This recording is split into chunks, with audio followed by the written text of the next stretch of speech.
Okay, ons is officially... Okay, wacht. The green screen is een beetje funky. Hang on. Well, it's not really a green screen. It's just a cloth. Well, shit. I just remembered that I didn't put up the D&D Beyond dice rolling thing. I'll be right with you, ladies and gentlemen. Oh. Ooh, hello.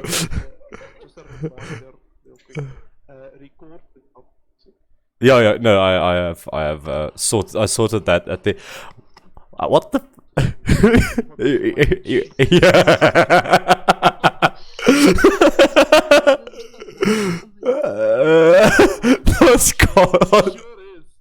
Those cock stocks.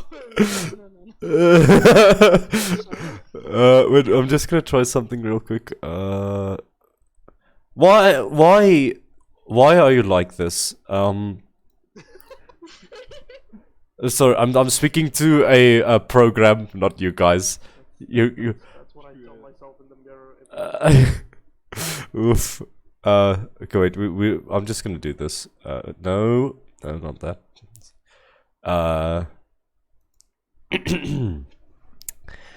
Well, this is fun. How's everyone's day been? How's the weather? Just know. Shut up. I regret nothing. Okay.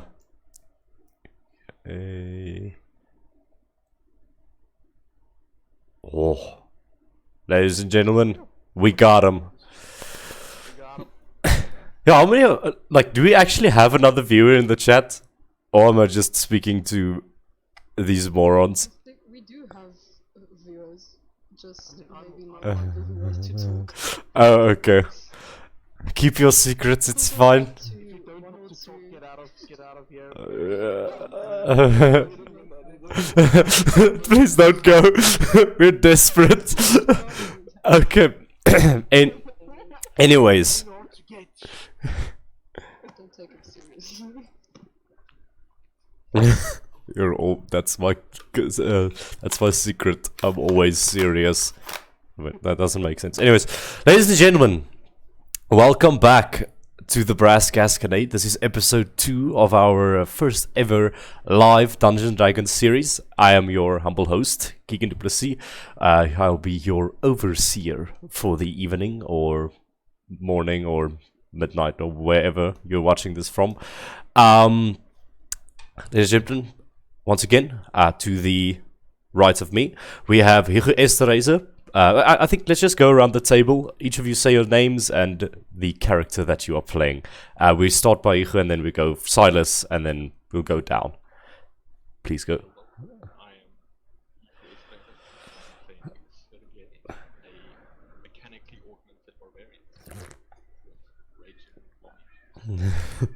Cool.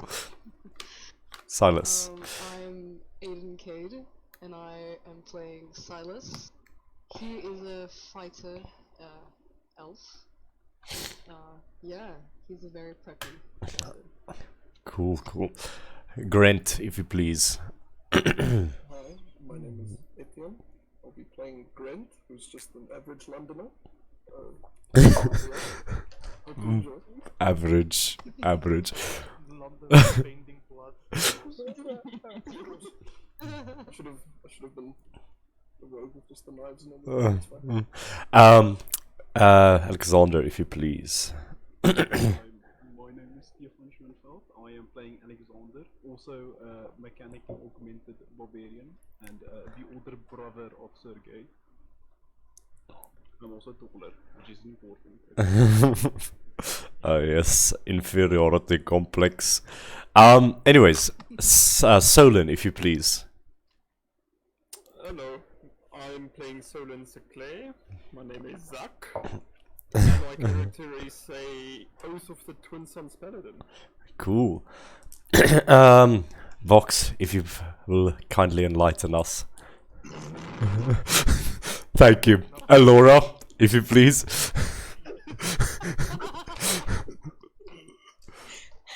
Hi, my name is Kiara. I'm playing Elora, who is an alchemist artificer actually, not artificer, apparently, actually artificer.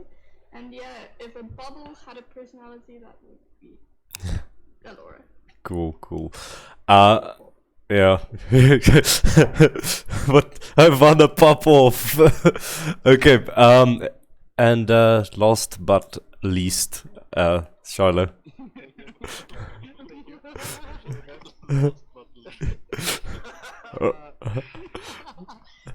Let me just introduce myself so that I can go kill myself. Wake me up inside, sorry. My name is Anthony J. Lombard. That's how everyone knows me as. I am playing Shiloh, German bald man, and I am an artificer. Subclass currently unknown. Keep your secrets. Okay.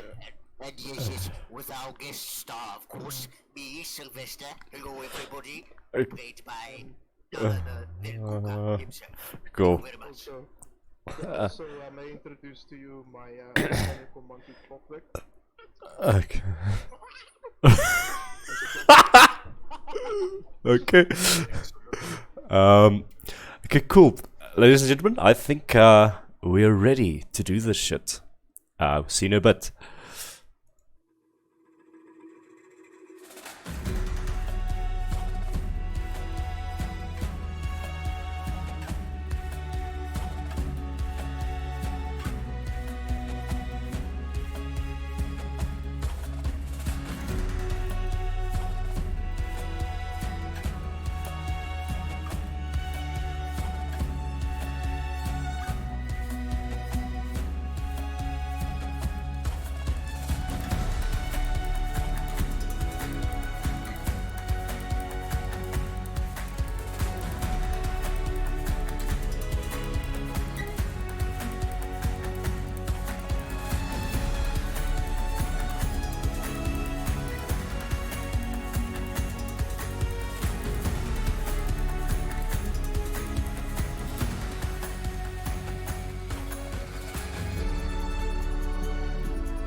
And we are back. Is everyone's okay? Well, okay, ladies and gentlemen. Last we left off in the Brass Gasconade, our group of agents, let's call them that, officially formed a organization known as the HVC, or the Havoc Department. A directive made by a one full-on Rainweaver, their director, and he wanted to create this organization in order to snuff out the criminal underbelly and corruption within the nobility within the city of Zichester, and doing so off of the radar, essentially, because he himself believes that the corruption runs rampant even within the Grand Garrison, the police force of Zichester, and as such, he has found these individuals through by chance or by recommendation, and they are now officially assembled and have been sent on their first assignment to hopefully make a difference within the city of Brass, Zichester.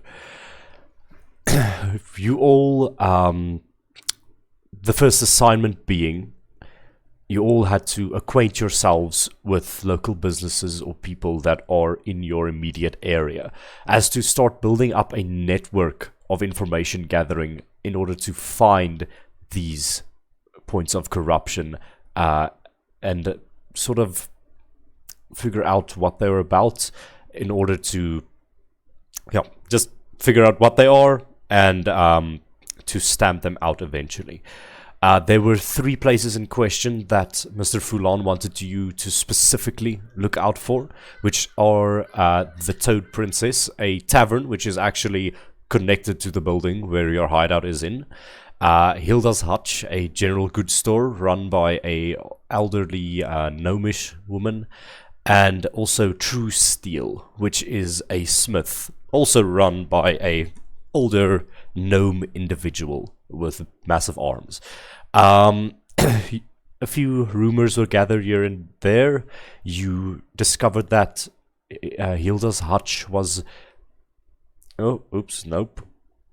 We have to put that on repeat. You discovered that Hilda's Hutch was missing some stock. Something, it looked a bit empty there in the jewelry or gems section. Upon questioning Hilda herself, she denied anything, but you were able to get through to her and get an explanation. And that was that a group of individuals that call themselves the Ravens have been stalking and threatening the businesses in the local area.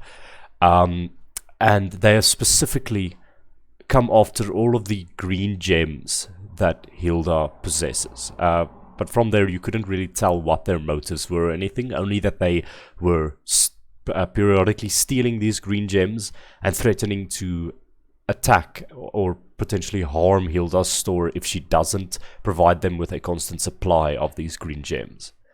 The 2 barbarian brothers went to True Steel and spoke with Baymar, Wohan, I believe was his name, the proprietor there, and he told all of you with some convincing of the coin variety that indeed his stocks of a specific gem used in enchantment was also going missing. The supply runs just didn't get to them.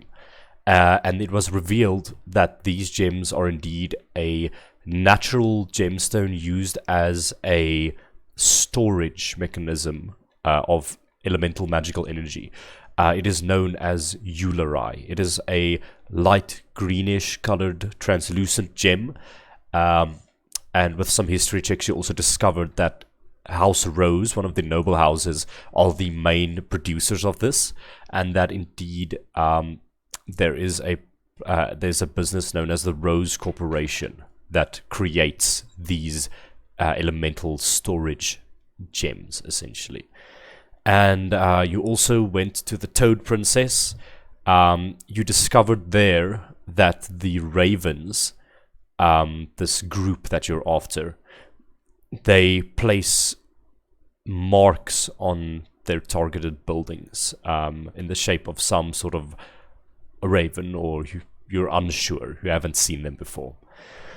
But with that, you all collected this knowledge, went back to Foulon, reported to him, and with no immediate leads to go off of to track down these ravens, you, or rather the 2 barbarian brothers, grabbed up Grant and left into the night.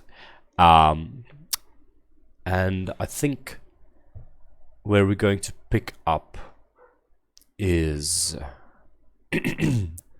you all find yourselves within the headquarters of the HVC, but Alexander, Grant, and Sergey are nowhere to be found.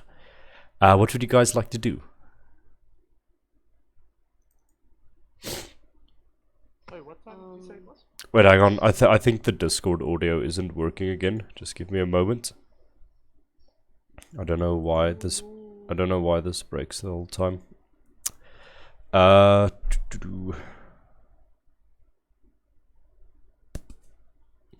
chat.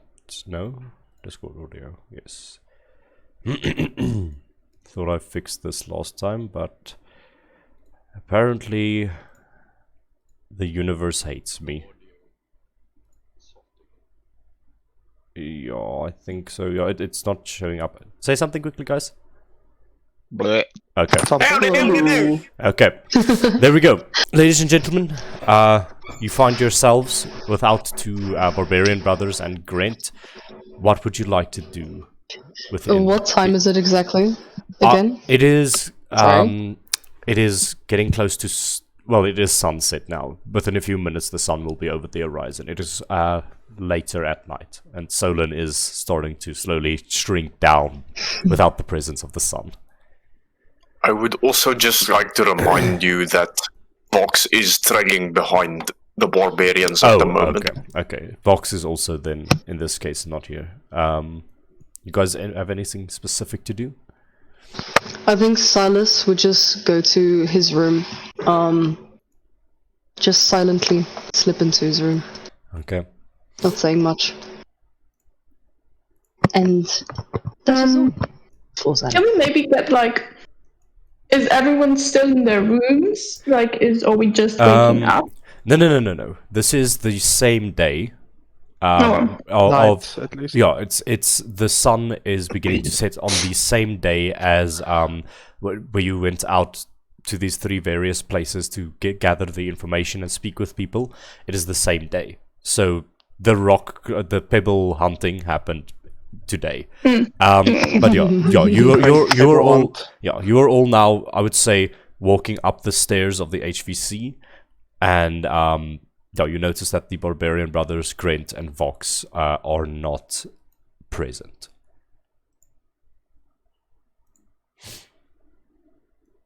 Where do you think they are?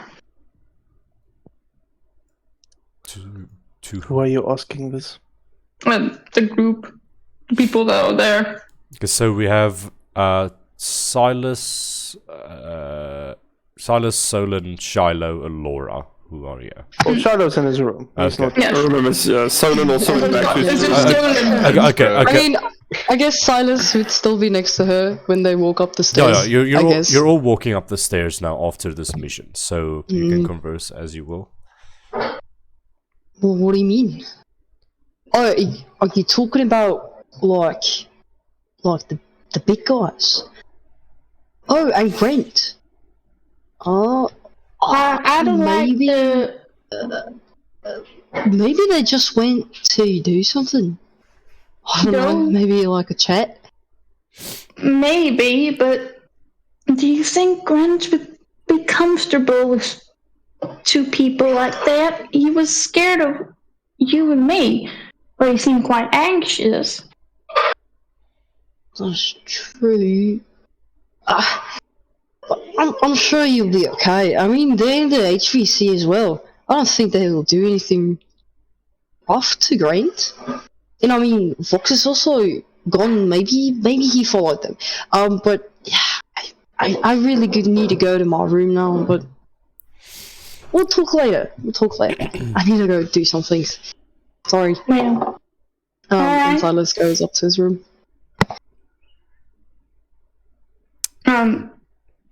Laura's just standing there looking around like who's. Well, Charlotte's in his room, so it's just Solon left. I think Solon's also in his room. Poor Laura. Have you guys walked to your rooms from this scene? Me and Solon, we didn't even join the drinking. We stayed behind. Oh, okay, so, that's true. Yeah. And Solon tried getting information from Folon's table. Oh yeah. Shot Oh with a crossbow, and then just yeeted back to his room. Okay. So if there's nothing you guys would like to do, we will move on. Yeah, Yes. Okay. Shadow's nothing to do. We pan from the shot into a dingy alleyway somewhere, a few streets off of where the HVC is. Alexander, Grant, and Sergey, what are you doing? I think we're just walking through the alleyway and we're sort of guiding Grant through it, I guess. I think maybe one of us is in front of him and the other one is behind him. I mean, you did carry me out of the bar, so I'd imagine one of you is probably still carrying me, just over the shoulder. Yeah, I think. Yeah, maybe. I think maybe. Yeah, Alexander Sergey is leading, and I think Alexander will carry him. Yeah, and I think Sergey will just look back a bit and say, "So, Grant, where did you say you were from again?" I'm from around here, I guess. No, I haven't been around here in very long. I was locked in a cage for A prisoner. a long time. Something like that, yeah. Oh, did you You were commit some criminal, sort of Grant. crime? Honestly, I can't really remember. It's a bit fuzzy, but you know, it's all over now. I'm here with my friends. Indeed you are. Maybe tonight will jog your memory a bit. Maybe you see something you recognize. Oh, I sincerely hope not. Yes, we'll find out. And I think we just continue walking. Okay. And So where are you guys going exactly? we would like to go to one of the underground fighting rinks that we know of from growing up in this area. Okay, I would say you know a place. It is actually underneath the dive bar gears, which isn't too far away from the Toad Princess. It is a place known as the Hojin, H-O-J-I-N. It is not the largest fighting ring, but you know, some illegal shenanigans goes on there, and if it's information you're looking for, that might be the place. Yeah, and I think we'll make our way towards that place. Okay. What's all of your passive perceptions? Vox, if you could just make a stealth check for me. Sure. Mine is 13. 13. 9. Okay. 12. 12. Okay, Vox, make a stealth check for me, please. I rolled a juicy 16. Okay, you go unnoticed. And the rest of you, are you trying to do this sneakily to get to the Hojin? Well, I suppose I'm just being carried, so Okay. Yeah, I don't No, think I'm we're just trying potato to sacking it. be- Okay. Yeah, I don't.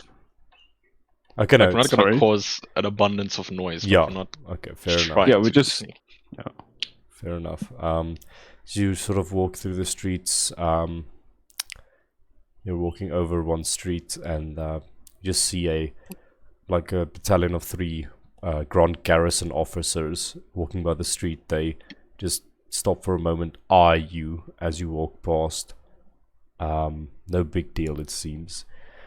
But you walk through the next alleyway, and you don't see them again. So, Grant, are you enjoying the city at night? yeah, it's quite nice. There's fewer people around, so it's always better. Don't worry, Don't you'll get to meet Very a few much people like soon. strangers.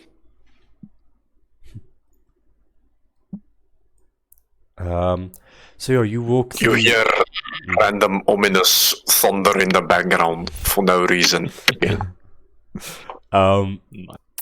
You all walk through the city to get to this place. The late night tram cars were by with a few sparse people on them. There are lights shining from the many windows of the large buildings in this place, and yeah, you don't see that many people. When you get closer to Gears, people begin to show up more and more. They're either going to and from the nightclub, but you all, I would say, Alexander and Sergey, you know that there is sort of a like wine cellar-esque situation to the right side of this building, which is the entrance to the Hojin, this fighting ring. And yeah, you get to see Gears across the way, just this massive building with flashing lights and like smoke machine smoke shooting out, just slowly draining out of the doors. There is music pumping. It looks like the people are definitely going at it. But yeah, what would you guys like to do? I would say at this point, Alexander would put Granta down and just tell him to stay close. Yeah, alright. It was quite nice seeing the world from, up there. And I just point to his tall shoulders. Yeah, and I think we make our way to it over the side where we know the entrance to the fighting. Yeah, as you walk there, just a bunch of people walking around. One of the guys actually looks like this drunken idiot, sort of walking around, stumbling, and then he actually shoulders you, Alexander. He's like, oh, sorry. And he begins stumbling off into the streets. I would say Alexander would give him like a couple of seconds of a stare and decide not to do anything, and then to walk on. The fuck's your problem, buddy? Don't got nothing on my face that you talking about. And he just drunkenly walks off. Did you know that guy? Not at all. No, it was like some larger human man, black beard, scraggly face. He looked messed up. Just wondering, because he called you buddy. Could have been another friend. You have a lot to learn. Oh. Yes, that's Alex, true. I would say I just kind of nod my head in agreement with Sergey. Okay. What is your passive perception, Alexander? Solid 12. Yeah, it's fine. And you all proceed to the entrance of the Hojin, I'm assuming. Yes. Okay. Ah. Cool. Where's this? Okay. At this point, I think, like before we walk in, Grant is just going to ask. So, where are we going exactly? We're going to a place where we can get information. Oh, all right, yeah. Oh, I like information. So just You probably keep your like eyes this. Okay.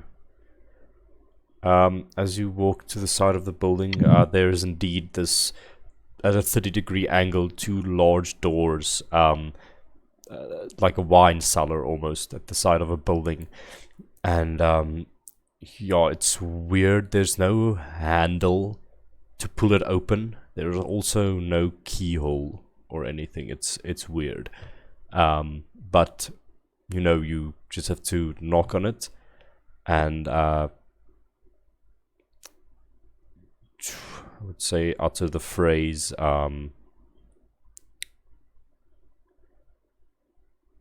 "We come from afar for your wares" is the phrase that you must utter, and then you know that they will let you in. You've been here before.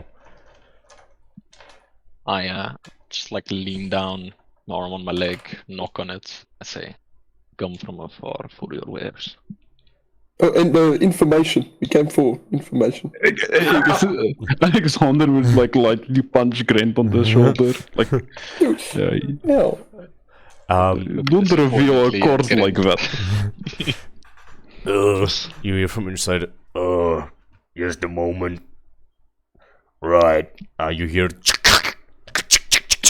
just these many gears interlocking to unlock this door, and eventually it opens up like two large hallway doors, just and the light emanates from the no, light wouldn't emanate from the inside. Just a bit of smoke comes out with I would say it's very dark inside, but there's this blue sheen on everything from like lights shining on the corners of things.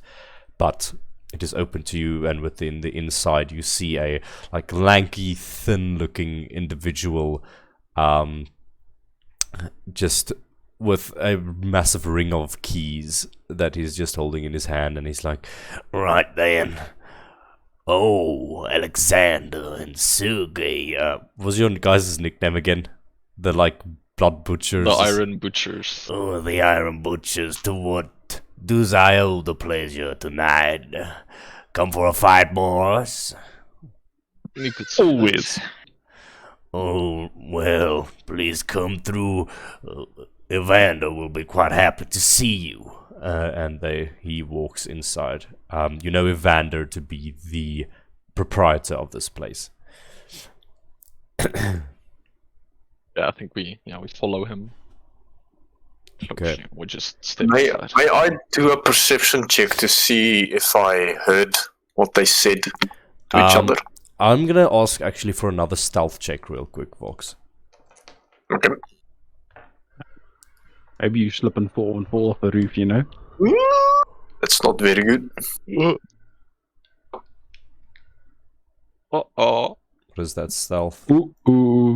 That's slippery 11. Who has passive perception of 11 or higher? I do.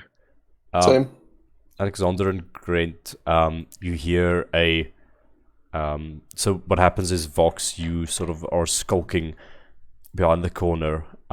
You rest your hand against a pipe of some sorts, and you don't notice how loose the bolts are that are keeping it to the wall, and you just shift it slightly. It goes... and Grant and Alexander, you hear this. Is this gonna when turn we're... around. Okay, go. Just want to ask, are we in the room already when this happens, or is this when we're all in the alley? He opened the doors for you. He had this conversation, and then you heard behind you. Grant's just gonna like turn towards where the sound was. The Alexander will moment do that the same. happens, Vox realigns himself, and he's immediately going to cast Minor Illusion and create a rat from behind that area of where the sound came from. Make a deception check, Vox. Or no, this would be Arcana.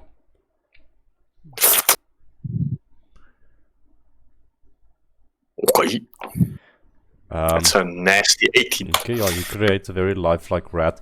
You all look back to see some sort of drainage pipe of some sort, metal one, not very well bolted to the wall, but you see a rat scurrying along it. I make it a chunky rat so that it looks believable that equals that Just noise. this fat ass rat sitting on the pipe. It's sort of like Biggie cheese. Biggie cheese. For that matter. He's just sort of like cleaning himself or something, and it seems it made the noise. Oh, I swear these fucking rats are the size of dogs or something. Leave them alone for too long, they'll just, I don't know, eat this whole city up. Anyways, gentlemen, shall we? The guy in front of you says, with his sort of ledger and quilted pen. Yeah, Alexander would just look at him like wanting, like, can you just get a fucking move on with this? Gentlemen, it's open. Just walk. And he stands to the side. Don't look at me like that, Alexander. Come on, I thought we were friends, man. You don't know this guy. You think that maybe he might have seen you at this place before, but you don't know this guy. Alexander would just like make a you fought, and then he just walks down. All right, enjoy. And you hear as you walk through this thin hallway, the two large metal doors close behind you. Now I actually want royalty-free Buffled nightclub music, but I don't think I have it. Let me just. I mean, Sergey's theme song could work. I don't know. Nightclub music. Let's see. What's happened if I do this. Come on. No. You're under save. Yeah.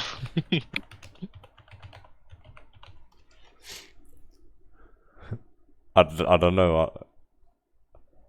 Nightclub standoff. We're gonna try this one. Let's see.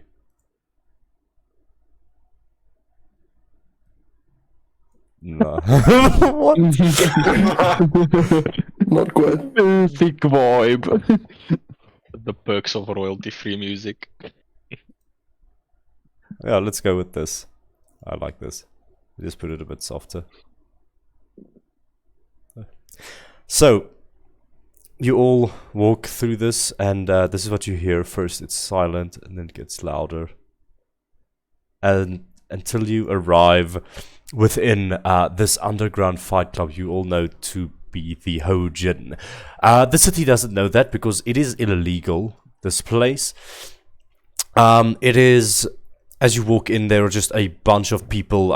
You walk sort of through some sort of maintenance tunnel. There's a bunch of steaming pipes and things to the side. You almost have to duck and cover and crawl below some of them. But then eventually you walk in to what is some sort of underground space that has been seemingly left in disuse by the city. But it is the perfect stomping grounds for illegal blood sport. There is a large, like, stone, like cylindrical battlefield or a arena in the center of this that sort of goes down by a few levels for people to sit on. That is immediately catches your eye. There is barbed wire around it, a bunch of spikes and things jutting to the inside, obviously to keep the people there. And just a bunch of people around this place. You see there is a staircase of some sort that leads upwards, probably towards Gears, the bar that is upstairs, and you would imagine they are selling illicit things or alcohol to the people down here. Now and then people walk up and down. People are getting smashed in this place, and there is just a constant, now and then, fights happening. You do see some sort of leaderboard that is made with like large wooden just planks that they sort of slot in with people's names on them. And yeah, you see to the right there what seems to be like a bookie table. There's a bunch of people just writing in ledgers and taking money from people that want to bet on the fights. But yeah, it's a pretty nice time if you're a criminal. What are you all doing? So is there currently people fighting or not? Yes, there are. Is there like a lot of blood in this arena? Or maybe like dried blood or some iron in the air? Immediately you take a sniff in, Grant, and yeah, the air is thick with the iron of blood. A lot of blood has been spilled here. Grant is just gonna like tense up a bit and immediately cast sense heartbeat. First level. Okay. Since But I see something weird happening to Grant when we enter this. It would definitely be apparent. He like stiffens. He takes like Are you okay, Grant? it's just so much blood everywhere. Yes.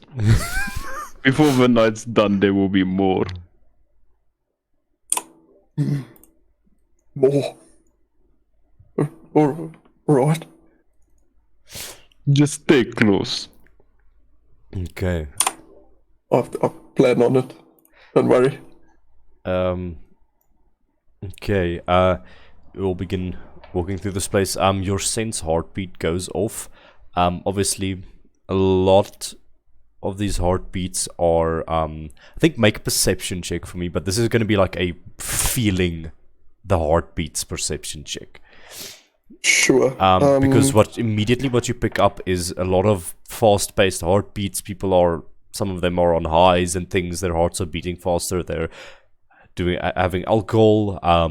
And in the ring, obviously, those people's heartbeats are just absolutely going haywire as they're just baluxaming each other. What the fuck am I saying? I got a 5. Juicy 5 for that perception. Yeah, you're not super familiar with this ability. Like, only recently you learned that you can reach out and sort of sense their heartbeats. But right now, it's just a jumble of many heartbeats. You detect your own one; it's beating faster. How would Sergey and Alexander's heartbeats be doing? Are you excited or are you chilled? I think for now it might be a bit chill. But I think we might be walking a bit closer towards the ring, and as we're getting closer, it seems to maybe ramp up a bit. Yeah, only slightly, but not like not too much. Okay. Now that you're here, what are you doing? Okay. So did you say the fighting ring is like surrounded with fences? Yes, there's it's like sets of stone stairs essentially that go to a almost like an amphitheater thing, like a 360 amphitheater, and then in the center is this fighting ring.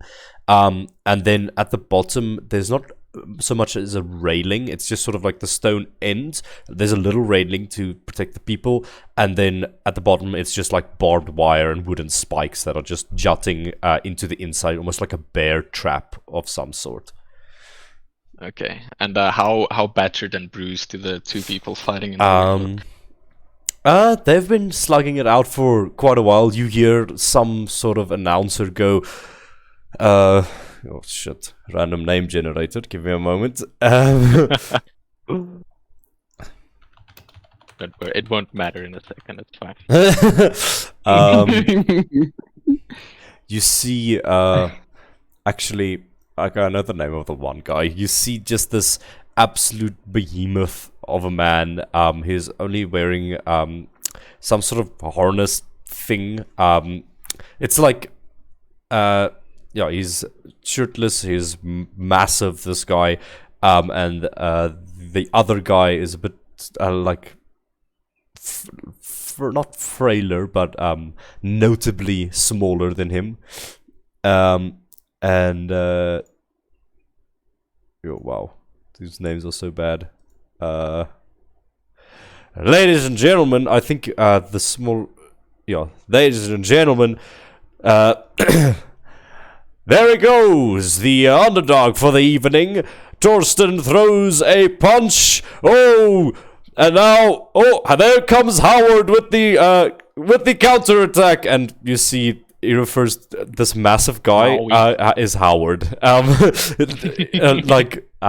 comes in with the counterattack and just absolutely decks this guy. He does a few side tumbles. He spins a few times in the air to the side and then just drops unconscious.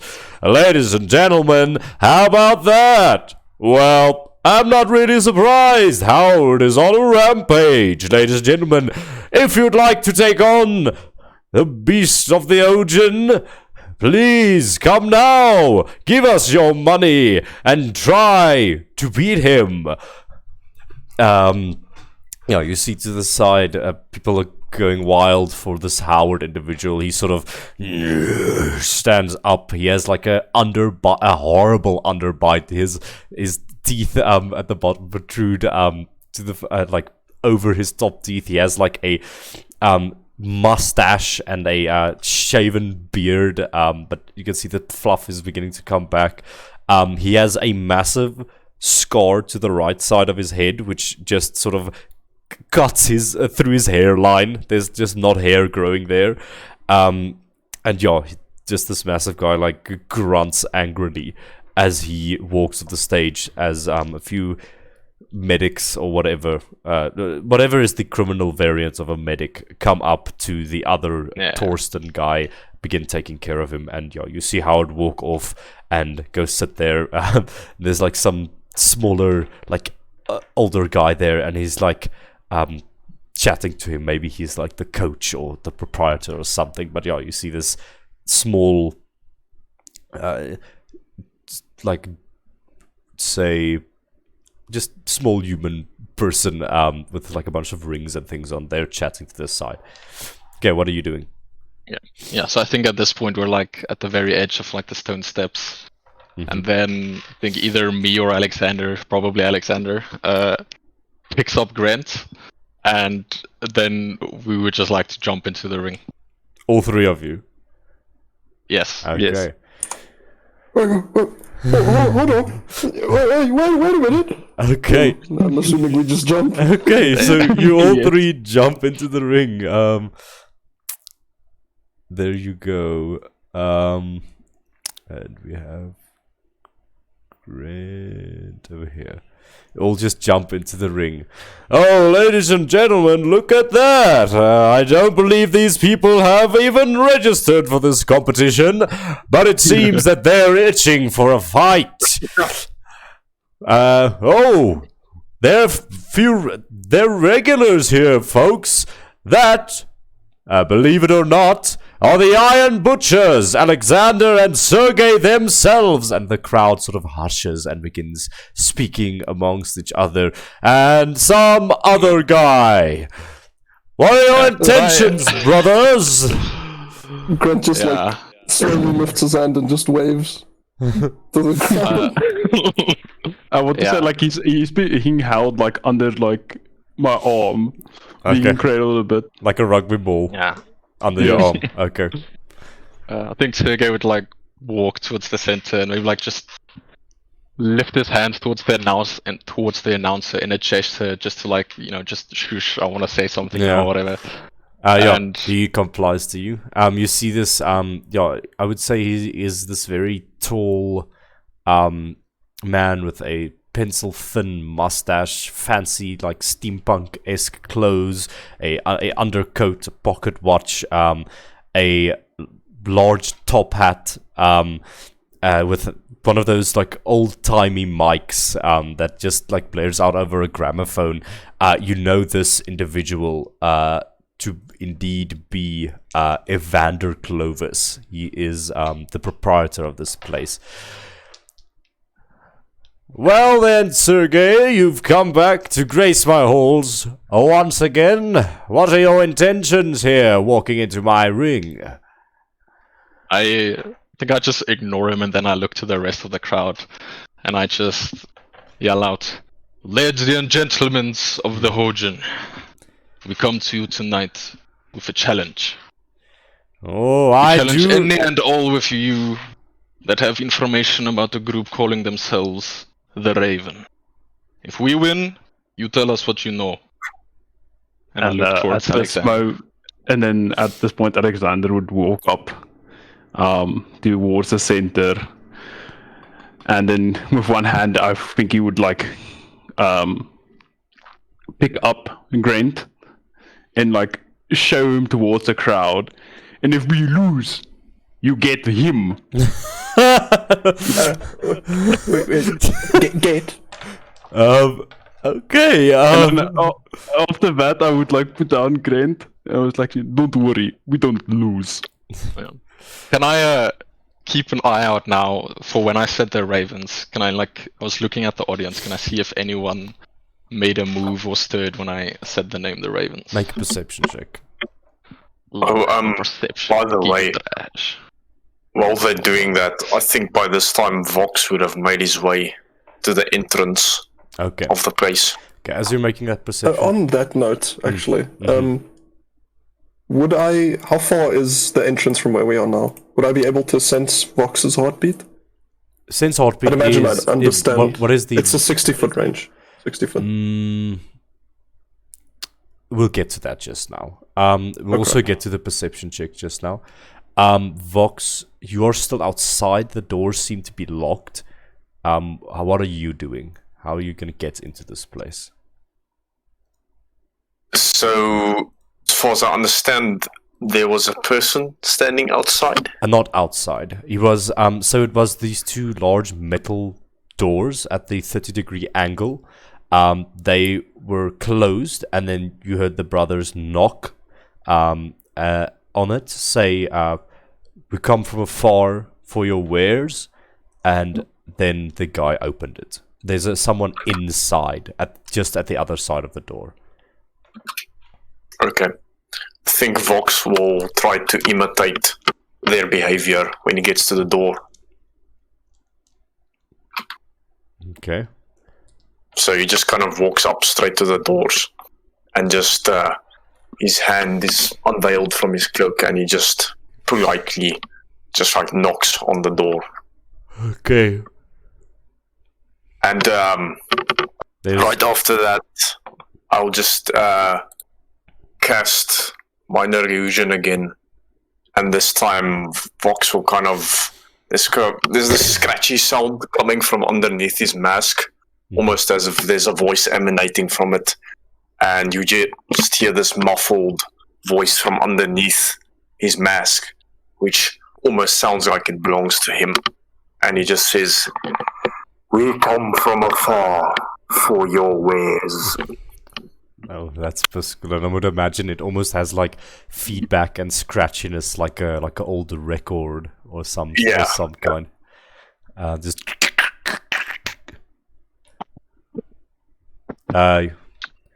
you hear,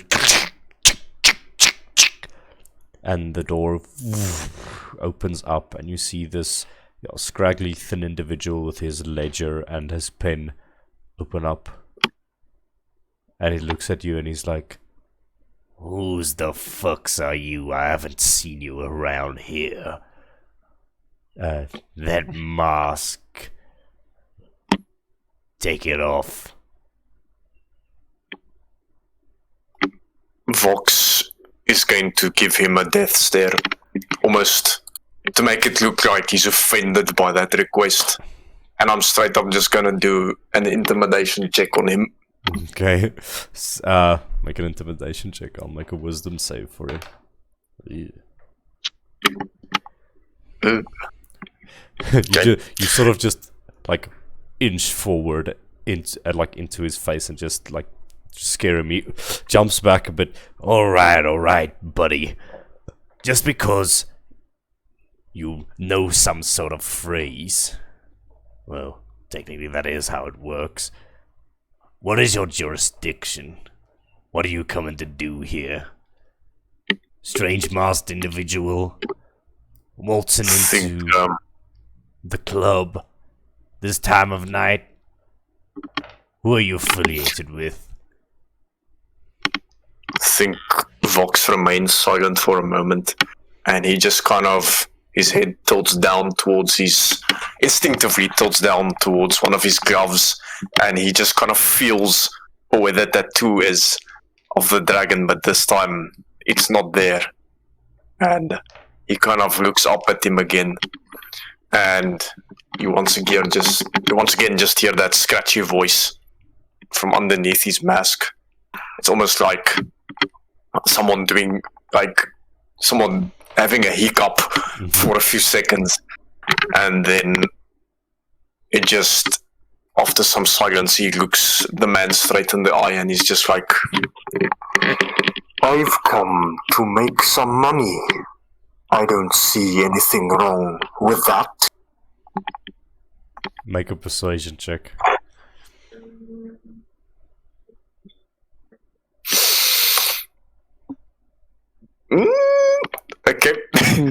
Nice.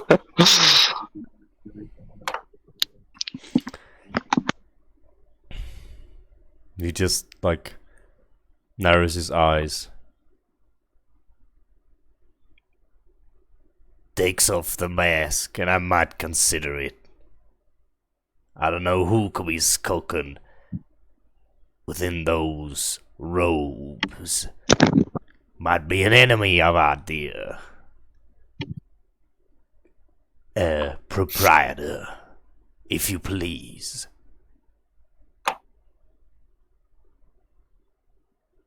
Vox does not comply. He just looks at him. And I'm gonna do another intimidation check since my cards are kind of limited this here. will be the last one. The DC is 18. Okay. Because, yeah. Ooh, okay. That's a 23. So you just look at him to intimidate him. I think what happens is the air grows a bit cold this time as Vox once again advances closer to him, and he kind of even protrudes his shoulders a bit to make himself look even wider than he already is. And I think all the candles, or yeah, like the lanterns just in the building start to flicker a bit, like, and there's just this cold, like brisk wind coming from underneath the doors as Vox just completely shifts 100% of his attention towards this individual, looking quite menacing, I'd say. The guy, just check. The guy sort of, is it cold in here? Alright, you know what? Just go ahead. I don't want to get mixed up in whatever business you bring. You're the idiots inside's problem now. And he stands to the side. And Vox will just make his way down the staircase. What is your passive perception? 13.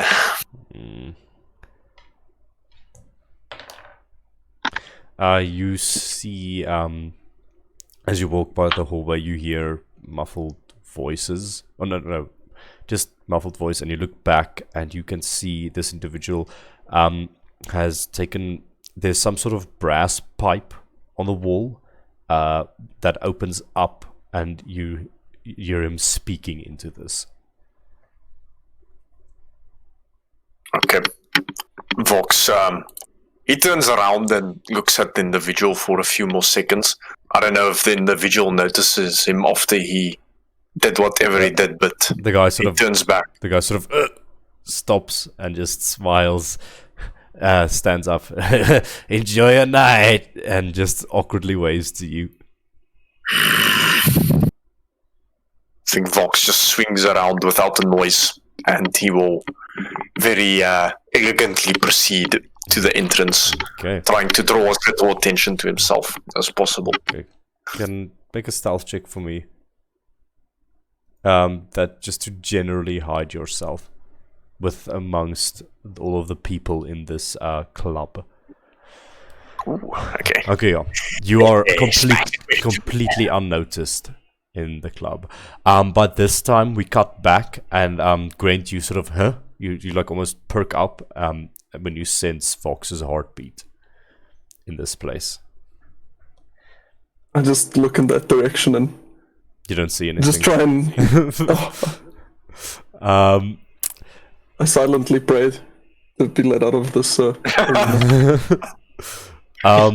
So we were at Sergey hoisting this challenge to all the people. You challenged them, anyone who might know something about the Ravens, to come fight. But in exchange, if you lose, that you'll give them credit. Okay. And you wanted to make a perception check on the crowd, so we can do that unless you have one already. I did, and it was terrible. It was annoying. Yeah, I would say you notice like some people sort of have a recognition of the name, but I would say you don't see like there's a raven standing up and walking out of the place. You don't see that. But yeah, and Mr. Clovis, what's this guy's name again? Mr. Evander Clovis is like, oh, well, ain't that interesting? I do like a little challenge here. So late in the evening, keeps things interesting. Oh, and I do so adore you two brothers. You've brought me a lot of business before, so I'll let this little hopping into my ring without prior knowledge slide for now. Ladies and gentlemen, do we have any challenges? It is a fight for information, and in exchange, you can get some, I don't know, person, whatever. Alright, step up to the plate, ladies and gentlemen. You immediately notice a guy stand up in the crowd. Grant, you notice this first, because you know the type of clothes that these people wear. You see a man dressed in an all-black suit, fedora on his head, that sort of is very deep over his eyes, so it casts a shadow. You can't see his eyes. Just this, like, almost Kingpin-esque vibe from, from Spider-Verse. Like, that's the sort of situation you get. Just this massive, he's not that huge, but just this massive, broad-shouldered guy, fedora on his head, falling over his eyes, stand up. His mouth curls into a smile when he looks at you, Grant. And he immediately leaps from the side of the onlookers and lands with a crash in the middle of the ring. And he goes,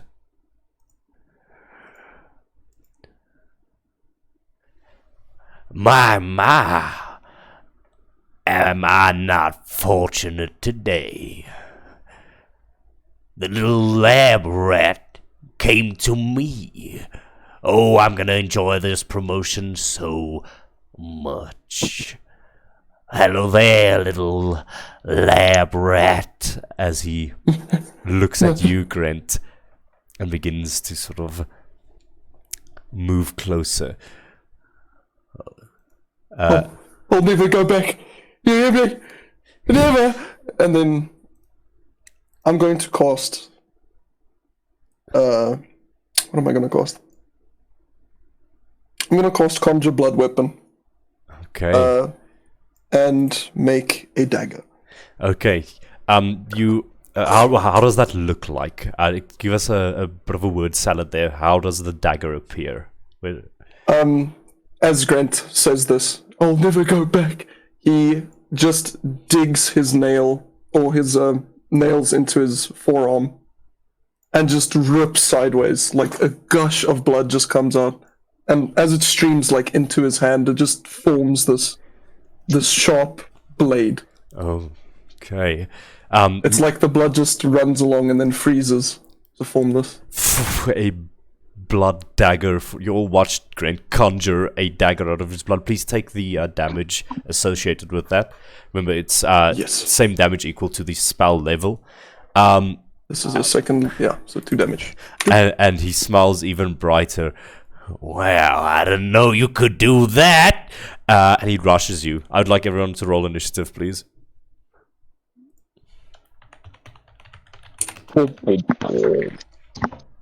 Oh, let's go. Does this include me? Yes, it does include you, Vox. We will. Yay! I will put you. I'll put you in the crowd. You can place yourself anywhere on these like steps around the arena. Okay. I just want to say, like, at this point, like, Alexander won't necessarily understand what this is grand stuff going on, but he'll just assume this is a challenger that wants to, okay, trade information. Okay. So we've got Sergey, what is your initiative? 10. Woo! We've got Alexander. What is your initiative? 20. Okay. Literally double. We've got Grant. I got an 18. Okay. Respectable. We've got Vox. What is your initiative? 16.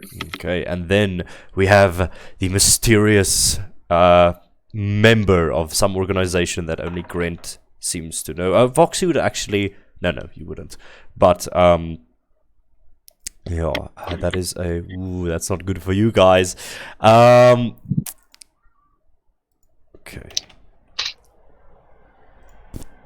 What is your dex, Grant? My dex is to do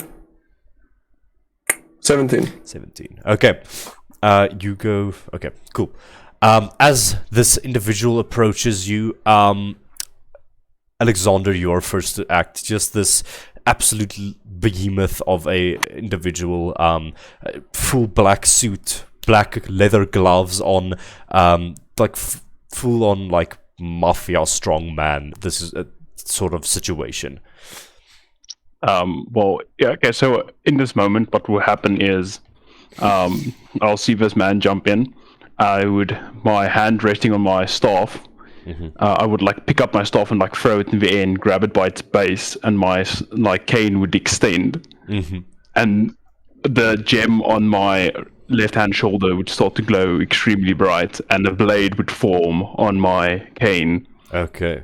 Of a double-sided axe. I will then wild magic surge like rage. Okay. This D8. And I go into... Okay, a magic infuses one weapon of your choice that you're holding until the rage ends. This weapon damage type changes to force. Okay. And it gains the light throw property. Okay. Yes, sir. Yes. I would say like I throw my cane into the air, grab it at its base, extends, and the blade forms, and I just chuck it just at his head. Immediately grab it with both hands, almost like a discus. You spin around once, great. You go tumbling in a circle with Alexander, and he just like straight up Darth Vader lightsabers this thing towards this individual. Roll to hit, please. That would be with my great axe win. Oh, that's so trash.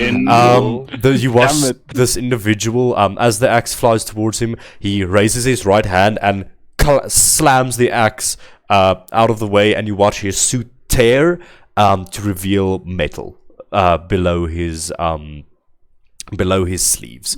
But he smacks the axe to the side. Does it like teleport back to you?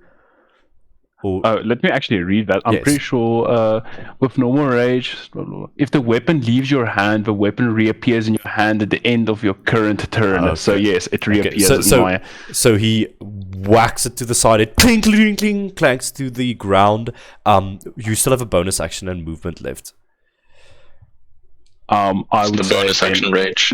Oh, bonus action rage. Bonus action is right. You have movement. I would basically chuck Grint behind me, so that I no longer am holding him, and then I would just bum rush towards him, straight in front. Okay. And if Grinton still has that heartbeat thing, he will sense that Alexander's heart is beating faster, but like he's excited basically. Alexander just rushes in with a smile on his face.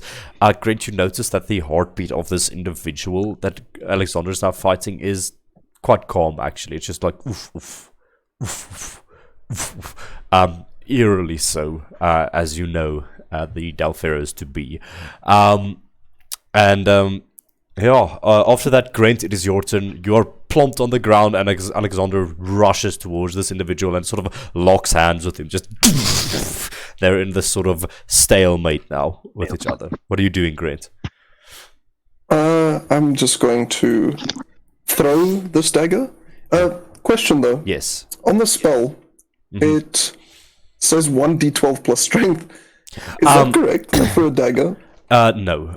So it depends that's on. fine. There's 3 different weapons that you can create. It's the like heavy melee one that has 5-foot reach. That one does 1d12. We have the reach one that does 1d10, and then you just check on the 1d8. spell. Yeah, and then the weakest one. A dagger would then be 1d4, like Okay. normal. Yeah. Okay. So you can go make that spell attack for me, and then just add whatchamacallit, the 1d4 plus your dex. Yeah. So the hit is 16. That hits.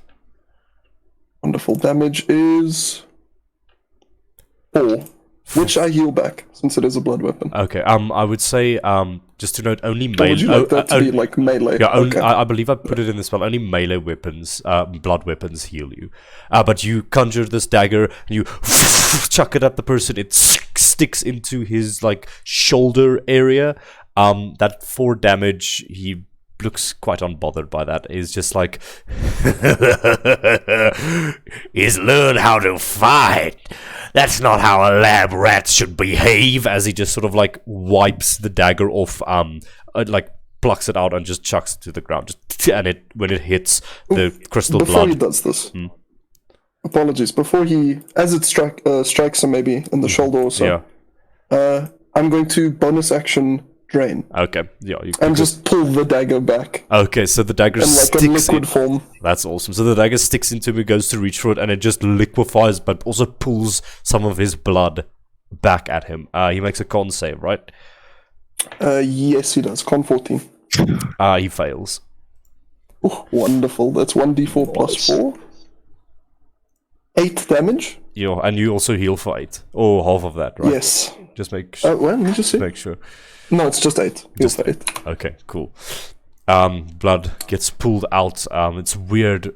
There's also like a bit of... No, I wouldn't say so. Okay, you wouldn't notice that. So you throw the dagger, it plunges in, and you just flex your fingers and pull the blood out of the wound back to you, healing yourself. Is that the end of your turn? Yes, I'd say the blood just like tendrils back towards me and I just hold it in my hand. Like a glove made of blood, almost. Okay, cool. Yeah, by the way, Sergei and Alexander, you see him pull blood out of someone with his bare hands. Through some invisible force. It's taking draw blood to the next level. Alexander likes what he sees. Okay. That is the end of my turn. Okay. End of that, this guy is going to go. He is going to... he just is going to lay into you, Alexander. He's going to attack recklessly. And he is also going to go into a rage with a bonus action. To hit is going to be natural 20. You watch his hand make this like metal clicking sound, and spikes jut out from his knuckles just as he does that, and he blossoms you through the face for a total of... Ooh, that is very rough.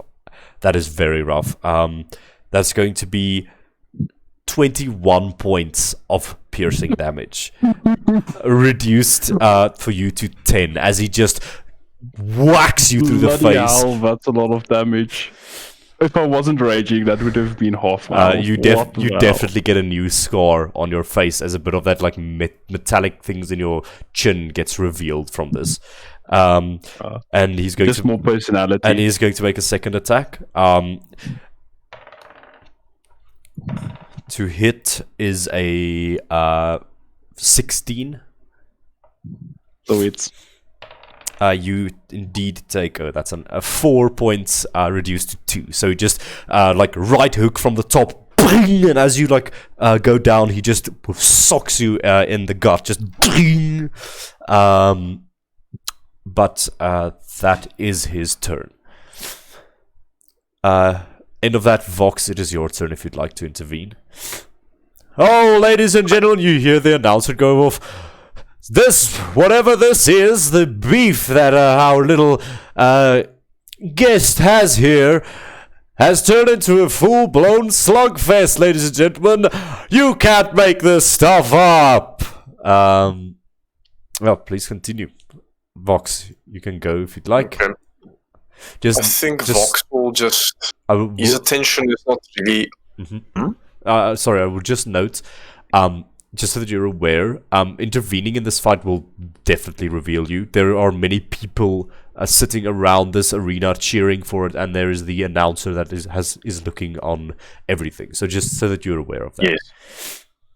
I think Vox, his attention is not really fixated on the fight happening before him. He does take note of all three of his comrades being down there, and his attention was momentarily captured by Grant's weird organic machinations, but he's going to shift his attention more to the crowd and just observe which characters are present in it at the moment. If he can see any shady people or whatnot. Make a perception check with your action. Okay, that's 16. You just mostly see like rabble rousers and other criminals or whatever sitting around this ring. I would say with a 16. Is there like any chatter happening around me? Like, can I try to lean in a bit on some conversations to try and get context of what's going on? Because I didn't hear the part where they bargained with Grant. Okay. Okay. So you hear the chatter going around. Most people are just screaming at this, but they're like, well, what's the beef? It seems that this suited individual is after that I don't know, fucking child or whatever that thing is. But did you see what he did? Some red magic. Was that blood? That another conversation you hear. Why would they want information about the ravens and challenge of I don't know. I don't know in which direction this fight is going to go. I would really like to see. You get the gist that Alexander and Sergei challenged anyone in this place openly to fight them, and if they win, they get information about the ravens, but if the enemy wins, they get Grant. And you see a sort of mafia-looking individual fighting them in the ring now. So he seems to be after Grant. I think Vox's chin perches up a bit after hearing the Ravens name mention, and now he's like really looking for any suspicious people in the crowd as the fight happens. I would say continuing with that perception check.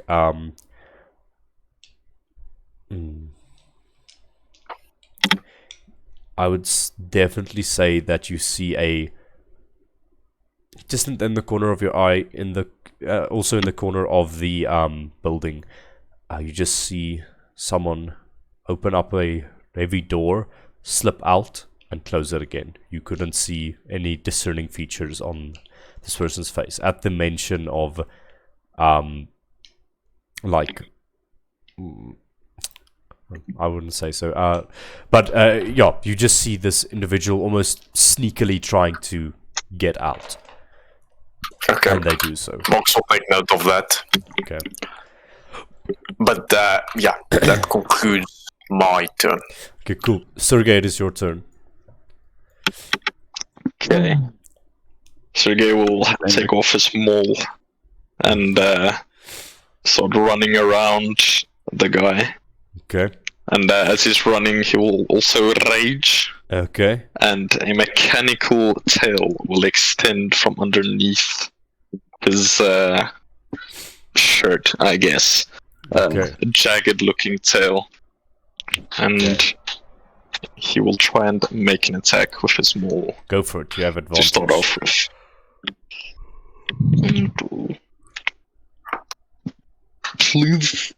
19 to hit. That does hit. Good. Well, that's kick on the damage rolls as 6 bludgeoning damage. Reduced to 5, you hit him in the back and you just hear ding, metal against metal.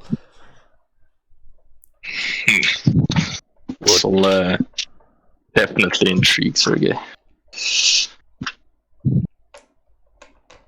And I think that is all I can do with my turn for now. Okay. End of that, Alexander. It is your turn again. Cool. I will. Well, this time, since my axe is now in my hand, right in front of him, I will just like smash him with my axe. Okay. Roll to hit, please. That's a 25. Yep, that definitely hits. That is a full 9 plus wild surge damage. Okay. Ooh, 15 points of damage. 15 reduced to 7. Oh, it's force damage, right? Yes. Yeah, he is not resistant to this because it is force damage. He takes the full brunt. Oops. But actually, I should have done 2 extra damage because of raging. Okay. Right? I'll calculate. Oh yeah, because so raging it was also adds 8. another 2 points of damage. So yeah. Okay. So that's that'll be 1 for you. 17 points of damage from me. So 17. Add another 2. Yeah. As you carve into his like right shoulder with this axe, it just pulses with magical energy. Just you hear like him scream out as you part his flesh and whatever this mechanical augments are that he has. You like feel and hear the metal in his shoulder melting as he like strains against that. Well, you two definitely are capable. Well, that attack was kind of with advantage because we're. Yeah. Yeah. Let me just check if I get a nat 20. Okay. Oh wait, does it matter on a 2 hit for? I think it already happened. Let's just continue from here. Please remember your advantages and things. Anyways, as you carve into him, you have a bonus action and movement left, or you're just staying there? Nah, I just want to stay there. Look him in the face. Smiling. Okay. Menacingly. Yes. Cool. So Alexander, you just went. Grant, it is your turn. You just watch Alexander bury his axe in the right shoulder of this man. What are you doing? Okay. No. Hear me out, Brad. Yeah. That's how you know it's gonna be good. Tries to get an angle to just strike the mafia member, but he is ridiculously stressed out, so he's going to instead just plonk an masked arrow straight through all 3 of them. Okay. Okay. So you sort of like try to find an opening that these people are just all over each other. You can't find that opening and you just like panic and explain to me how this embossed arrow in your panicked state comes to being. I think Grant will just like whip his hand. That blood glove just forms like a globule, just a solid ball, and he's like trying to find an angle to throw it, and he's waiting for an opening, and as Alexander goes for that strike, he thinks he sees one, and he just chucks the thing, and the moment it leaves his hand, instead of like a globule, it goes sharp, almost like a spike or an arrowhead. Okay. So as the globule flies at a tremendous speed, it hardens and becomes a spear, or a spike of some sort. Roll an attack against Alexander, please. Oh my goodness. I'm so sorry. Okay. This is 13 damage to Alexander. Just remember, it's to hit first. As course, to hit the first course. person, and then the damage increases. So it's going to be to hit him. It's going to be 2d6 damage to him, and then it'll be 4d6 to the guy if it hits him, and then I'm casting this on second level. Second, so 4d6. That's how a masked arrow works. On first level, it only it doesn't pierce anything. It just deals 2d6 damage. But if you cast it on a second level, it pierces an additional creature for each level. So the first one deals 2d6 damage, but the damage ramps up as it goes through So it target. only pierces 2 people instead of... It pierces one It pierces person. one person. Yeah, so it's going to hit Alexander and then hit the guy behind him. Yes. Wonderful. Okay. So, but just roll to hit Alexander, because if it misses him... What is the 2 hits on the spell? There's no 2 hits. It would be the same as spell attack. So you can use like Conjure Blood Weapon to do so. Of course. 10? Okay, so that's going to miss Alexander, I believe. Yes. But now roll to hit the Mafia individual. It hasn't pierced yet, so you don't get advantage yet. Okay. 21. That does hit, but also roll to hit on Sergey now, because it missed Alexander, it hit the guy and it pierces through to Sergey. You have advantage on this attack roll because it already pierced someone. 19? 19. Nice. Yes. Okay, so roll 2d6 piercing damage, or it would be magical piercing to my friend, and then 4d6 for Sergey. Okay, Mafia guy takes 5. Okay. Sergey takes 17. Sergey, you take 17 points. This is not reduced by your rage because it is magical. It is blood that pierces through you. Oh no, actually, sorry. The second one only deals double the first one's damage, so it's only 10. You roll the 2 hit on both of them, but the damage of the first one determines the damage for the second one. Yeah, you can choose how you'd like to do it. You can do it like that, or you can re-roll the dice, because it's the dice that doubles each time, basically. I see. Okay, in that case, it is 17. Then. Okay. Apologies. As this is happening, Grant, you try to find that angle. You release it. Alexander, your danger sense goes off. You just sort of curl your back to get out of the way. A spear of blood pierces through the guy. He stumbles back, and you just hear Sergey groan in the back as a spear of blood is now poking through your stomach, Sergey. And you gaze upon this, Grant, just with your hands quivering as you've just impaled your new friend for 17 points of damage. Yeah, he death stares you. I can fix that. And bonus action, I cast Transfusion on Sergey. Okay, cool. Then I would imagine you'll still take the damage, but the spear that's in you dissolves into a liquid and begins patching up the wounds, Sergey. So roll I take 8 damage. And he heals? For 16. Oh no, I take 12 damage and he heals 24. Damn, Oh, damn. okay. We're gonna maybe have to check that out. But you take... Seems a bit broken. I'm not gonna lie. That's insane. So you take that 12 damage, but Sergey, you heal for 24 hit points as that blood begins to close the wounds and go into you. So it's a bit weird. Yeah. Anyways, end of that, the Mafia guy is going to go. He looks at Alexander, now being the one more hurt, and he is just going to wail on you, Alexander, again, at advantage, because he's going to reckless. It's going to be 21 to hit on the first Alexander, and 20 to hit on the second. Those all... They all hit. That's going to be 13 reduced to 6 damage for the first one, and then same 13 reduced to 6 damage for the second one, as he just bring keeps hitting into you. Alexander looks very hurt, but he's just loving this. Okay, just a smile on your face as you're being wrecked. End of that, Vox, it is your turn. I think Vox's head would have definitely tilted in the fight's direction after that massive crimson spear that just impaled everyone.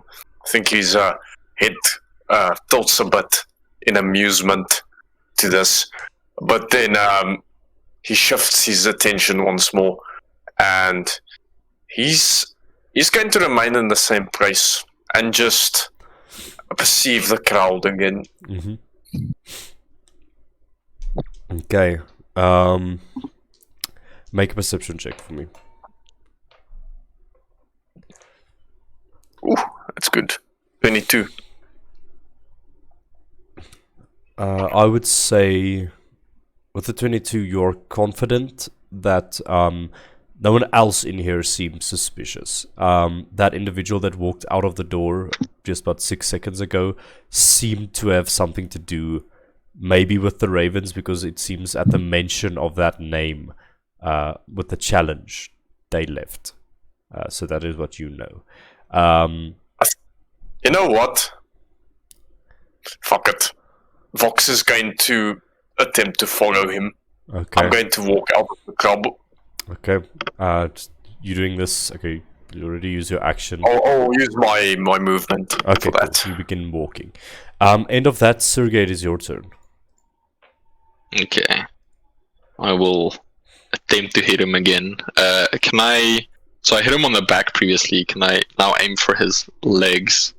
Try and see if they are not made of metal. Okay, go for it. Roll to hit with advantage because he... And I'm doing this recklessly, even though I do have advantage, but yeah, I just got blood speared, so I'm a bit mad. Okay. I would say, just for that transfusion, just give yourself 12 less hit points because I feel like 24 healing as a bonus action is bullshit. So just for now, let's keep transfusion at it. It gives the equal amount, Grint. When you take that damage, it gives the same amount, yeah. Because you have your ways to regenerate health, so it's more like it would be a bit busted. Yeah.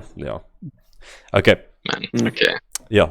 That was not the best of attacks attempt to it. You go to strike his legs. He lifts up his leg and just steps on your maul, throwing it off course. Just ding, and looks back at you. Are you sure you should be trusting that friend over there?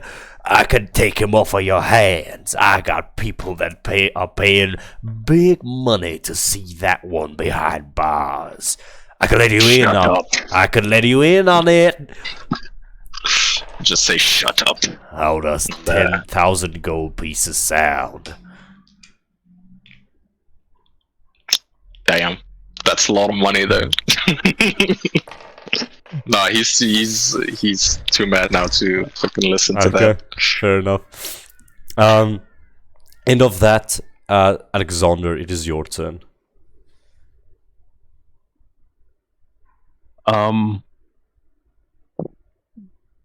Yeah, I'm just gonna continue slashing at them. Okay, go for it. I'll thematically, I'll try and chop him exactly where I slashed him before. Okay, so just like give me deeper. Just okay, cool. Go for it. And you have to cover turkey somehow. 14. That hits. Oh, sweet. So that is a solid 12 plus 2, 14, 18 points of force damage. How do you want to do this? Oh, damn. So the cut where his shoulder hangs, Sergey is just so enthralled, like, in the fight because of how much damage he's taken. He's, like, completely lost all senses. So he just gets a bit bloodthirsty. So he just goes for the exact same space, but he cuts him, like, clean through. Okay. So you just sever the right side of his body. Just you hear meat and bone break, but also wires and sparks flying as you chop him in half. And he, like, his eyes go wide. And he goes,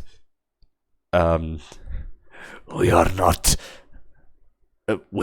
an enemy you wanna make. And he falls dead. The blood splatters all over the ground. And at this moment, Alexander's body looks like it's convulsing, but it is just him having, like, he's laughing, like, awesome. Savoring. Oh, savoring the kill. That's a fatality, folks. Well, there you have it. The challenger has been defeated.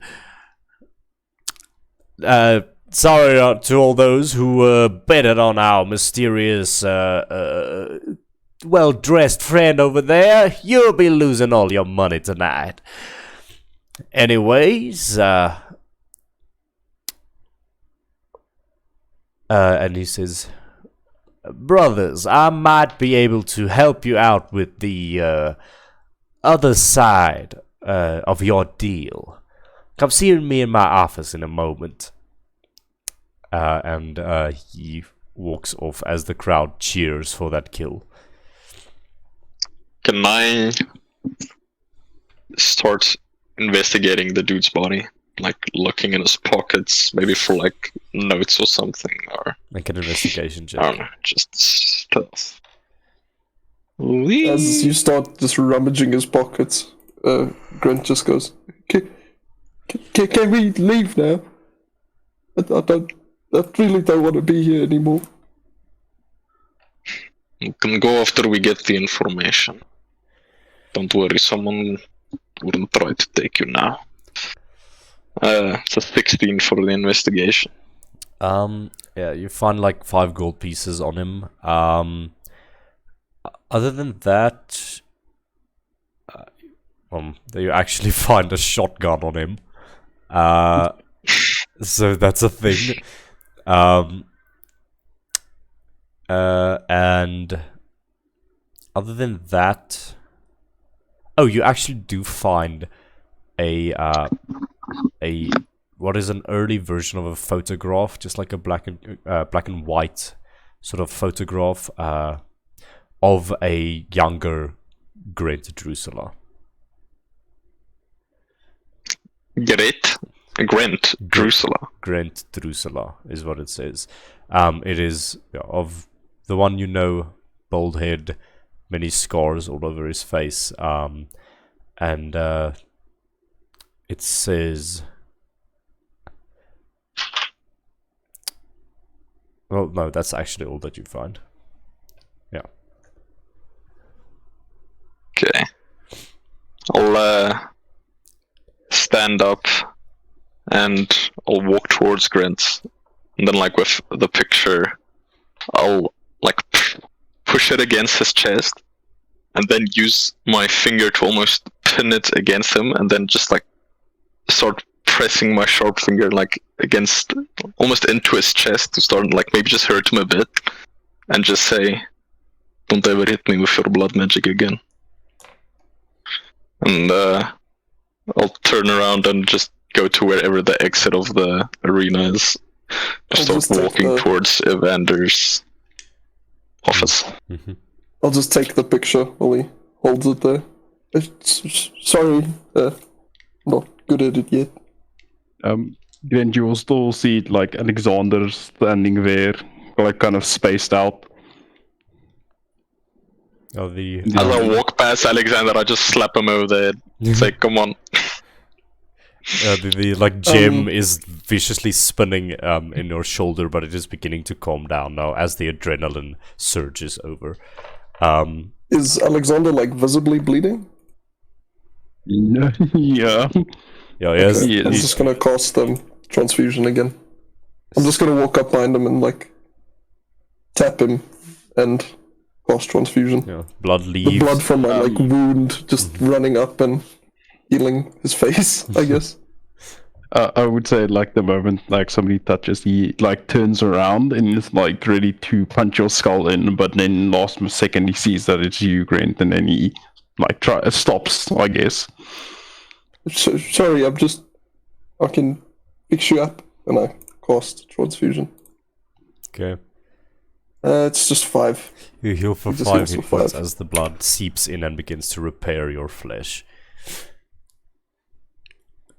Okay. I would say like if you do this, like Alexander is just staring you in your eyes.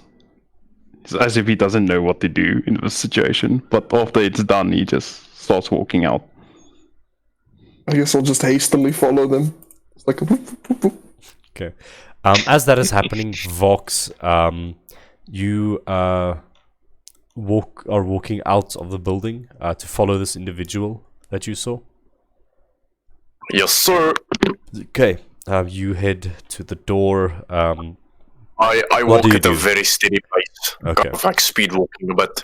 Okay.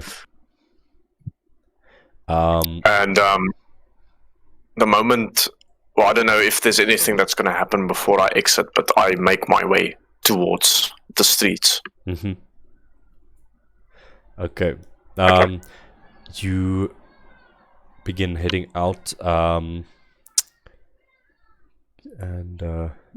you sort of walk through once again a thin sort of service way. You duck and cover behind, just like underneath pipes and things, and you eventually reach a ladder that you see in the distance. That is just sort of illuminated by light from upstairs, above. It's almost like a grate or something that is atop, like a service grate for the sewers or something like that. And you see this individual walk to the ladder, get up it, open the grate, climb out, and close it again. So yeah, this person is out of view now, but there is a ladder. Okay. I think Vox will just pause for a few seconds just to give the guy like 5-second head start, just so that he can't notice someone is following him, hopefully. And then he will proceed to the same entrance and try to stealthily open this thing. Okay, make a stealth check for me, please.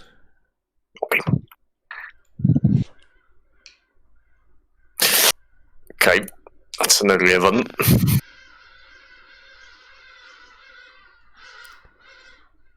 Yeah. That's not very good. One moment.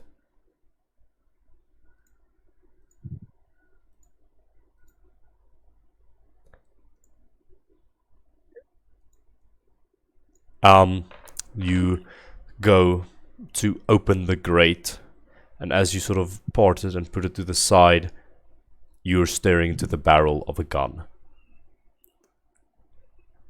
And you hear someone say, "Easy now, fella. Who the fuck are you?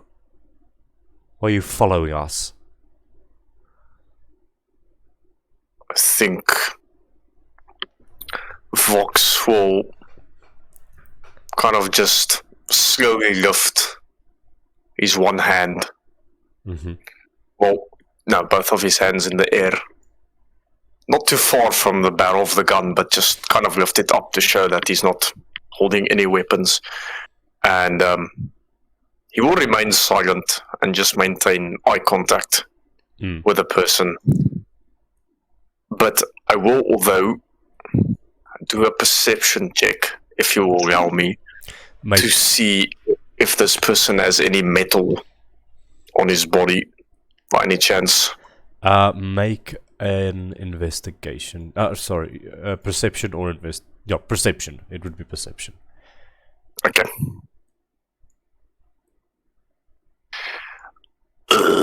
Okay, that's a 5.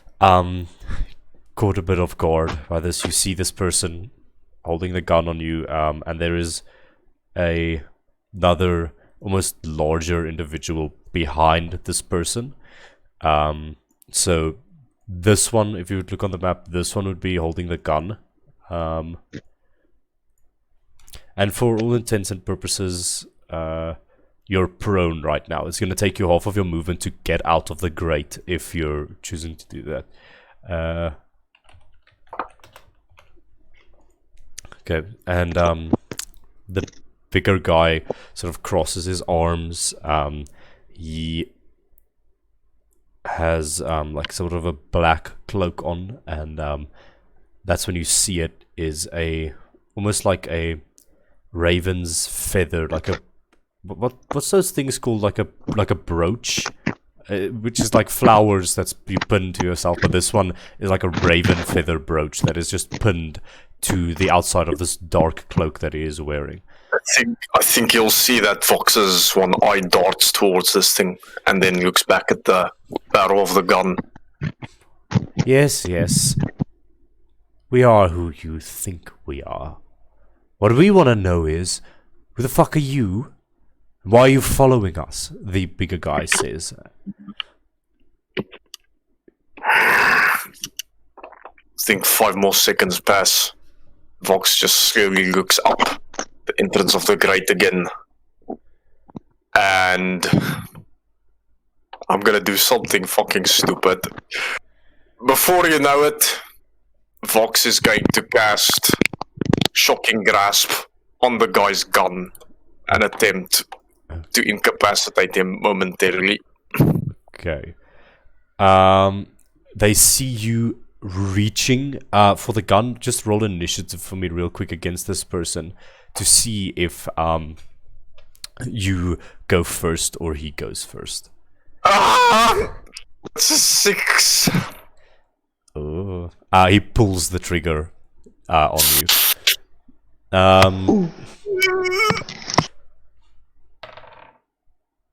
R.I.P. Vox. It is. My time is come. It's not that high though. It's an. Where's the pomp pistol? It is an 11 to hit. That misses. You go reaching for it here. Shoots off a green beam of energy. That you just duck your head behind.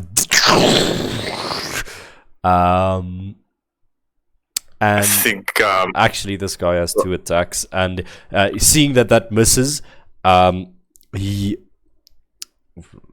okay, we'll say that in this moment you can go now, because it's sort of just that instant snap thing, and then we'll go into initiative. So okay. Go for it.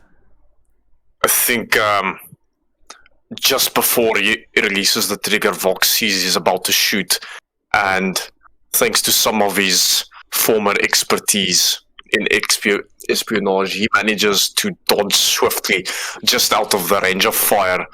And the moment the bolt just flies past his face, illuminating his whole mask in green, he immediately just takes out his other hand, and these sparking jet black lightning bolts start to violently erupt from his hand, and the air becomes a bit silent after that gunshot. The echoes from the fire still echoing in the streets, and for a mere second it's completely silent, and all of a sudden there's just this huge pulse of dark black lightning that just heats directly at both of them as I cast Chaos Bolt towards them. Okay, cool.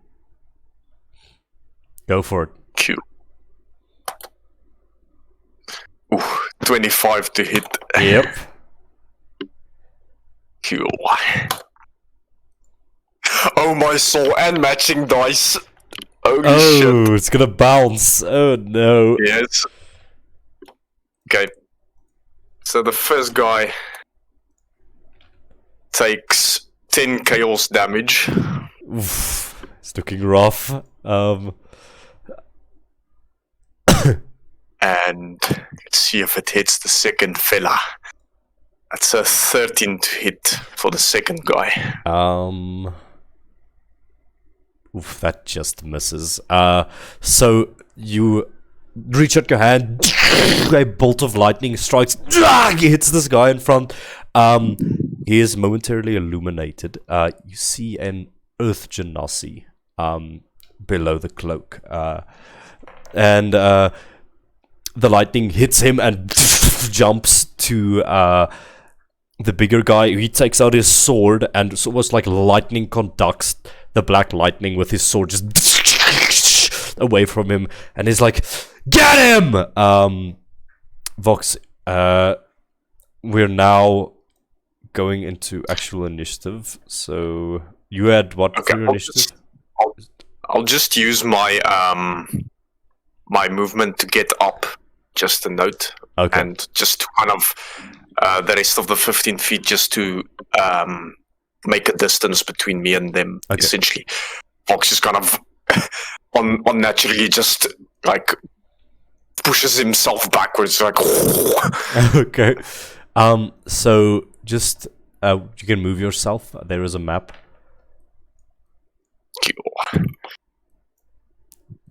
Okay. Attack of opportunity from this guy. He takes out a short sword and slashes towards you. Okay, that's gonna hit. I think it's a 20 to hit. Yes, that will hit. You take 7 points of slashing damage. Got very I think high. they just hear this muffled groan from underneath the mask, like, and he just moves back. Okay, you begin moving back, and then what was your initiative? Sorry. It was a brilliant, illuminating 6. Okay, 6 for your initiative.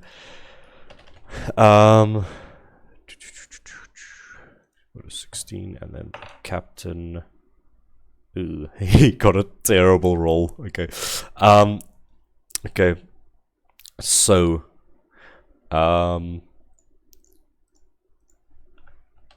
just do this right.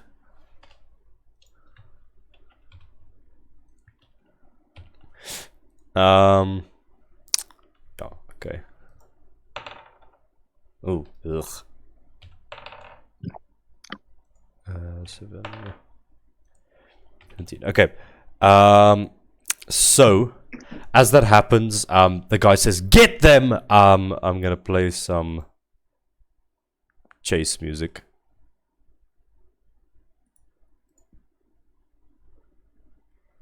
A person steps from the roof.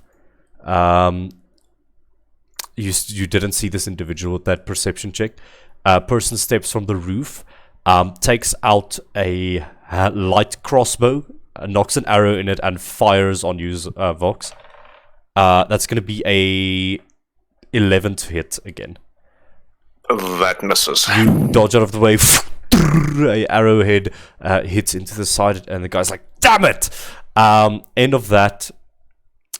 This individual is going to go.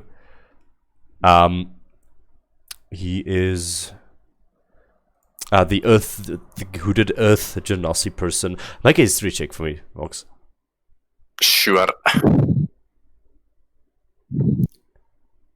That's a 14? Something about this individual, seeing his face briefly, is a young Earth Genasi, looks familiar. But anyways, this guy stands back up.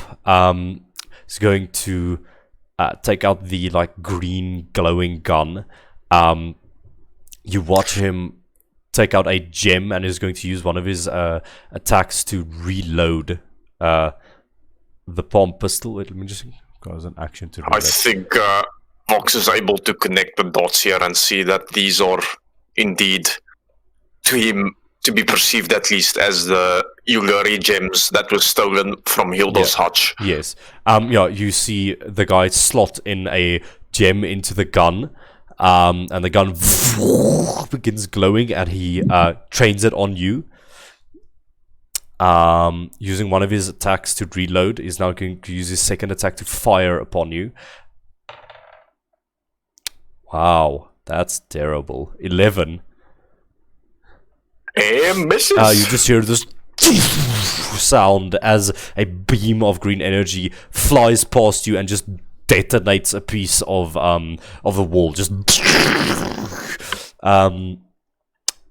even though that missed, you still take 5 points of force damage as the explosion of the bullet damages you in that area. It barely misses you, hits the wall, and then the force explosion just detonates in your face. That is this guy's turn. He's just gonna sort of, and then he's pretty hurt himself, so he's gonna stay back, I think. And then a secondary individual comes up on this roof over here, and takes out a light crossbow, fires on you. 22 hit. Yes! That hits. That's a lot of damage. It's gonna be 8 points. Ow. Yeah, Vox feels that. Okay, but Vox. I think it doesn't make a sound when it goes into his cloak, but you can just hear the from underneath. And Mike Sully. Vox, it is your turn now. As that explosion to the side of you, you feel arrow in your shoulder. It is your turn. What are you doing? I think Vox quickly realizes that he is far outnumbered, and this is most likely the entire Ravens gang that he just uncovered. So he is going to retreat. Okay. I will use my action to disengage. Okay. And I'm just gonna bolt. Yeah, there's no one on you at the moment, so there won't be attacks of opportunity. Okay. These two people are standing on the roof, firing upon you. So yeah, you can just full dash if you'd like. I think Vox will take one last look at all these members' faces and try to memorize them in the heat of the moment. Yeah. But then he'll turn around and he'll just bolt. I would say, yeah, with that, the guy with the gun, the Earth Genasi, he looks familiar to you, but the rest, you don't know who they are. And you run off. I think, I don't know how well lit the area is, but as I'm running away, what's left behind in my original place is just a pool of... You think it would be blood, but it's completely black. It looks like oil just laying on the street. Okay. As I make haste into the night. Okay, you full dash. Make a stealth check for me. Sure. That's an 18. Okay, you disappear. They'll try and make checks for you, but I don't think... Oh no, they don't see you. And you are abscond from this place. Just hearing them sort of leap from rooftop to rooftop looking for you, but you go unnoticed and you have escaped from the Ravens. I think Vox's breathing is a bit like... how do I put it? Unequal, as he's kind of cringing underneath the mask and holding onto that arrow that's still lunged in the side of his body. Mm-hmm. And you can just hear this heavy breathing from beneath his mask, like... And then he just recollects himself and waits till the storm is over before he comes out again. Okay. Turning it back to everyone within the fighting ring, you all are on your way to Evander to speak with him. So you make your way out of the ring, go to his office. There's sort of like a bodyguard there that like does the meme where he like opens the door for you, shows you in, taking the red ribbon thing away. But you all do enter Evander's office, which is quaint, fancy, bunch of trophies and things over there. And yeah, you look upon this tall, lanky guy with a pencil-thin mustache and a top hat. Well, boys, that was quite the fight. I wasn't expecting there to be so much resistance, but you know, anything can happen in the ring. I'm not sure why our little suited individual was so eager to get to your little friend over here. But as a favor to all of you, and seeing that your competitor is currently deceased, I do have a bit of information on those bird fellas you're looking for, if you're interested. What would you... Just say that again quickly. I said, and what would you want in return? Because he knows he's gonna want something. Oh, just your continued attendance in my rings. Always when you two come here, the profits shoot through the roof, or at least or at least much higher than when these other sorry sacks hang around here. I mean, that's fine. Spectacular, boys. So, yeah, I expect to see you here at least once or twice within the next month. Push those targets a little bit. But in exchange, I will, of course, give you some information about these bird fellas. I've seen them around my fighting ring. Not much is known about them. But, I might have a clue on how to find their whereabouts and their base of operations. So you in? Where would that be? I don't know. Yeah. I don't know where that would be. But they do speak in some sort of code. They with their markings that they place all over the city.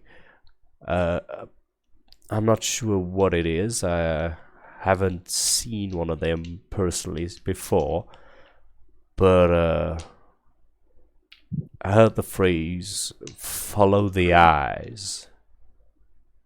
I think it has something to do with the markings that they leave around the city. That is my piece of advice to you. Well, it's more than we had before, so. Of course. Now, boys, get out of here. I still have a show to run. I'll be seeing you in a few weeks. Thank you very much. Sergey will give like a mocking bow. Just to be clear, I don't have to come back, right? Oh no. I think you're actually bad for business. I don't want some Del Ferro fuck to come in here looking for whatever you are. Yeah, alright. Because I'm not coming back here. Alright. Yeah. And Grant will just stand up and saunter out. Okay. Yeah, I want to say, like, Sergey goes out first, and then Grant, and then Alexander last. And as we exit the office, Alexander wants to go real close to Grant's neck and take a deep, like, sniff. As I cast magic awareness. Okay. You do detect magic on this. Does it give you like the school of magic? Yes. Until the end of your next turn, you know the location of a spell or magic item, blah blah blah blah. You sense a spell and you learn which school of magic it belongs to. Sensing a spell. So I would say you do detect some sort of magic presence within Grant. The school is unknown to you. It is something new. And yeah, you don't detect specific spells. But yeah. Yeah, it needs to cast a spell for me to know that. I would say that the school is similar to necromancy, but it's not necromancy. Okay. And is our favorite mask boy within 60 feet of us? Vox. You don't know. You haven't seen him. No, but like, if he's in 60 feet, I could sense it. I would sense his magic. No, you don't sense any magic. Okay. You don't know if he's in 60 feet or not. Fair enough. That's all. Okay. Okay, where are you guys going now? We're gonna head on back to the HVC. Okay. Headquarters. Sake of brevity, you head back to the HVC. Vox, are you heading back to the HVC?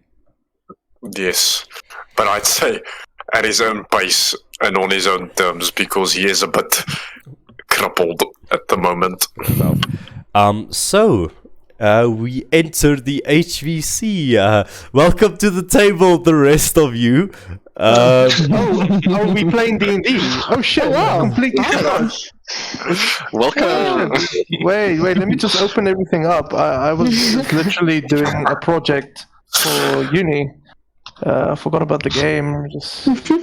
Not our fault. You guys created a bunch of introverted people that lock themselves in their rooms. Okay. Hey.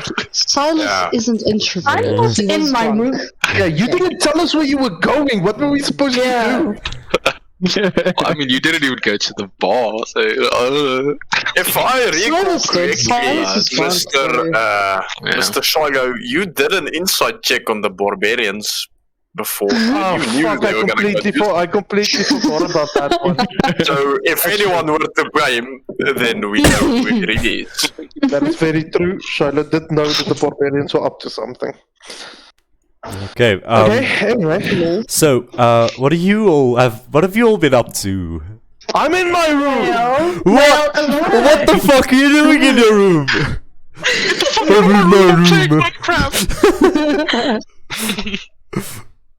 Okay, so what are you doing in said room? We'll go to Shiloh first. What are you doing? I am sitting on the chair next to my bed. And I'm literally just sitting upright with both my hands on my knees, staring blankly into the wall. That's literally what I'm doing next. Okay. Let's see.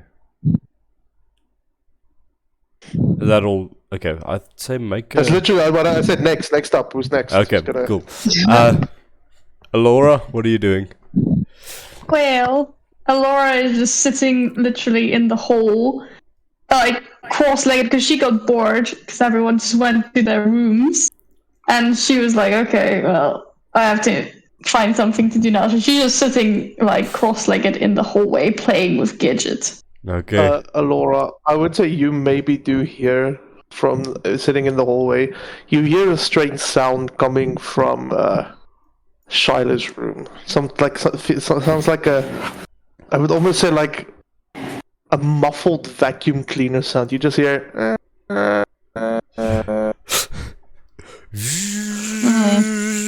Would I recognize the sound because I'm in? I don't know. You recognize it as the sound of a muffled vacuum cleaner, I guess. Yeah, vacuums are a thing. I guess. Okay.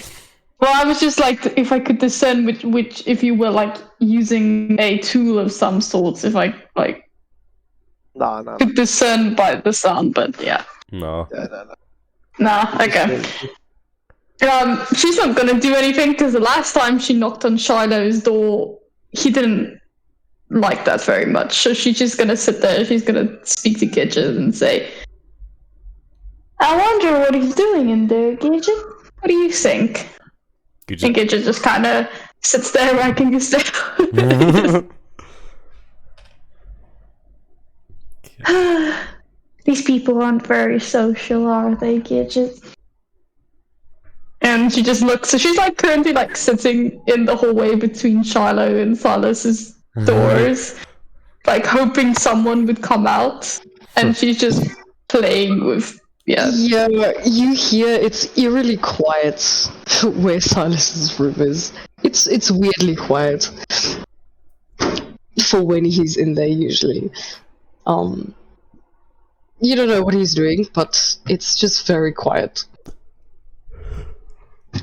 You would just Slithering from beneath Vox's door, you see a very intoxicated golden dragon just slowly creeping from underneath the door, completely out of breath. He looks like he just passed through a hurricane.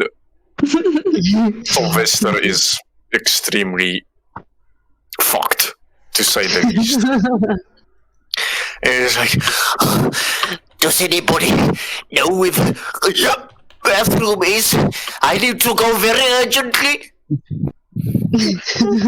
Sylvester's just through those doors. Are you okay? Not exactly. Pardon me. And he just, like, slithers underneath the bathroom door and tries to close it, but he can't because he's a small dragon and it's a giant metal door. And after some attempts, he just leaves it and he just straight up, like, stands with his legs open and he just lets it rip on the toilet. And you just hear the small trickle of water in the toilet. Interesting. Laura's just gonna wait till Sylvester is done to make sure he's okay.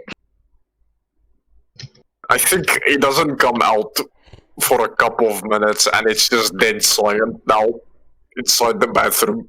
After a while, I think Laura would get a bit worried and she would Sylvester, I don't mean to bother you, but are you alright in there?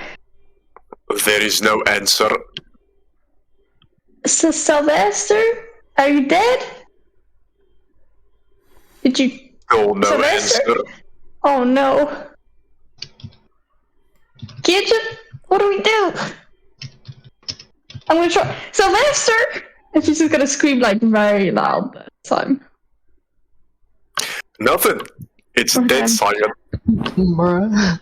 And I don't think the others are gonna be of help, so she's just gonna rub her hands together and then she is going to...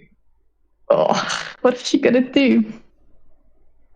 I'd say the door is already half open, so if Yeah. you can peek in potentially. Yeah, I'm gonna kick in the door.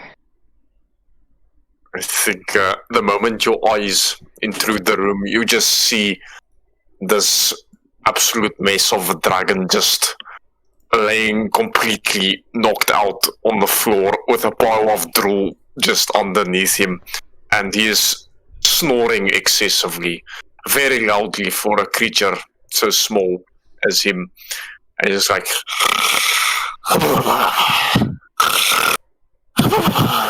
he's completely incapacitated.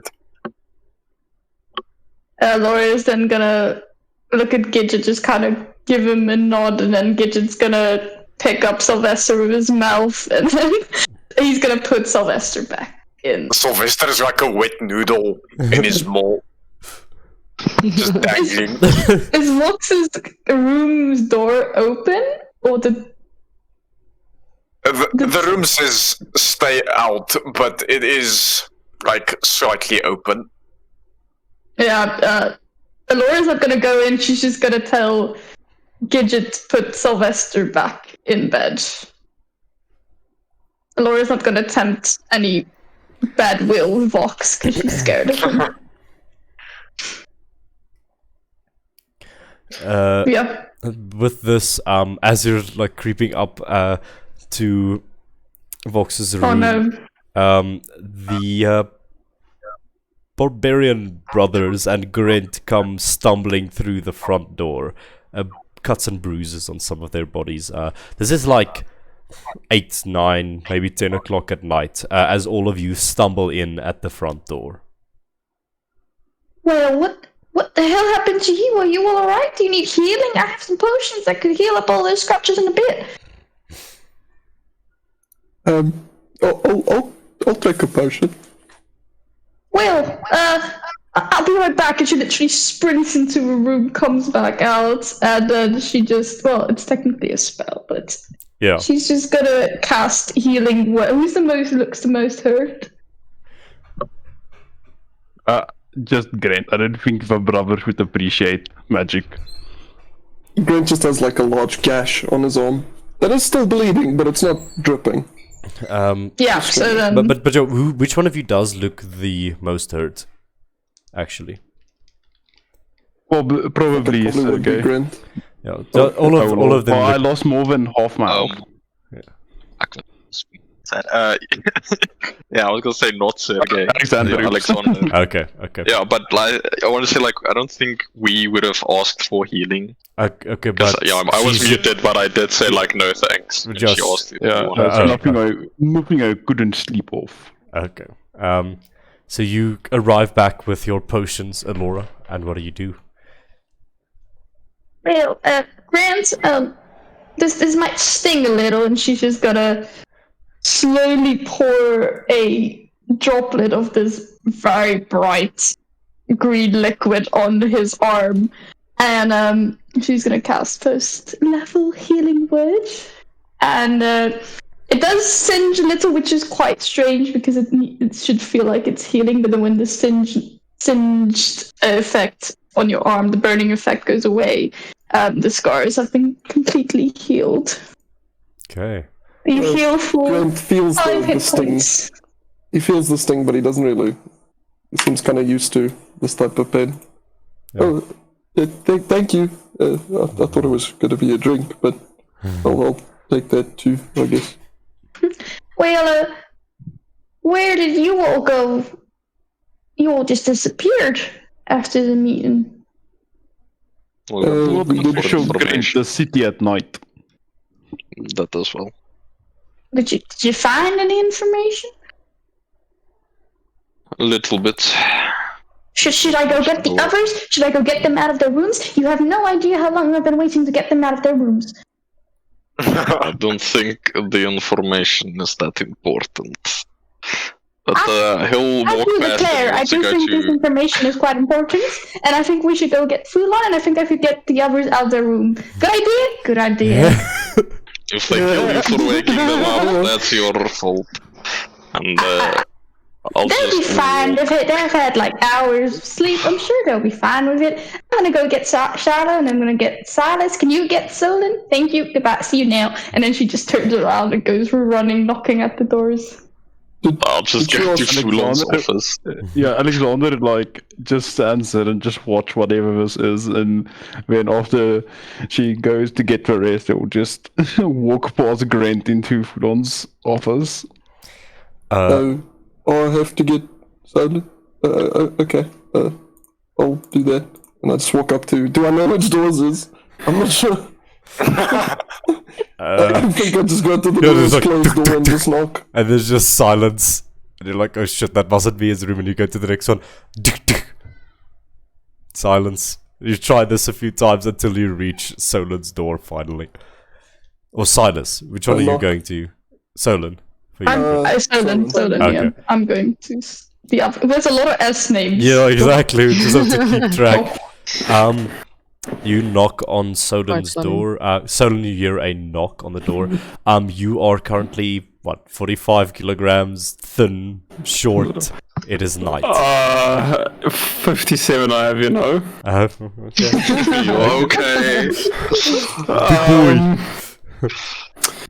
So I would say as he knocks on his door, he's a little bit panicky of what happened in Roland's office. So when he knocks, he opens the door a bit and just looks to the left and right and see this kid.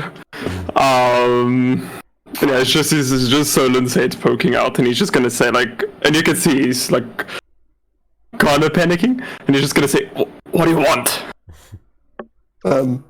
Sorry, we just, I think we're calling a meeting. Is that what you call it, a meeting? Yeah, shut. A meeting. The first thing that goes to Solon's mind is he being summoned for what he has done, and he just says, no, and he just closed the door.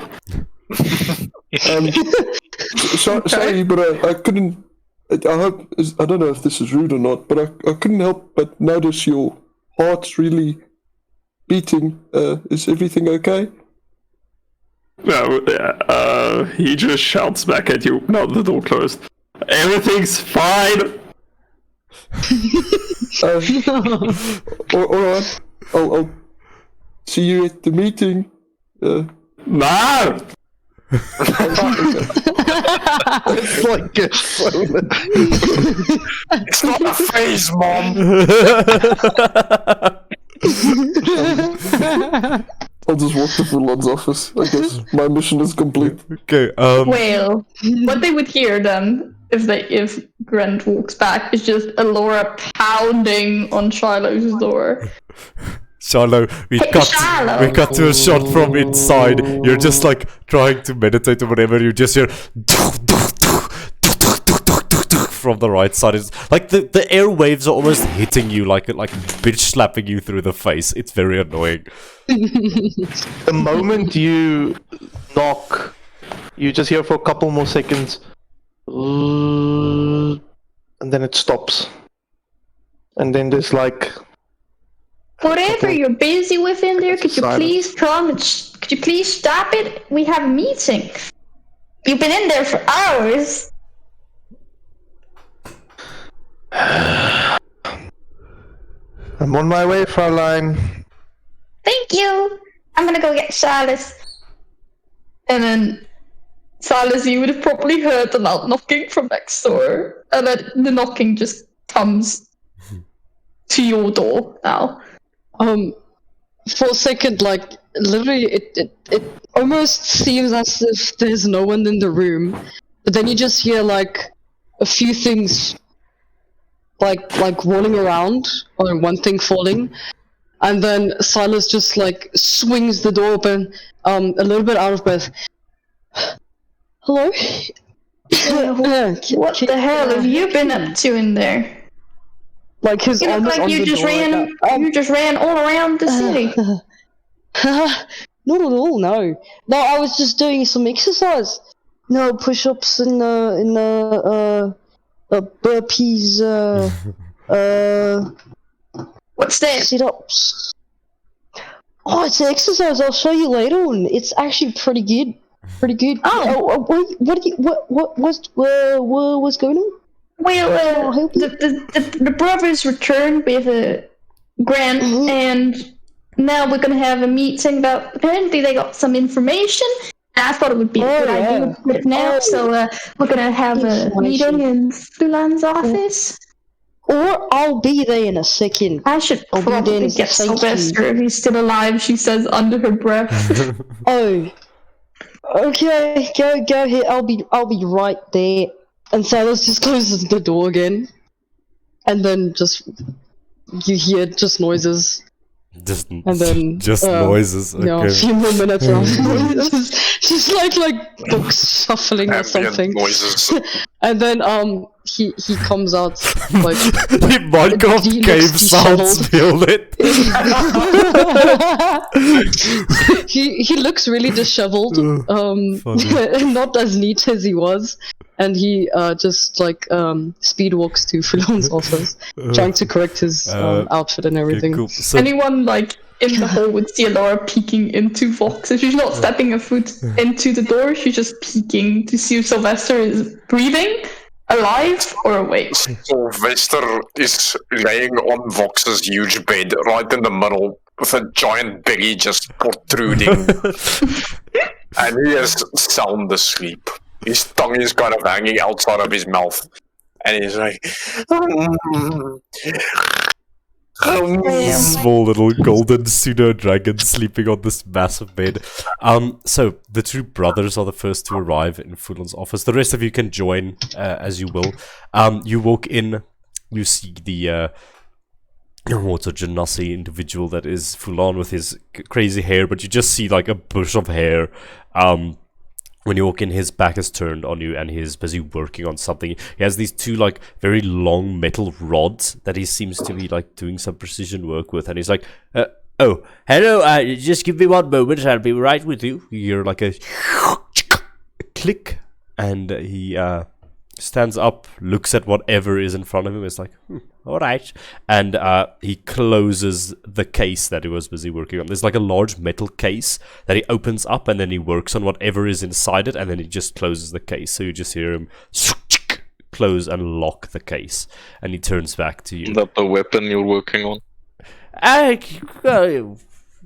Weapon, negotiation tool, whatever you'd like to call it. It's something of the sort, yes. Potato. I understand. So, you're back. What news you bring from the front lines? What new information have we discovered? Where's Vox? That is a good question. I do not know. But, and I just look outside at Laura.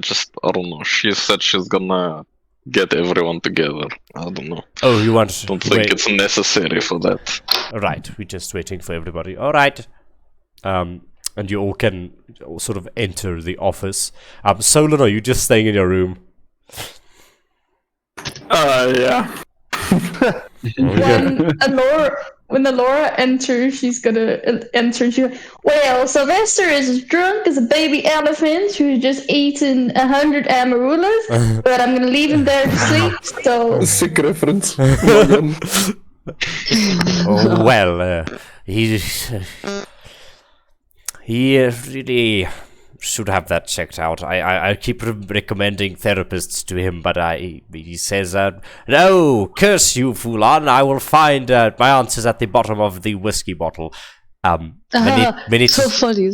Many times he has tried, and he has failed. Yes. They hear a muffled yep from the other side of the room.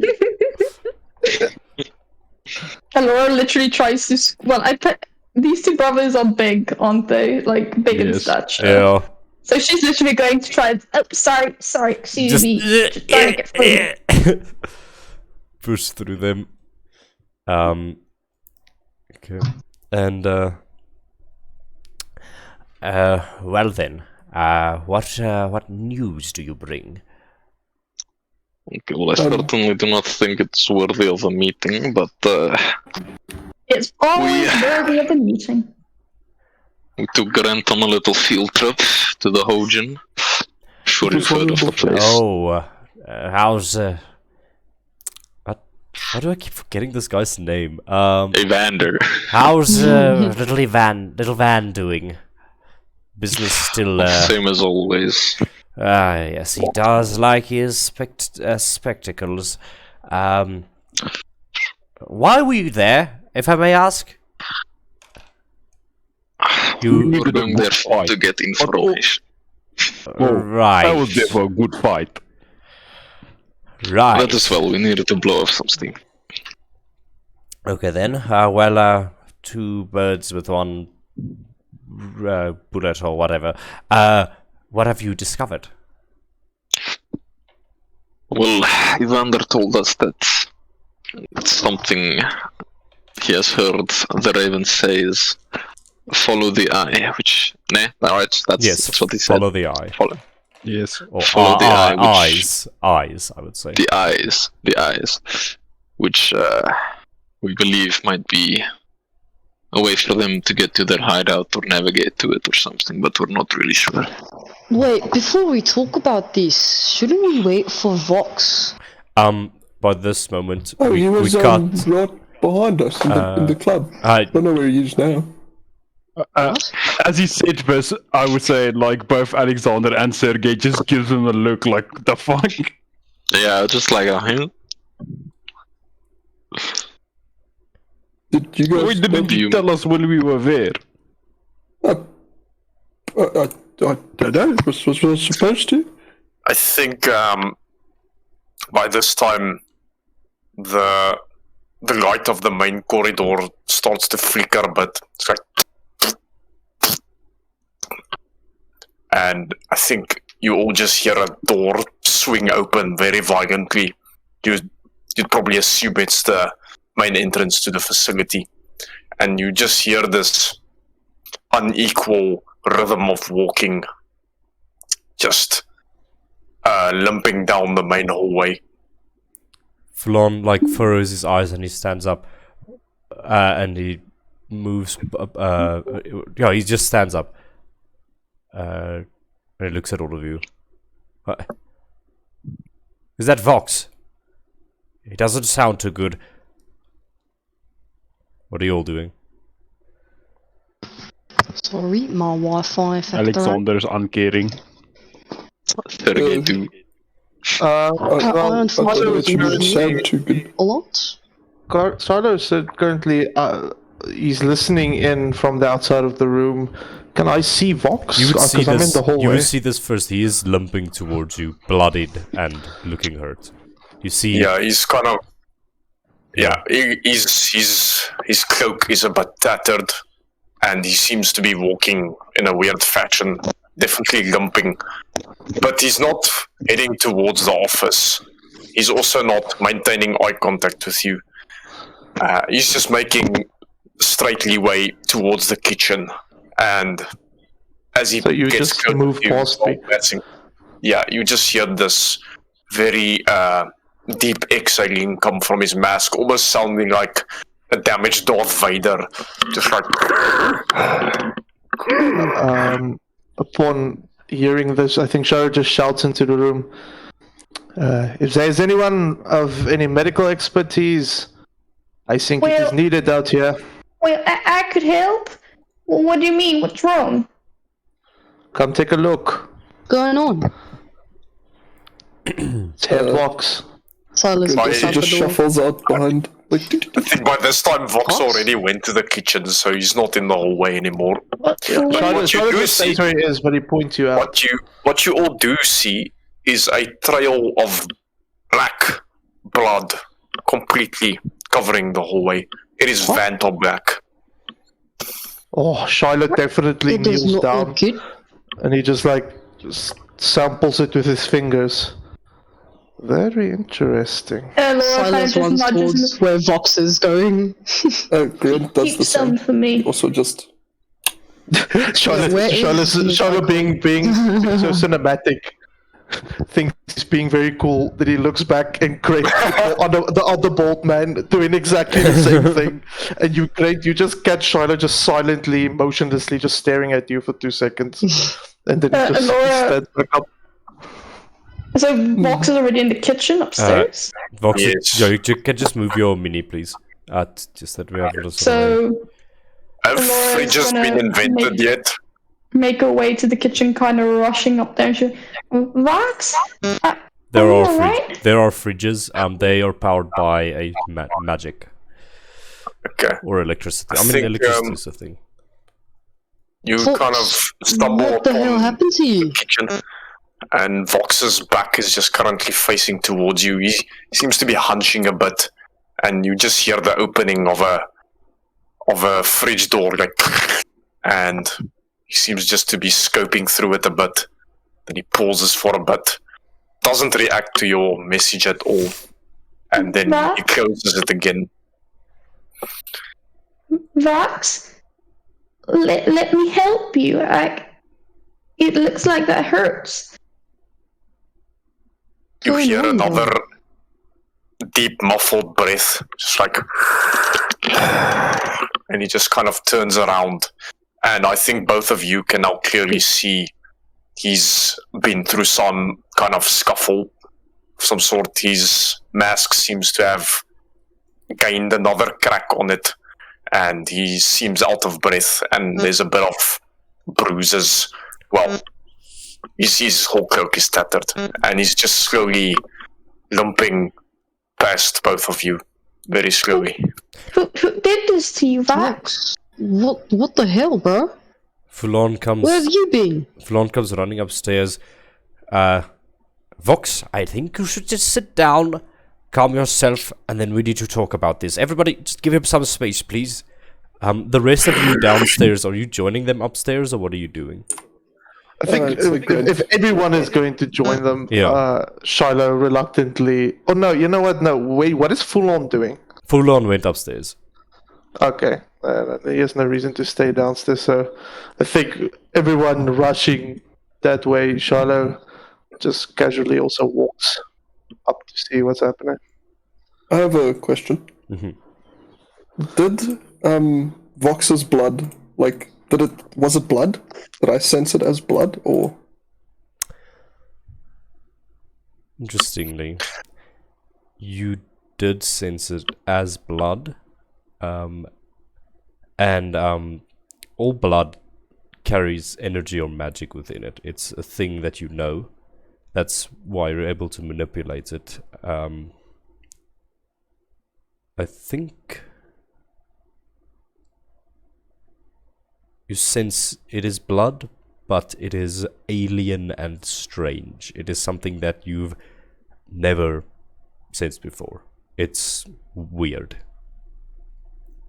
I see. Out of pure curiosity, Grant is going to cast transfusion,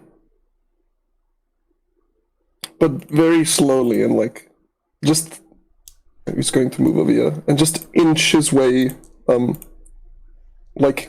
gash in his arm just slightly opens up again and the blood just inches its way towards Vox. Vox immediately looks at you, and he death stares you. Grinch, just, I wouldn't do that if I were you. He doesn't. No, wait, one second. It's just it's not the same. I still crossed transfusion. Okay, so you... If I'm able. Okay, Vox, are you trying to resist this? Grains of blood flies towards you. That's what you see. Yeah, he bats it away. Yeah, I think transfusion, he's not willing in this moment, and just a spark of black lightning and the blood is lost. You still take the damage, though. I see. 3 damage. I think instead of the normal intimidating groan, you just hear a muffled groan of annoyance, just like, it's kind of like signaling, get out of my way. And he just kind of respectfully just squeezes past you and slowly limps towards the stairs, passing right by, full on. Sorry, I was just curious. And then you kind of, yeah. Grant is just gonna like look back down at the. Since she was standing there for a while, I'd imagine it's a fairly sized puddle of blood. Yeah. He's just gonna look down at it and. Am I able to cast drain on? Well, actually, no. I'm just gonna like rest my palm on the puddle and like try and drain some of it. An interesting question. Let me think quickly. You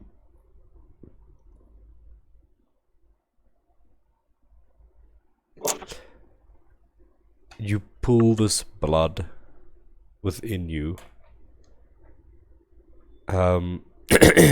You're able to do so, but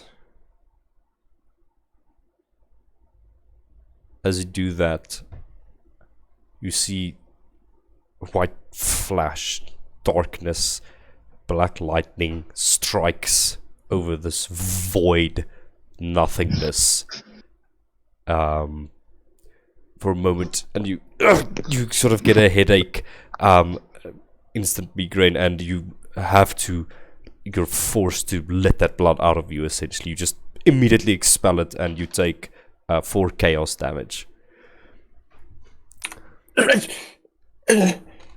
It's not normal. Grant's just gonna like lean against the countertop and just keep staring at the black blood oozing from his own wound now. Do I need to heal you again? No, I'm okay. I think. Yeah. No thanks. Oh, okay.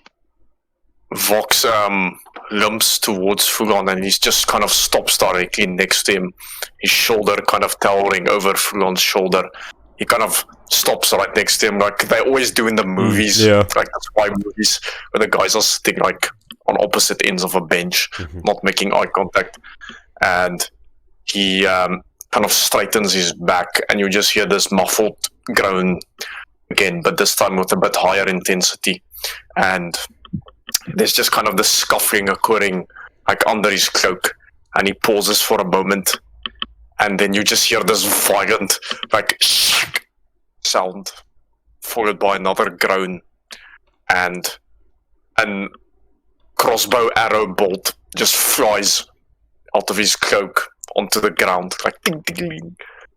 And with his other hand he hands a note full on, and he walks to his room limpingly, well, then, in much pain. Get better. We are going to need your expertise, Vox. What's on the note? So, all that the note says is encountered 5 members of Raven Clan. One is Earth Genasi, and there will be an attempt at a sketch of the guy's face, but it looks a bit haphazard since he drew it in much pain. Fulan's eyes narrow. He looks contemplating, unsure. And he looks at the rest of you.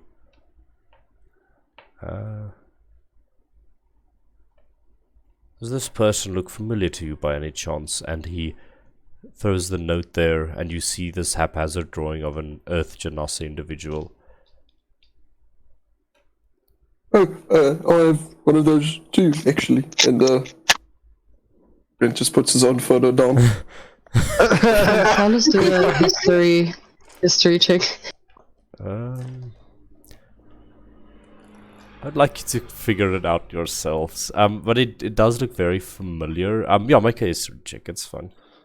Does it look very familiar? All of you. I'm gonna metagame, but I'm assuming it's one of the... Anyone that was in the Toad Princess can make this history check.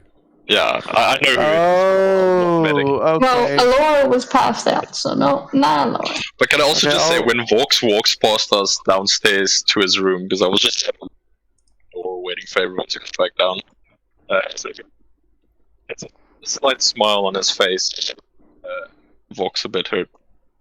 Yes, okay. Yeah, I think you guys are able to perceive him lumping like past you, but I think you guys also noticed the strange dark blood just trotting behind him, and he briefly glances at you, but almost like he knows what you are up to, but then he minds his own and just slams his door closed. Sergey isn't capable of smiling. He has a mechanical jaw. He'll chuckle like just softly under his breath. Okay. History checks. Shadow doesn't remember. Brent just stares down at his Silas own was photo. too drunk. Yeah, the photo looks familiar to you. I mean, you can make your own assumptions about it. It wouldn't be metagaming to be like, oh, is it this guy? I mean, you are your characters, so if you remember something. Okay, so I can do this. There's one Earth Genasi that I, as the player, remember. So would you say Charlotte remembers it as well? Yeah, of course. Okay, so I don't have to roll the history check. I just know. Mm-hmm. Okay. Okay. Well, in that case, no, just for going forward. In that case, like, you don't have to roll a history check to remember anything or everything. Like, if your character knows what he knows, and if you make those assumptions and things and conclusions, then yeah, you can just keep with it. Okay. Oh, by the way, you hear the distant muffled sound of classical music again, but this time it's much louder than usual. Okay. well, Noted. Charlotte thinks of the Earth Genasi that works at the Toad Princess that he saw before he went to go question the owner. Do the two faces, I'm assuming. I mean, they look similar. They look similar at least. Well, then Charlotte will just point out. I don't know if this carries any weight, but I saw an Earth Genasi in the tavern downstairs. Maybe connected, maybe Did not. they look I don't know. Look, did they look similar? Because if it's just an Earth Genasi, that's a bit racist. Don't you think? I didn't get a good look at it. They might be. Mhm. Might be worth it to go ask since it's just downstairs. Like, yeah, I would say. Awesome. Can I do a dex check to What's see right how now? well I drew the picture? Sure. Make a dex check. That's a 9, so it's like a stick drawing with a few rolls. Okay, well. Anyways. Yeah, the carry thing on. is, we can tell it's an Earth Genasi, and yeah. Okay, this one But yeah. Vox tried to like capture the prominent details Yeah. that would make this person unique from other.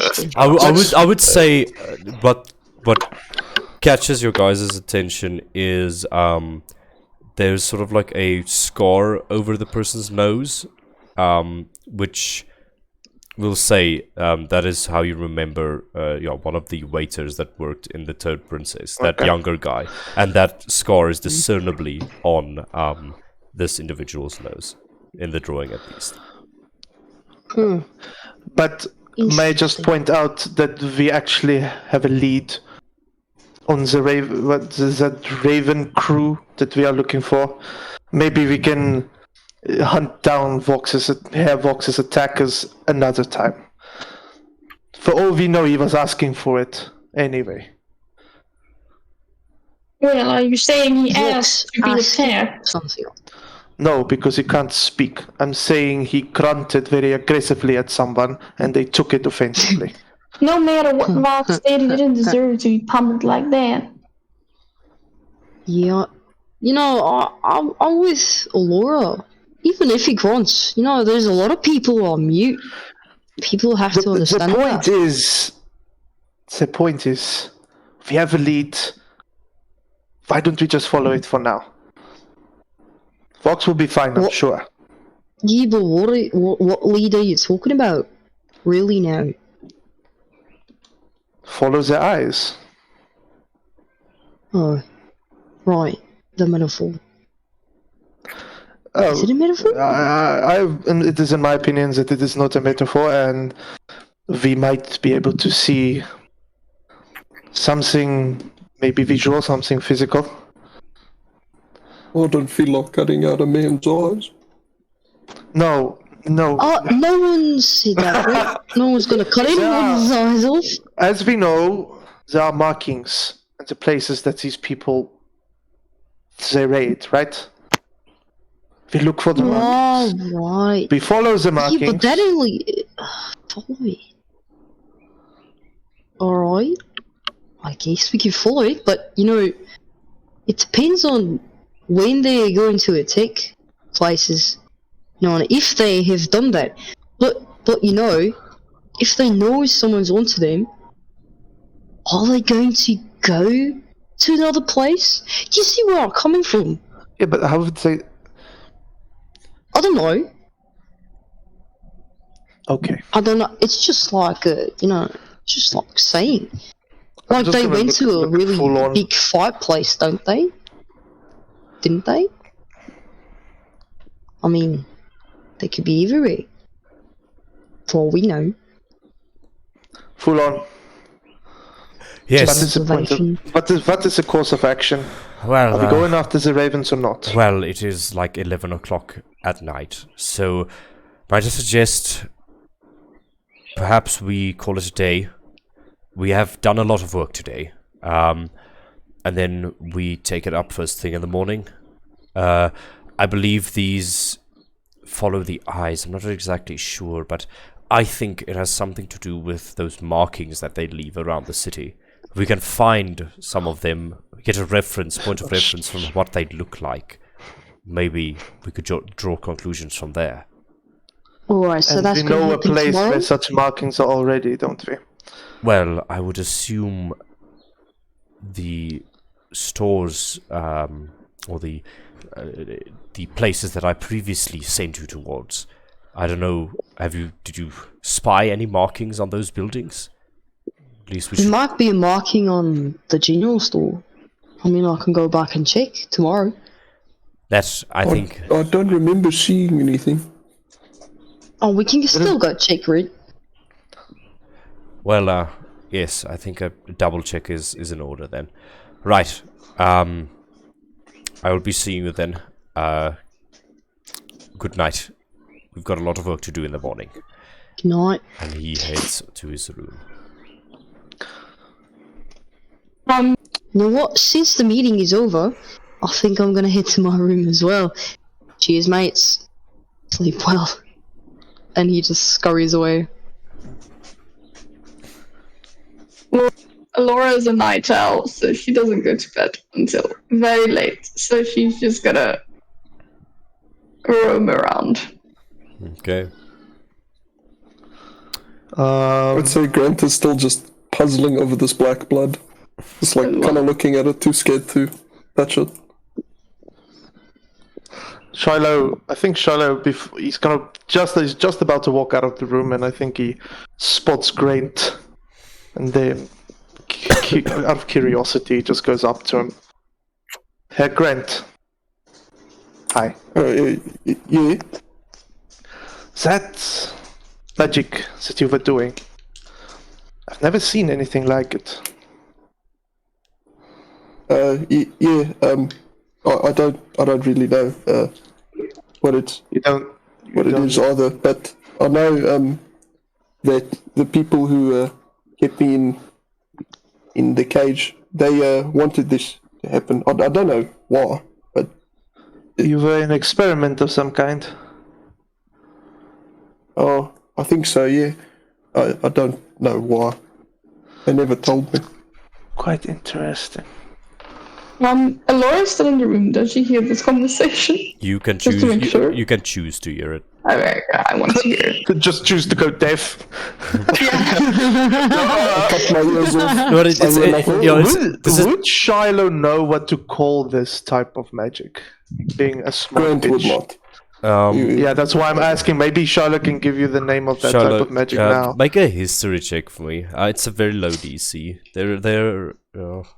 Ha ha ha! That's a 23. Your history. eyes sort of roll back in your head, and you think for a moment, and No one sees. No one sees. yeah, because you have goggles. Actually, you know what? I'm gonna. As funny as that is, I am going to just amend that just a little bit. Nothing of that sort happens. What actually happens, and you guys can all see this for like maybe a second and a half. Sorry, these dogs. My goggles, they start to glow. They start to glow turquoise just for a second, and then it's bad. That's my "that's so Raven" moment. And yeah, what do I remember? You don't remember much, but you go through and think. And there are these almost like a old school. You know those things that click in the next image on a projector. It's like a like it's a toy. It's like a toy that you can like a child can look through, and then you click it, and then it stirs it. Like you get something like that. Black and gray, and like these weird like fuzzy markings, like an old television on the sides.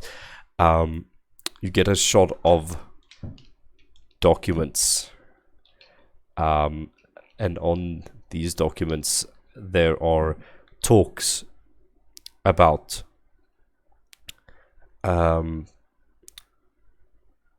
making the perfect being. What power can be used to achieve this? There are many different things that they've tried already. Many different magic items, catalysts for magic to do this, but nothing has worked so far.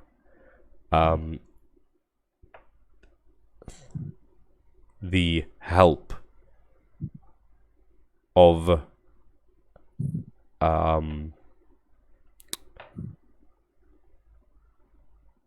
name that is blurred out. It's weird. There's like a gap on the document. It says Mr. It says greetings, Mr. And then it just like goes fuzzy, like static in that area. Greetings, Mr. Static. We are reaching out to you on behalf of the more fuzz. You can't see what it says on that. Have you thought of our offer yet? I think the monetary amount that we are prepared to give you is more than sufficient. You won't have to work for the nobility any longer. Join us, and we can take them down together. Please review our experimental data, your input is invaluable to us. Signed, Static. You remember gems on this document of various colors, catalysts of magic. And also the word on this document that comes to you now: hemomancy. Blood magic. The sculpting of the flesh.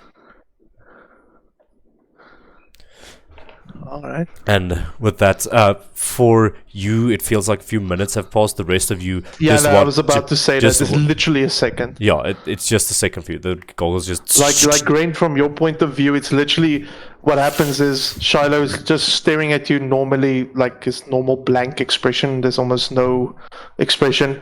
Then just goggles just flash turquoise for a second, and his extremely blank expression turns into a very less blank, but still quite blank, but noticeably a little bit more kind of how would I put this? Not necessarily like startled or anything, but like yeah, I would say what do you call it when you're I don't know, is he just looks frazzled or like confused. Yeah, it's like a Intrigued? confused. Yeah, not intrigued. No. It's a little bit more of a negative emotion on his face. Are you waiting for me to say something? Or?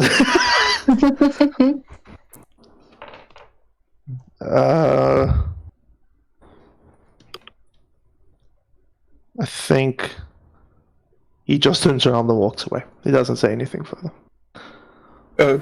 Did I do something rude? Well, Alora's then gonna pitch in. Don't worry about it.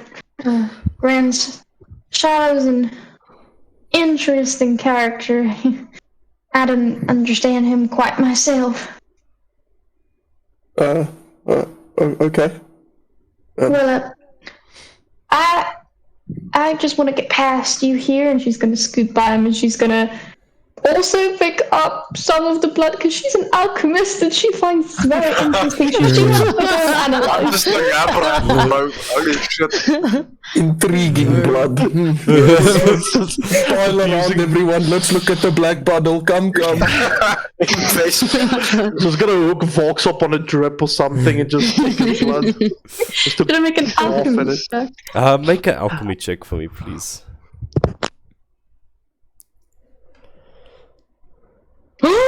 24. Okay, almost in that 20. Oh, wow. Okay, so you expertly, without getting any dirt or anything into it, congeal some of this blood, put it in a containment vial in order it won't harden or anything. It's just going to stay in its liquid form. It's this sort of oily black liquid that you have inside that vial. And with that alchemy check, you don't. She would go back to her room and analyze it, but before she would go back to her room, she'd be like, "Good night, Grant. See you tomorrow." And then she would run downstairs. Hold on. I assume she just runs. Yeah. So, ignoring my protest. I don't really know what to do there. He's just gonna keep staring at the bottle. Alora, as you do that alchemy check, just sort of looking at this blood, it's weird to find a use for this. Analyzing it, it's normal blood. By all means, it just sort of has that black color to it. You're not sure if it's something in the blood giving it that color, but you also detect that it is. It seems like normal blood that is just black, looking like closely at it, but it is also strangely fundamentally different. It is almost like it is the opposite of blood itself. It's like minus blood. which is Minus blood. which is the same but on the other side of the zero, essentially on the other side of the spectrum. It's like an inverse of blood. All the chromosomes are flipped. I just realized while she would be studying this, there's still a hole in between in her room that leads to Vox's. Oh, that's true. Yeah, by the way, you struggle to maintain focus because there's just this loud Beethoven shit just jamming in the next room. Like, Yeah, and she's trying to be. Like, this might need to be stealth check. She's trying to be quiet because she doesn't want Vox to get mad at her for like examining. No, his I would blood. say the music is too loud. Vox wouldn't notice. Vox is dressing his wounds. Okay. Is there anything you guys would like to do before we set off for a rest? Shiloh definitely going back to his room. Before he goes to his room, I think what he wants to do is he wants to look for an empty notebook of some kind. I would say that's in which he can easy enough to procure.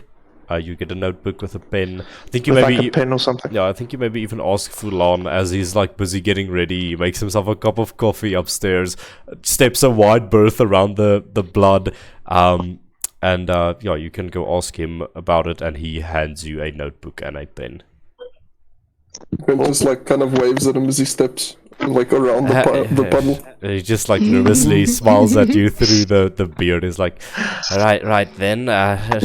He sort of kneels down and is like, do you know what this is? I mean, I've never seen something like it. I've never actually seen Vox bleed before.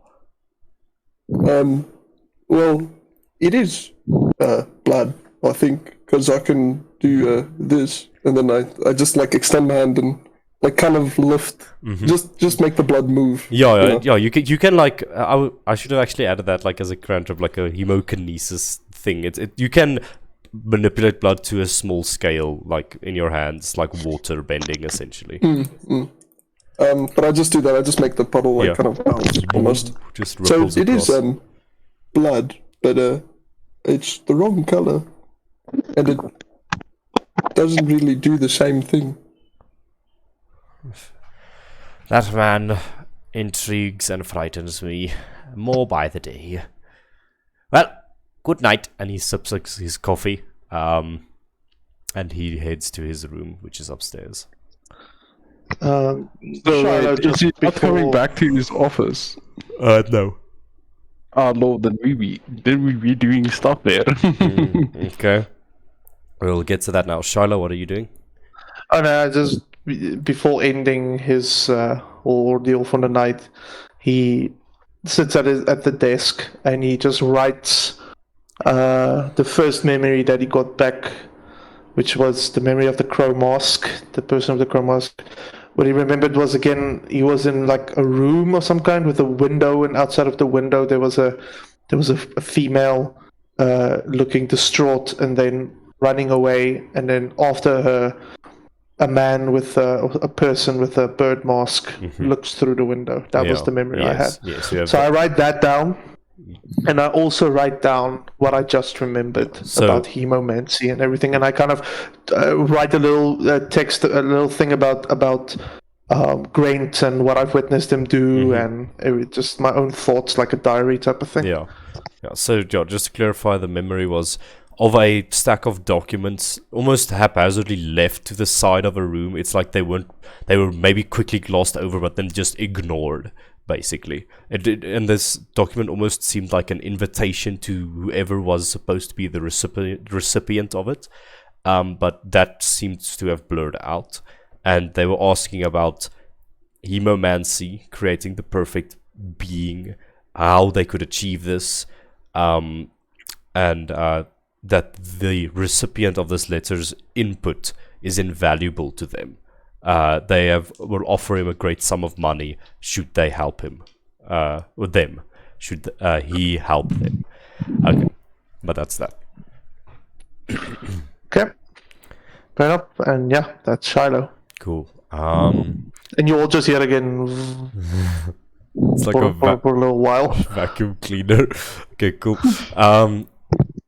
or the sound of it at least. Anyone else before we go to sleep? Vox, what are you doing? Just sort of dressing your wounds?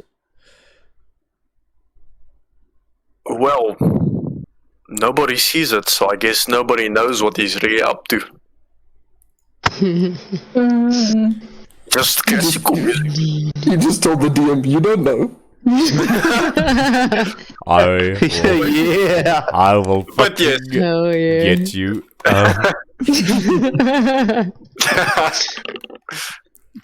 Okay. You will have no secrets. But with that, Grant is just gonna go to bed, by the way. Just move the dresser against the door to keep it open. cool. Brothers, are you doing anything? Yes, I will be using my last charge of magic awareness. So it says like you, as an action, you are awareness. You can, the presence of concentrated magic. I just basically want to snoop around in his office since he just graciously left us in here, without the supervision. There is.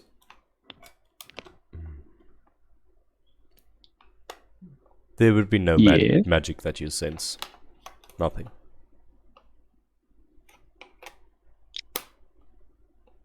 What do you think, Sergey? Do we snoop around a bit or we just call it a night? I don't know. The thing he was working on earlier seemed interesting, but he seems like that type to have a few tricks up his sleeve. I agree. I do not sense any magic here, though. I guess we did tell him what information we gathered, so no real point in staying. Where's your sense of adventure? And then Alexander just goes to his bed. Sergey as well. Okay. And that's all. With that, you can all take a long rest as we head to the next day. Just a small thing for those with a high passive perception. I think you'll notice the music stopped after a long while, and you could have sworn you just heard a door fly open somewhere throughout the night. But yeah, that's all. Well, Alora is next to Vox, so there's stupid and there's a hole. So I'm just assuming she's hearing this. Okay. With that, you all can take a long rest, and we awaken the next day. Would you guys like to take a break now for a few minutes, or are we going through? That would be nice, actually. Yeah. Just for a few minutes. Snack break. Okay, Five. ladies and gentlemen, 5 minutes snack break. We'll be back with you in a few moments. See you just now.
Okay.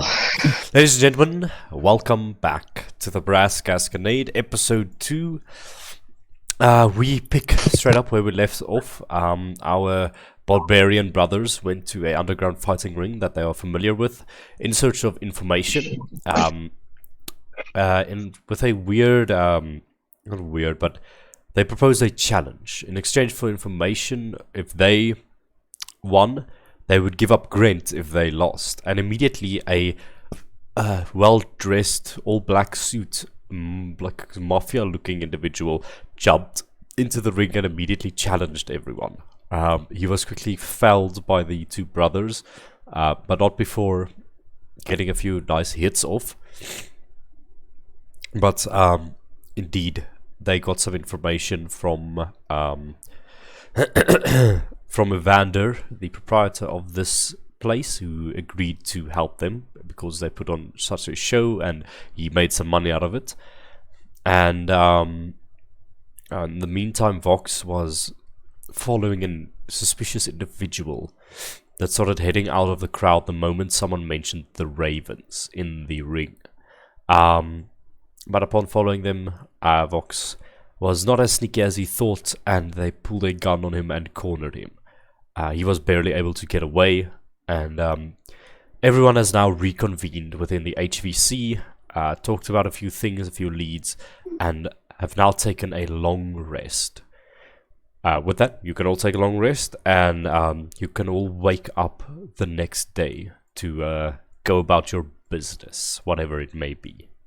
What are you guys doing? I'd say Grant woke up and just stood outside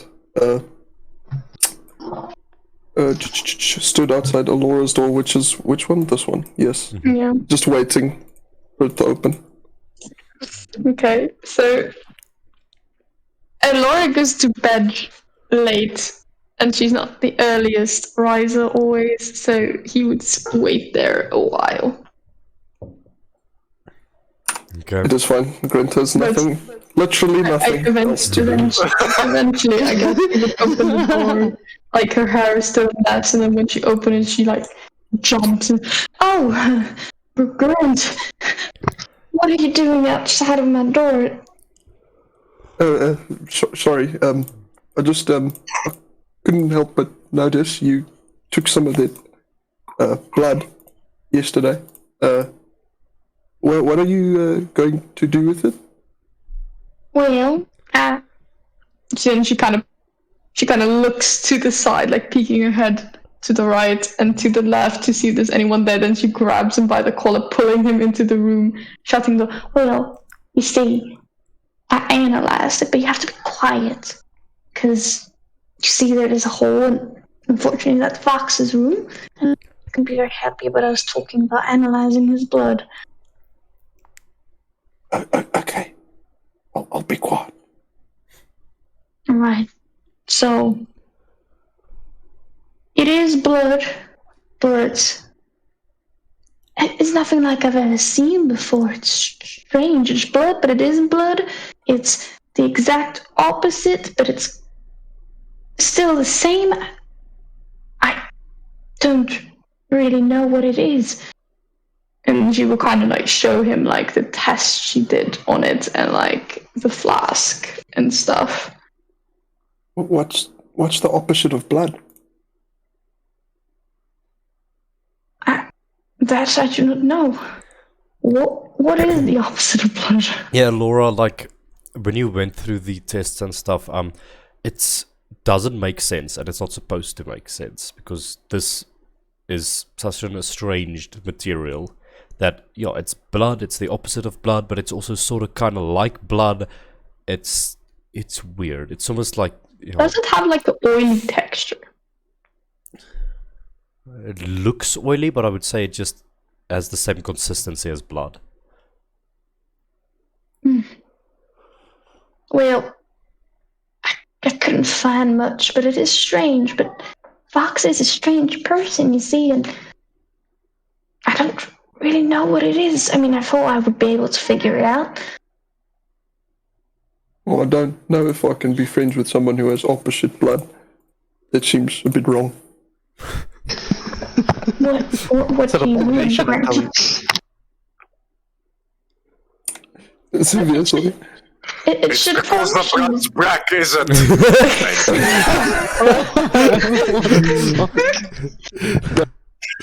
Oh, yes. Well, That's a yoke from me. well, do you maybe know anything about blood, Grant? This might be a shot into the water, but you want to take a look at it. Oh, now I can feel blood. Oh, on this note, was the blood outside in the corridor like cleaned up overnight, or Yes, is it still just staining the wood floor?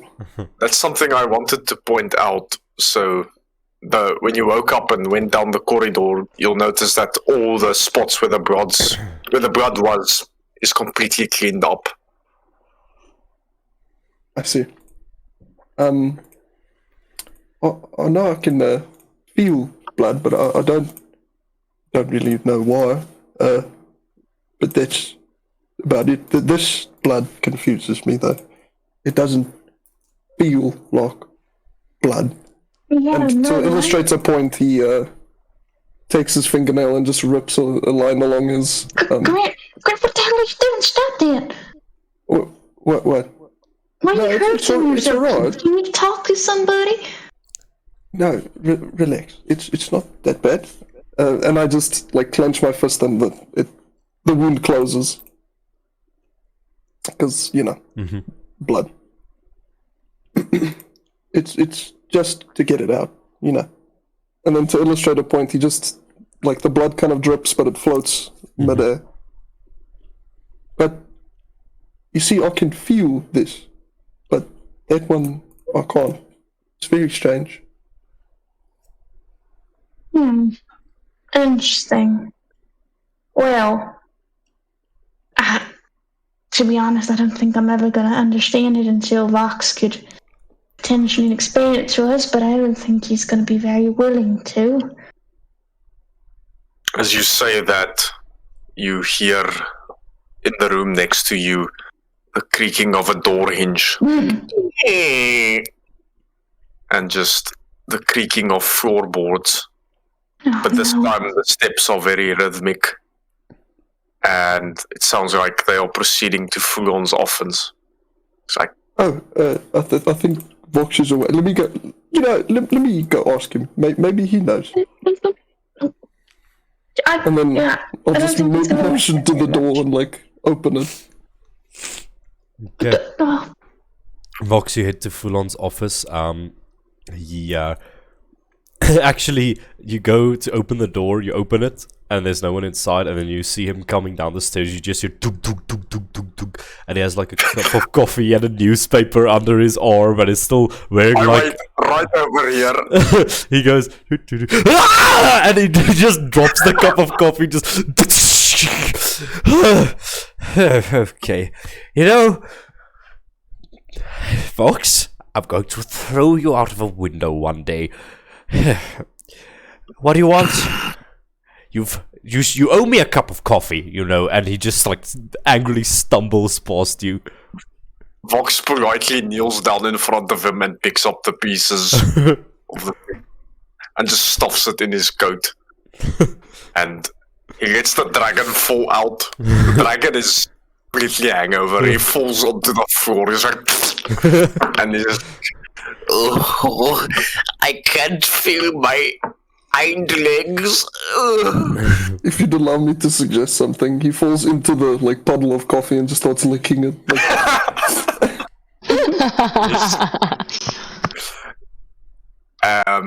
Box goes upstairs without saying a word and just disappears into the kitchen. Okay. Could I follow you? Don't mind him. He's. I can't believe I'm saying this, but he seems to have had a rougher night than I did. somehow. Apparently, and Fulon bends over, takes out the newspaper, and he just sort of like brushes the dragon to like the corner of the room with a few bits and pieces of the coffee mug. He just like sweeps the dragon there, and it's like, okay then, and he proceeds to his office. The dragon just trails behind him slowly, and then he takes his place on one of these chairs in front of the desk, and he just says, Well, Mr. Vox is not here concurrently, but I did have a chat with him this morning. As you can imagine, I was quite surprised when I saw him in his state when I arose from my slumber, but he seems to be okay, I think. But what's more important is not the fact that he's still alive, although we do appreciate it, but rather the info that Mr. Vox managed to gather yesterday. So, Right. from what I can discern, he seems to have followed the brothers to the... What was that scurvy club place called nearby? It was the Hojin is the combat bar that is beneath the Gears. Gears is the... Yes. It's that one, yes. The one that's very grungy, yes. Mm-hmm. So they seem to have gone to that bar to stimulate their adrenaline or something. I'm not very sure. That's all that Vox told me. Well, they did at least discover some sort of phrase, follow the eyes or something. I'm not really sure what it pertains to, but for being quite honest, I think those two just wanted to fight. But please continue. Well, you see, me and, Vox managed to slither into the crowd unnoticed, as he thinks at least, and he managed to scope out a strange-looking individual that seemed to leave when they announced their bargain. And trusting his gut, he decided to follow this person, and before he knew it, they jumped him. Oh. And... Well... Not only that, but it turns out that it was the entire Raven clan that was onto him, so that led us straight to the epicenter of the problem, so to speak. Well, that's... this is not entirely bad news. I mean, we now have a confirmed sighting of the Ravens. What did they look like? What apparel did they wear? We were able to discern. The door flies open, and Vox just stand there with a fresh cup of coffee. Actually no, Grant just like kind of follows Vox in. I don't even think Vox notices you. He just kind of follows him in. Stands there in the corner of the room waiting for the conversation to end so he can ask you a question.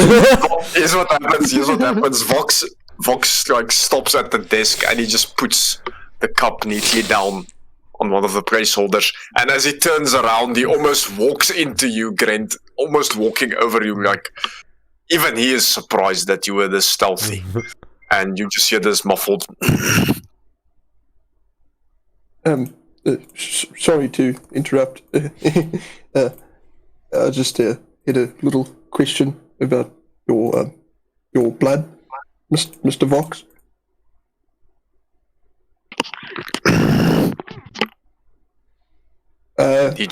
He walks to the corner and ignores you. From the chair, you just see Sylvester's head peeking, and he's like, "Oh, don't mind him, Mr. Grant. I don't think he's in the bubbly mood this morning. You know, when one comes close to dying, that tends to happen. You know. I hope you can excuse him." No, I get it. Maybe I can ask you, Mr. Red King. Do you know? You're friends with Vox, right? Yes. Okay, associates, whatever. Yes. Do you know what's wrong with his blood? Maybe. Well, you know, Laura's standing at the outside when he says it. Like she's like, "Oh, you shouldn't have asked that." Like, but she's not vocalizing it though with her face. She. Yeah, Grant, I think as you say that, I think you can notice from the periphery of your eye that Vox's eye is now focused on you very eerily. And as Sylvester clears his throat to start explaining, Vox just, his eye twitches towards Sylvester, and Sylvester's hand just slowly lowers again as he was just about to speak, and he's like,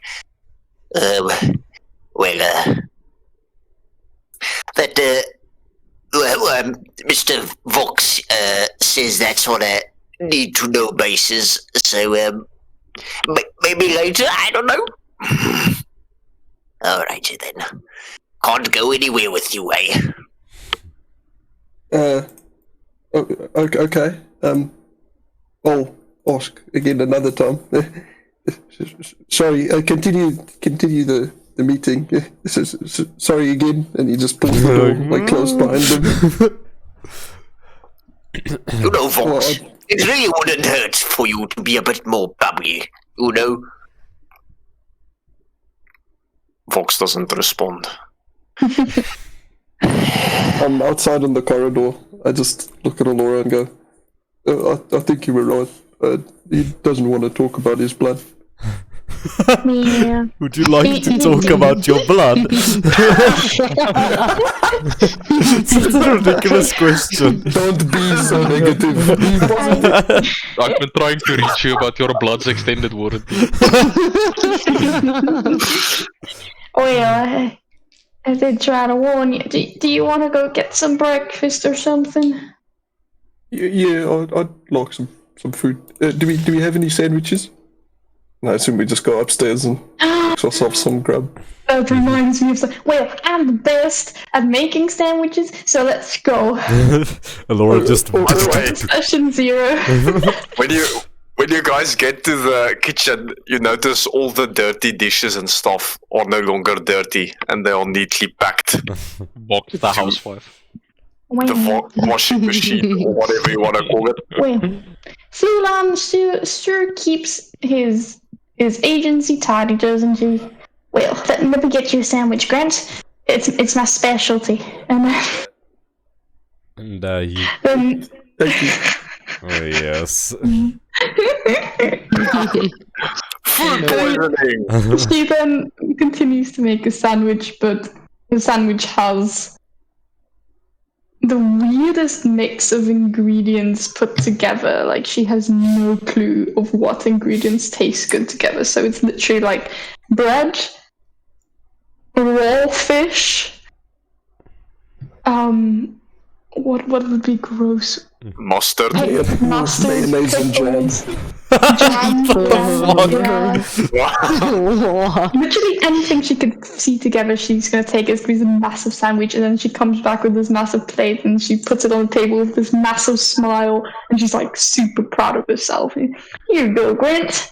Last time I made sandwiches for Vox and Solon and Silo. Well, they ate everything, so I'm sure you're gonna like this as well. Thank you. I don't really know Shiloh how to hasn't eat eaten this. a single thing that you've made for him. I'm just saying. Yeah, but she's trying to block this from her memory. Okay. Grant just kind of looks at this tower of sandwich, the leaning tower of sandwich, and he he just takes the top loaf of bread and just starts eating it, just piece by piece. As you should, of course.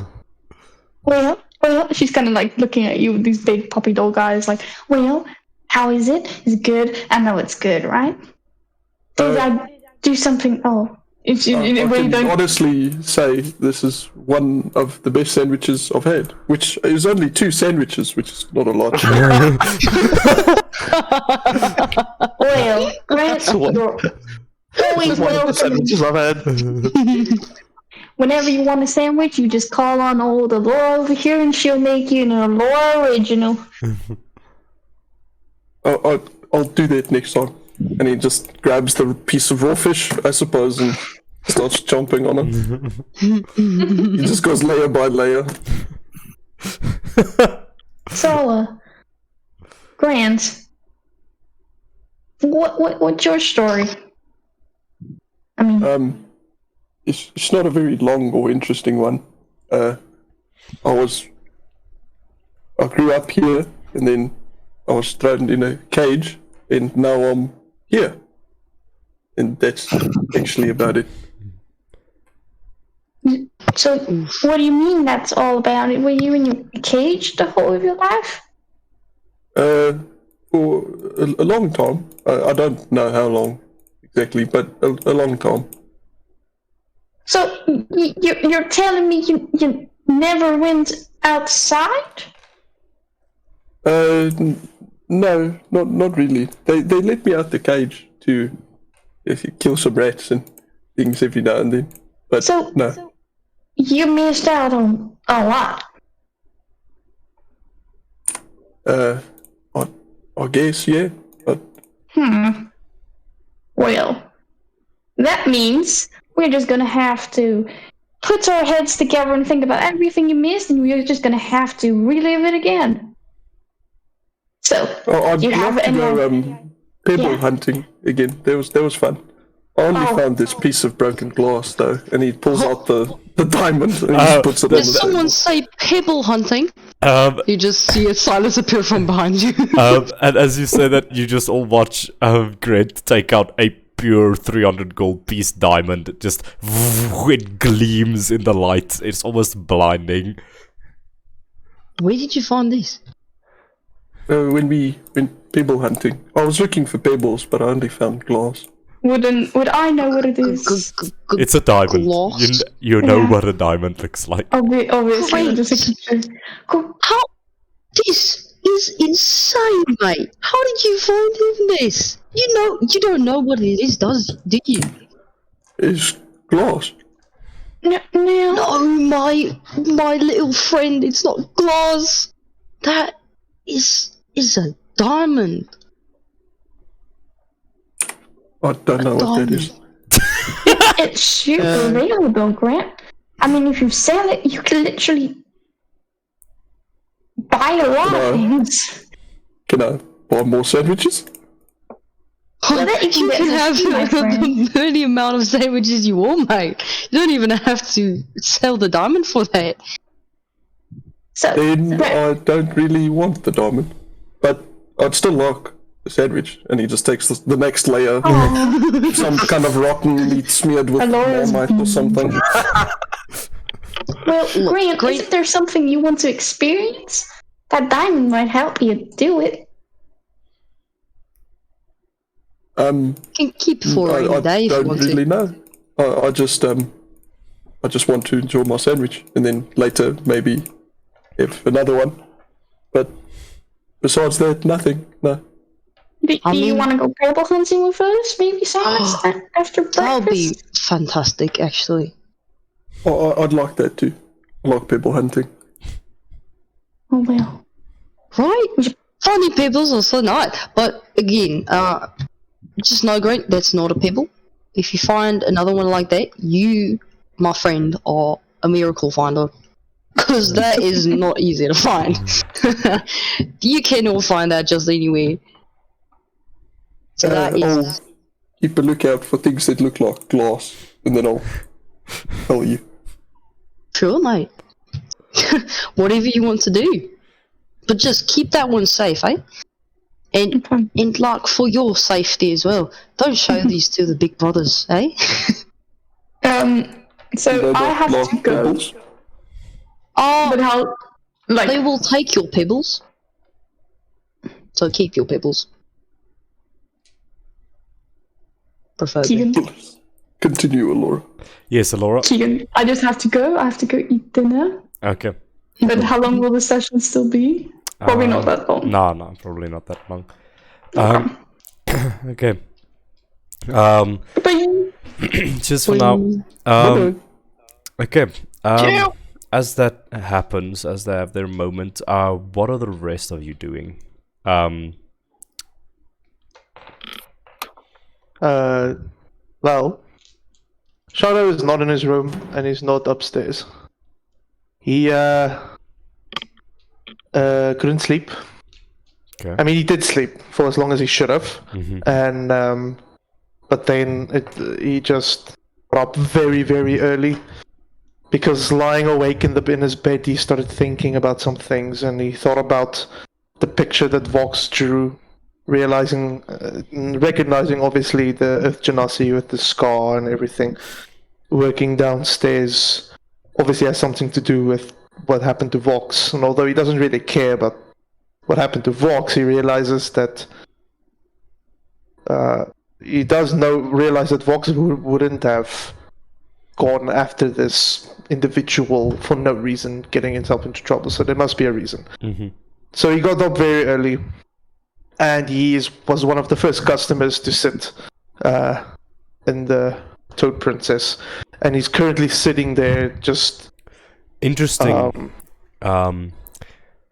As you walk down the stairs of the HVC and turn the alleyway to go to the Toad Princess, there are no other customers. The place is silent, eerily so. It is, or not. Something's wrong. You can detect that immediately. Like tables are thrown about. It looks like a fucking hurricane blew through this place. Yeah, that's how you arrive. The place looks like not torn up, but like bottles have been thrown off shelves. It's almost as if it's been mugged. A lot of the stock, like bottles and things, are missing from where they've been placed, and there is indeed like 2 garrison officers busy writing things on a ledger, pointing things out just to the side of the restaurant. But yeah, and you see Betty Germana, the her plump owner of this place, is just sort of like slowly sweeping some dust and rubble away as you arrive there. Charlotte just like walks into the tavern. Oh, and yeah. Hello there, honey. I'm so sorry. We were just having a little bit of a hard time at the moment. Do you mind coming back in a few hours when we have this place sorted out? What happened here? Well, ain't that a story? Group of cloaked individuals came through here last night, and she points out. She takes you outside. And left that here, stealing everything else. I don't know who the hell they are, but I've got my suspicions. And she points towards the sign of the Toad Princess, right above the last S of Princess. There is a graffiti, well-made drawing of a raven with one eye, with only one eye. The other one is missing. They left that here, so I think we got a little visit from the Ravens last night. I don't know why. I thought they some sort of alcoholics or something, because they just took everything. It's gonna be a long week, is all I'm saying. Can I get you something? You have an Earth Genasi on your staff, no? Yeah, strange question, but yeah, we have. He has a scar over his head, no? Well, we have. Just give me 1 second, guys. Let's just get this shit. We have 2 actually. There is Gidor, so Jidor. Gidor. He is Gidor Kesho. He is our main bartender, manager of the bartenders. Then we have his son, Escher Kesho. They do work for us, yes. Why do you ask? Which one of them has this scar over the face, over the nose? That'd be Escher. He helped his father a while back in the industrial district, and I believe that's how he got the scar. At least that's what he tells me. I would advise in the future maybe do a better background check on your staff, Fraulein. I have a reason to believe that son is part of this ravens that attacked you. What? I wouldn't be surprised That's if a this is an bunch of inside job as well. malarkey. I'm sorry, little Escher. No. He couldn't be part of a gang. I reach into my bag. Oh yes. Well, does this look familiar? And I show her the natural 9 drawn. She goes. She like her eyes like fur, and she's like, "Who the hell is that?" It's Oh, I see. bartender. See, there's the little scar thingy over his nose. That's really the only detail that in any way Fraulein. resembles Escher. I'm sorry, I'm not gonna let you slander his name like that. He is a very good kid, alright? He wouldn't get involved in something like this, alright? So why don't you take your little, I don't know, who the fuck even drawed that? If you're not gonna buy a The one drink... that was attacked by him. Vox. The masked man. The one with the cloak. He's my colleague. He came home last night. Half dead. And then he drew this. As in to indicate that this person was at the scene.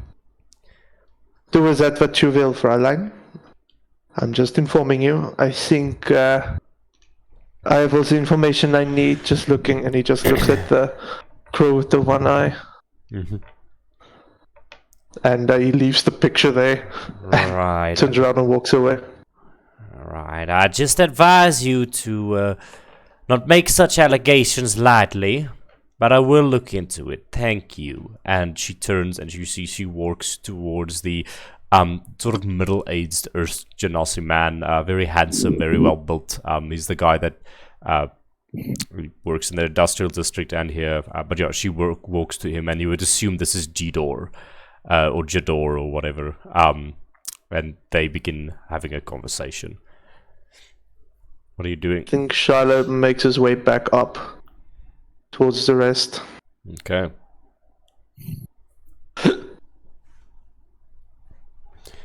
What do you do once there? Where is everybody now? I'm still in the office talking to Fugon. I think Charlotte would make his way towards Fulon. Fulon's office at least. Okay. So yeah, we'll cut to that scene. So Vox was attacked by the Ravens last night. I mean, at least that's a confirmed sighting.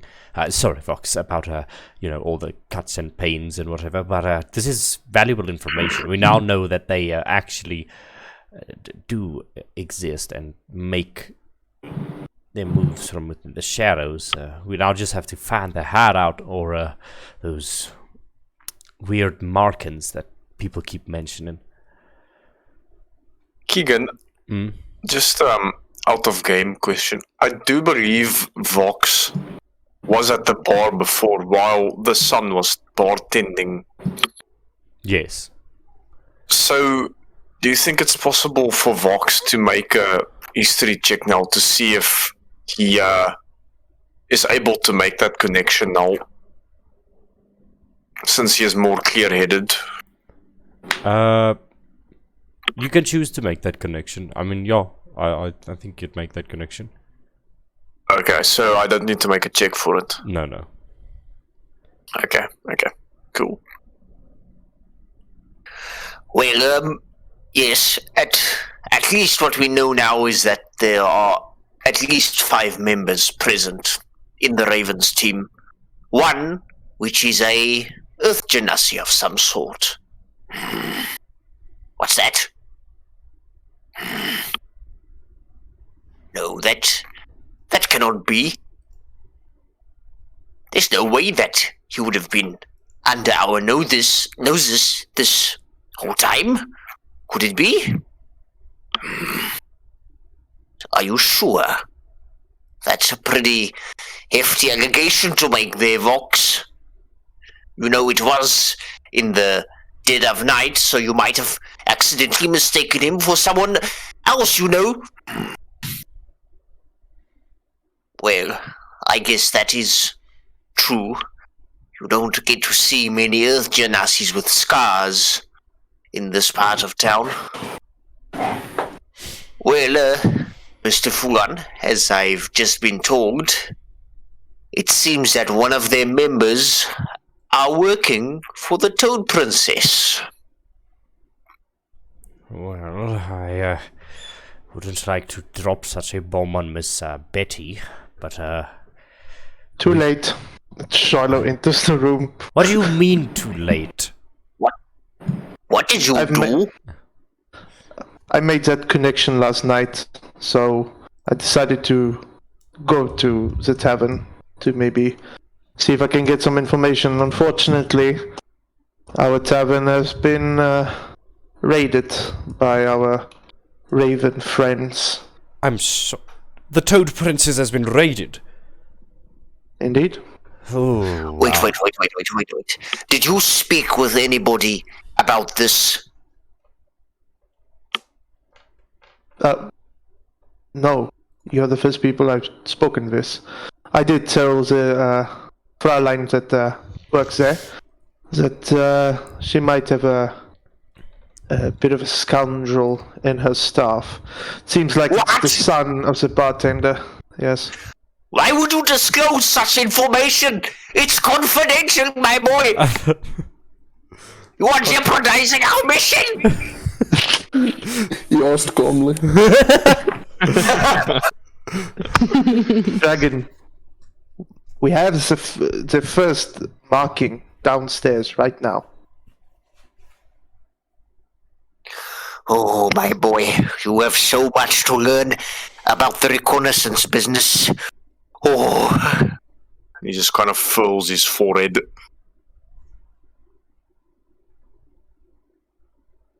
Are you holding the picture? No, I left it there for.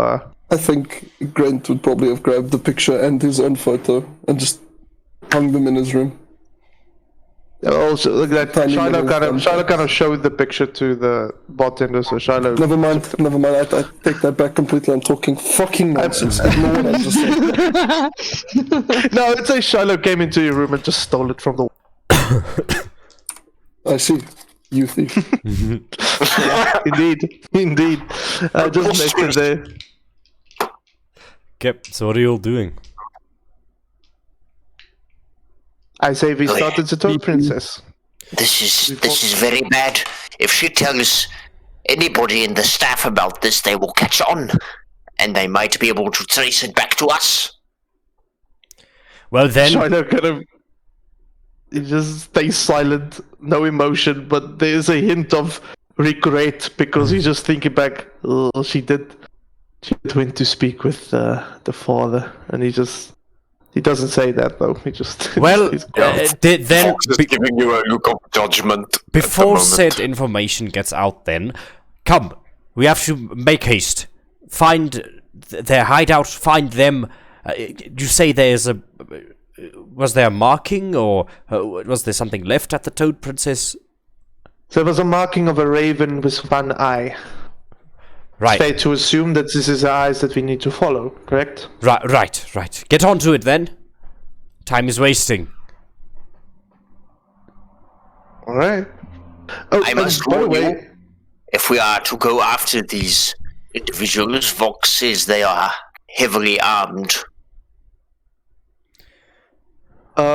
Keegan, Yes. would you say that in my early morning, before going to the, we already did. I was actually hoping when I said I went early, we would have just skipped that time, but now it's not going to make sense.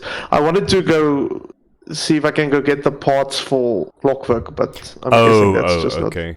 something I was able to do today. I think you went down, saw that the Toad Princess was in shambles, and then just immediately went back up. So I would say we'll do that after. But so you all clockwork now. what are you all doing? Solon, where are you at in the world? You're not. You've now grown to your normal size. You're not tiny anymore. I was thinking Solon was just standing outside of Herland's office, just listening in. Okay. But yeah, he doesn't really want to go in yet, show his face. Okay. He's just listening in. Cool. So yeah, he's just waiting outside. But with that, Fulon ushers you all out, and yeah, sorry, where are you all going? I'm guessing we're going to fetch the rest. Okay. Right, Everyone well, else is upstairs. Should we Charlotte, leave the I think episode there, maybe? Yes, I think so. I'm just gonna do one last thing, and then I'll leave it. Okay. Well, Shiloh, I think he just knocks on every door and he just says, Ronave, get up. And he that's all he does. He doesn't even wait to see if they'll even hear it. But he knocks on every door. Okay. Vox is going to make his way down to the third princess along with Sylvester. Okay.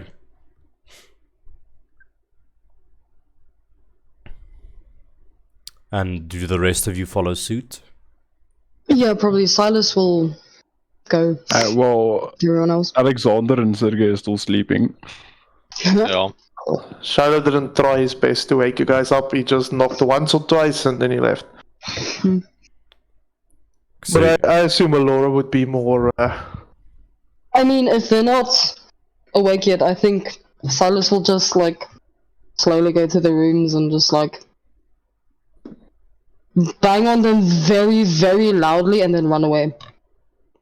He wouldn't be there long, he would just, like, make a huge noise and then just bolt for the stairs.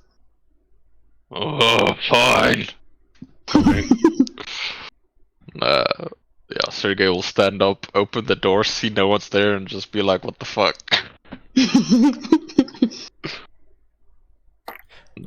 come on, Fulon walks by. A lead has been found. We're a bit against time because they'll explain it on the way. Just get your asses out there. And Fulon is just ushering everyone out down. Okay. Yeah. We eventually get downstairs. Okay. Yes. You all arrive in front of the Toad Princess. You see Betty Germana speaking with one Jidor Kesho, the Earth Genasi man, and yeah, you can see below the S of the princess there is a graffiti, well-drawn raven with one eye.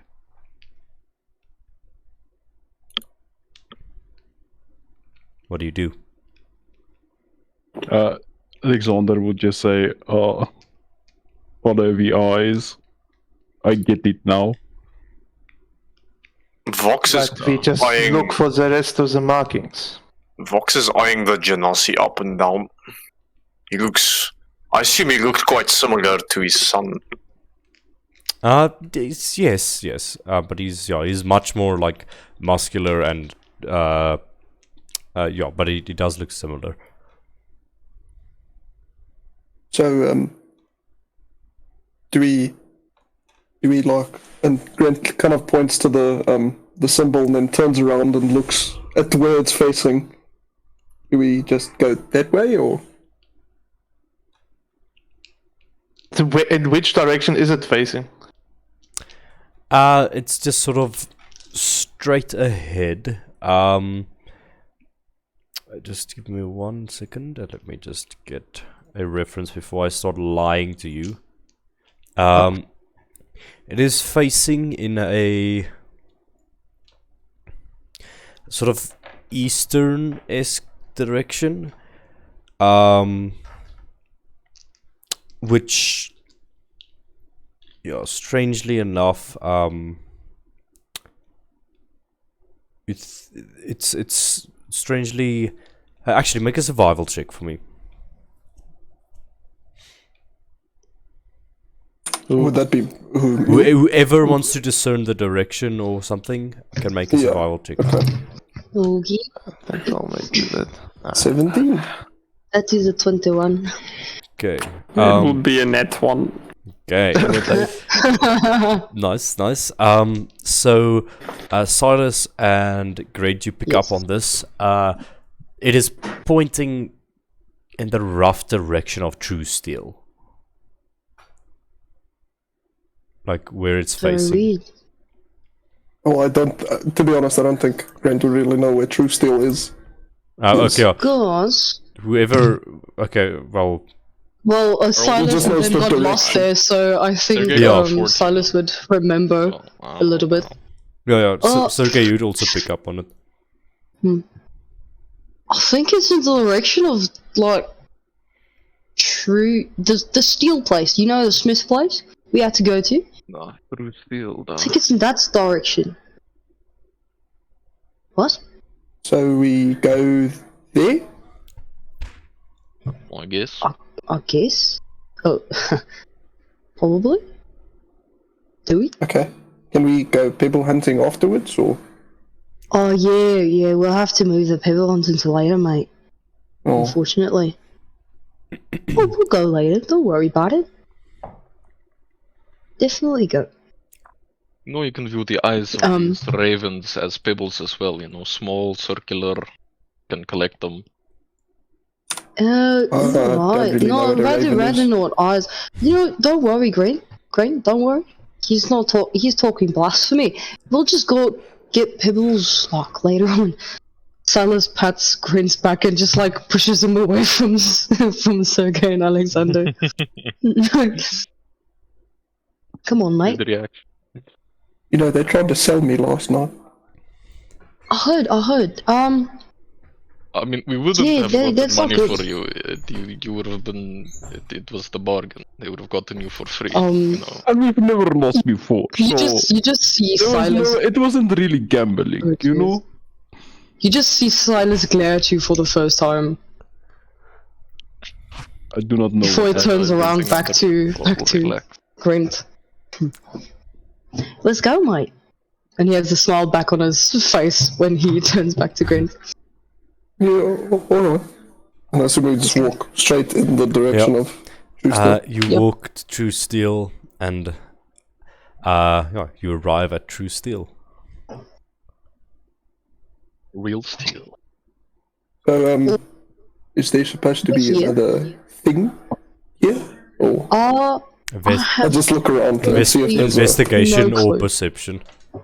Alexander would just walk to the owner of the place that he talked to last time. Never mind. Walk to his office. Pay more. Seems like Silas is blind this time because he got a I fool. think Shiloh would also make an investigation. Okay. I got a 14 for that perception. Never mind, ignore me. So Alexander, you walk up to the place and you see I'll Baymar follow standing. Alexander. You see Baymar standing there. He comes out, sort of undoes his apron a little bit, and he's like, "Hello, boys. Can I do anything for you today?" You haven't seen any raving markings around your building somewhere? Oh, that. And he's like, "Yeah, sure." And he leads you to sort of the back of the building, and indeed, he reveals to you a well-made graffiti raven with one eye. Oh, there it is. Now where would this one lead? Survival checks. Yeah, Raven. I guess So it's if gonna the lead symbol to. is Nice. there, That's a then 20. the direction is Pain, bro. there, and I just point in the wrong direction because I rolled like garbage. Those. Wrong way, great. It's that way. Yeah, Silas just like wrong. corrects your arm, and you're pointing in the rough direction. Yeah, Silas just moves his arm to the right path. You're pointing in the rough direction of Hilda's hutch. That fucking bitch. Oh, right. We were there before. You know, we wanted to come check it actually today. We're going to Hilda's hut, guys. Silas grabs Grant and like jogs towards Hilda's hutch. Okay, you all arrive at The Hilda's rest hutch. And you... I'd just like to note, Vox is not with you guys at the moment.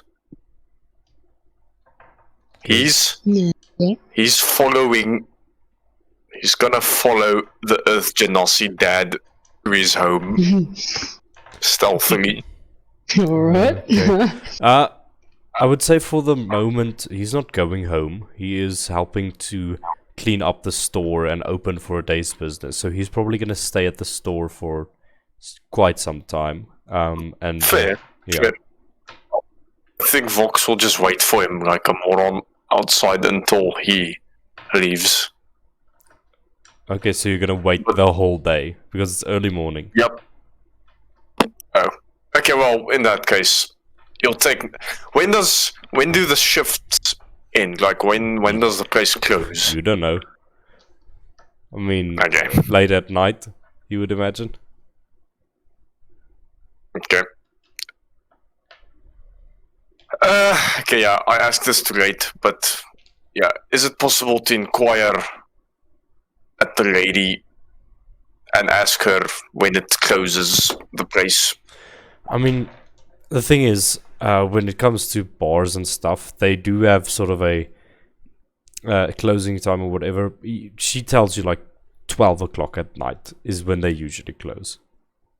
Okay. I think Vox will just take note of that, and he will indeed go with the party. Okay. Sorry. Okay, cool. I forgot to mention that. Okay, cool. So Vox is sort of there skulking in the shadows. You all arrive at Hilda's hutch. What do you do at Hilda's hutch? Silas goes in first. Okay. Oh, I Hilda. will follow. What you want? Hilda. Oh, fuck, it's you again. Oh, there you are. Hello. Wanna buy some more rocks? What can I help you with today? Actually, No. on that note, I actually have a piece of well, it's No, not you glass. don't. No, you don't. Grant, you don't. Go, leave it. It's yours. Oh. Hilda, Okay. have you had any raven signs recently? What the fuck does that even mean? Perhaps? Any raven signs? What, on my building? Charlotte is Yes. investigating the outside of the building for a raven sign. I rolled an 18. Or, did anyone come in again and try to ransack the place? Not since yesterday, no. And that's when, Shiloh, you find See? it. There is a raven sign with the eye. Where? I would say it is also sort of on the side of the building.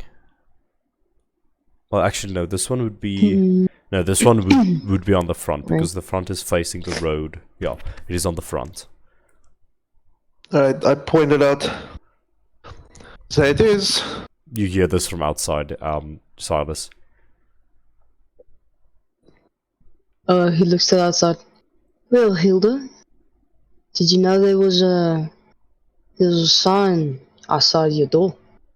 Yes, it says Hilda's hutch. It is for people to be able to know that this is my No, store. I'm not talking about your sign. I'm talking about like the graffiti outside on your wall.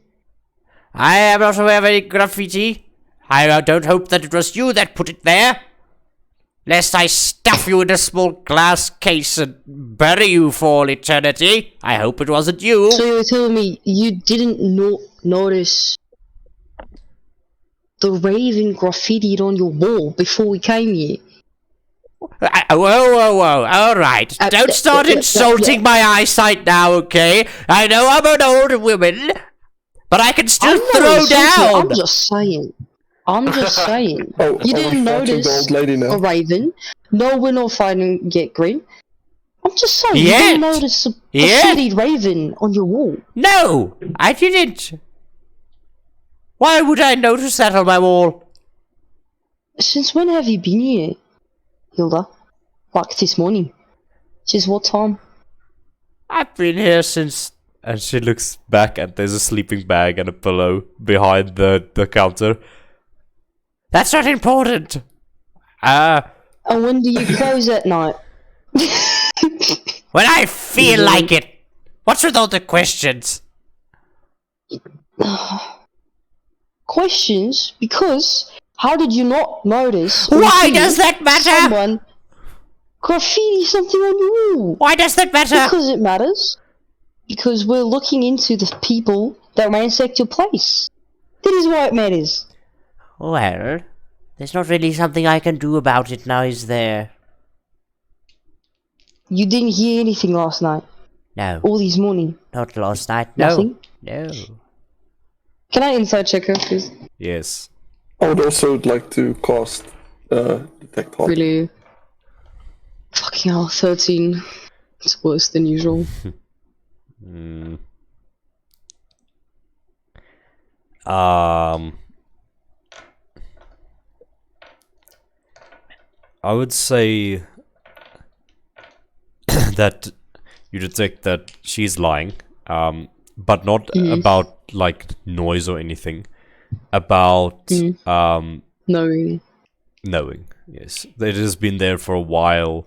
She just doesn't want to say anything because it's not like boom. There's a raven symbol on the side of your wall. It's slightly hidden. It's hard to see. Okay. Alright, Hilda. So no sounds last night at all. Alright. I didn't hear any sounds. But the raven symbol, it's just on the side of the building. It's been there for a while. When the ravens, I don't know, get a new target or something, they fucking paint it on the wall and that marks you. Not much I can do about it. Because if I say something, they'll attack this place. And I'd rather be rid of a few green gems rather than, you know, my life. Of course, that makes sense. Well, sorry for the disturbance, man. We're going to go see where it leads us. Right. Hopefully we can get them off your back soon enough, eh? Alright. Good luck with that. Anyway, Silas grabs Grant's arm again and pulls him out before he can take out the piece of glass he has. Wait! Nothing to sell! The door just shuts. Vox is outside examining the eye. Yeah, it points sort of not to anything specific, but it points to, like, if you would look on the map, it points to like the area in between the Toad Princess and True Steel. That is and you notice very odd. You now notice now that the Toad Princess, True Steel, and Hilda's hutch are sort of like a triangle shape. That is very odd.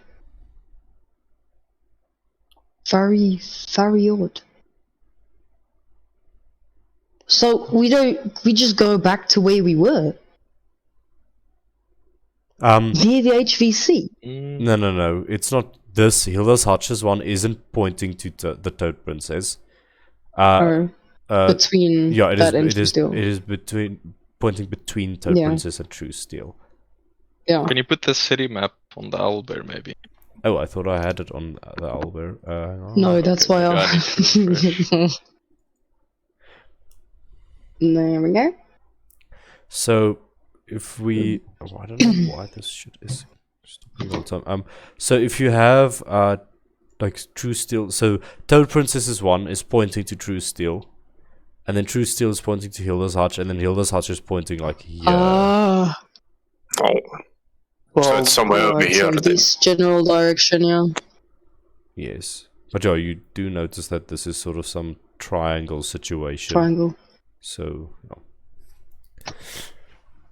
Alright. I'd advise to go into some alleys. Great! Alleyways! Perfect.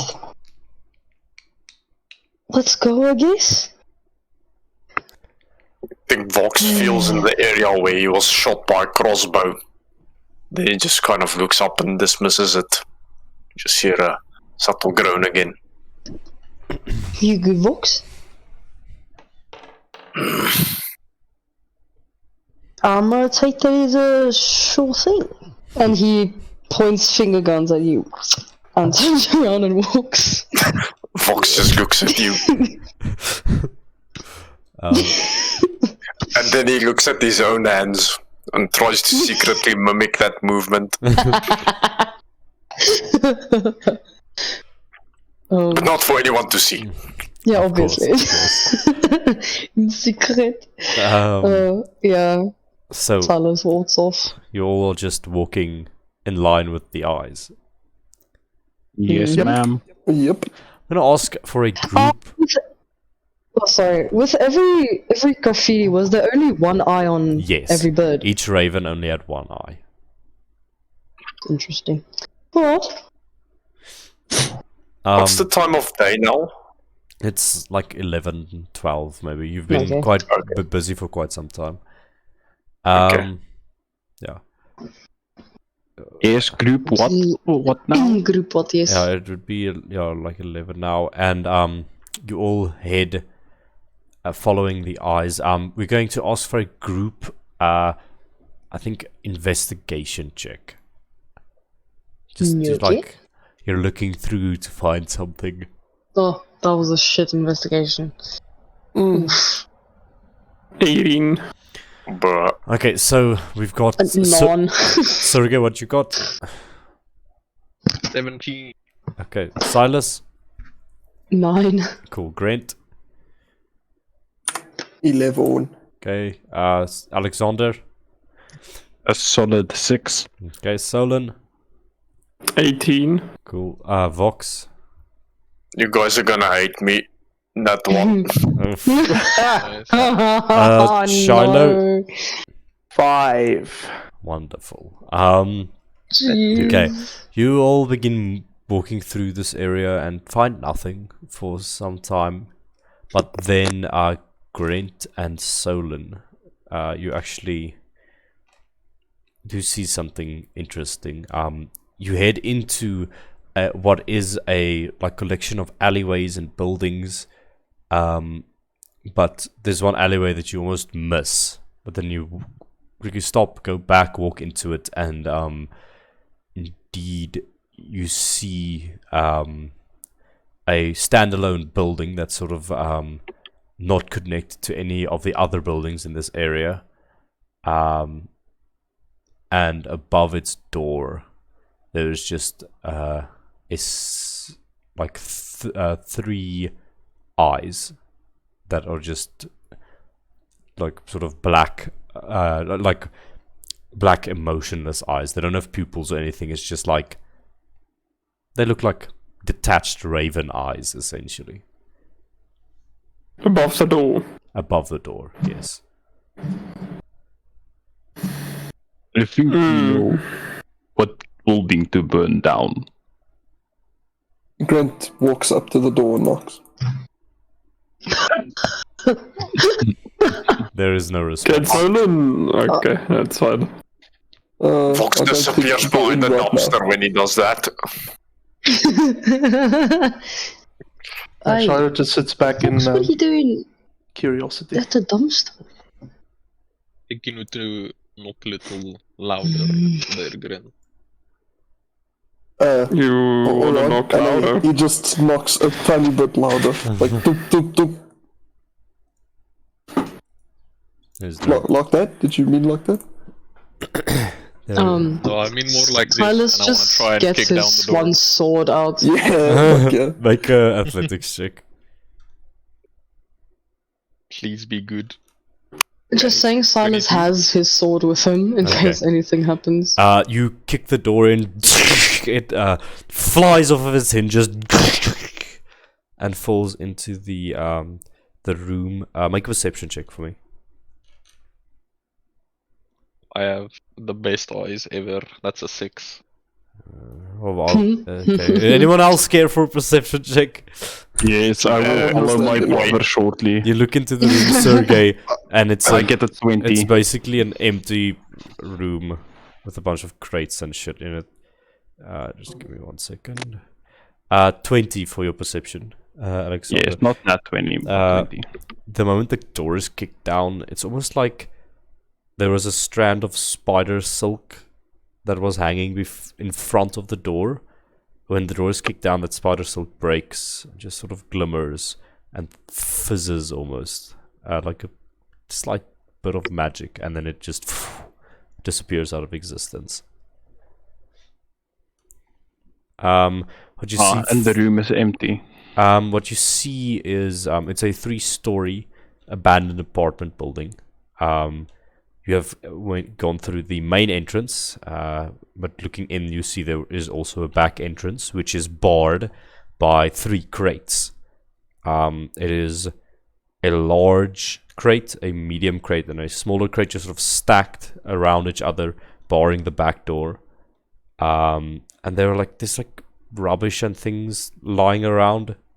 And there are stairs that lead to a higher upper room. I would point to the boxes, to Sergey, to the boxes, and just kind of telling him if he can investigate them. And since Alexander has been doing dodgy shit, he starts to test the floorboards for a false room or something underneath them, if that makes sense. Make an investigation check. No, and I'll go to the crates. Okay, what are the rest of you doing as the 2 brothers just smash into the room and go full ham on it? Would I still have my can detect Silas, heartbeat active? How long does it last? Hold on. 10 minutes. No, it wouldn't be on. Okay, I cast it again. You sense only the heartbeats of your allies in the surrounding area. No additional heartbeats. Okay. Can Silas go up the steps first? Okay, Silas, you go upstairs. A sword in hand. Keeping the sword in front of you. Brothers are going to the crates, looking for things. Anyone else? Vox is going to ascend the roof outside and just kind of be on the outlook. Okay. For any people. Make a perception check for me.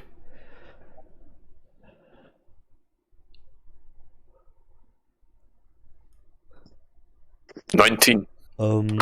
You're quite confident that you're unseen and that you don't see any ravens about.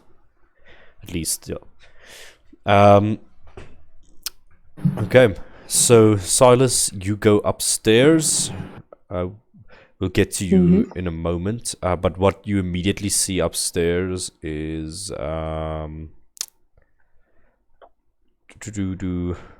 building. Okay. They look okay. So okay. Except for Okay. Yeah, okay. You find a table with a few chairs around it. It's almost like cheap garden chairs, like those rusty metal ones. There is packaging for food, empty alcohol bottles. You do notice that the alcohol bottles do seem to have been stolen from the Toad Princess. You recognize the brands. It's like Tarragon whiskey or whatever.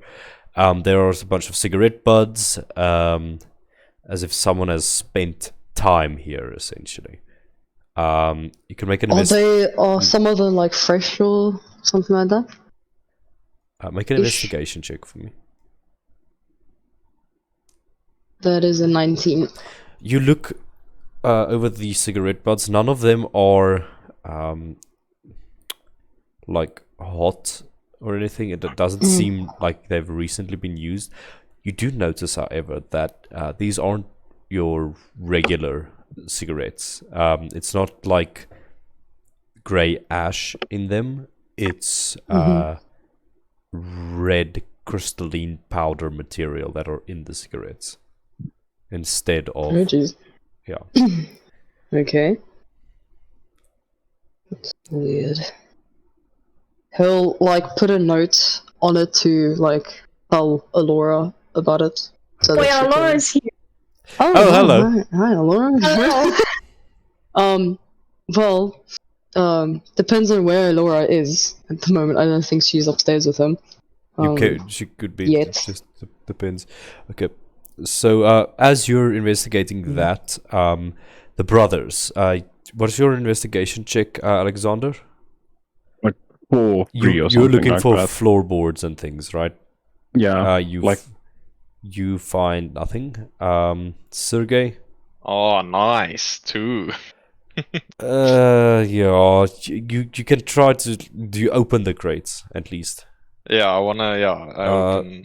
They're filled with garbage. There's just like refuse and like I don't know. Is that someone that shat in the crate? You don't want to think too much about it. Doesn't smell very nice. There's just a bunch of like sparse garbage in these crates essentially. Can I maybe get it? I just want to reference where we are. You found a graffiti drawing of a raven with one eye. That is the symbols that the ravens use, and you followed them from the Toad Princess to True Steel, through Hilda's hutch, and now to some random 3-story abandoned apartment building. And you're now searching through it. You thought there would be people in it. There wasn't. Sergey kicked down the door, and this weird, like, almost spider silk strand broke. When the door was kicked down, it sort of flails in the air and fizzled into nothingness. But yeah, Silas is on the second floor, busy looking at like a table with a bunch of shit on it, and then on the bottom there are 3 crates, one large, medium, and small, and you're busy investigating this area for clues. Thank you. So what are you doing? Can I cast detect magic? Oh, sorry, magic awareness. Use that. What's the parameters that you can go through, like thickness of materials? It's basically locate anything or whatever as long as it's not behind total cover. Then you and within 60 feet. So it's just about it's total cover. That's the issue. Okay. Yes. In that case, you don't detect anything.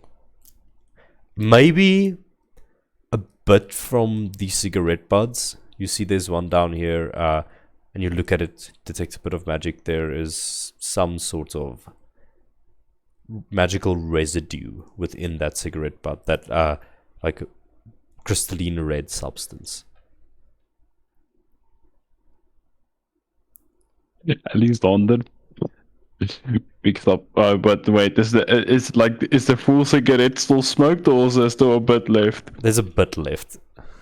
Oh jeez. You will attempt to smoke the rest. No. You do so. It's just light up the cigarette. It almost like sparks. It's weird when you light this. Take a hit of that shit, and your strength increases by 2 for the next 10 minutes as you take a hit of that. You just your like the veins on your eyes just like intensify as you take a hit of this, and you feel this magical energy empower your like physical stature. Sergey will kick in the back door now. Sergey, Alexander, since Sergey, I wanted to say Sergey moved the boxes, so Alexander will kick in the door. The boxes weren't moved yet. They're large crates. They're pretty hard to move, but you could move them. I will try and move him now, since I am drugged up. I'll assist. Okay, make an athletics check with advantage.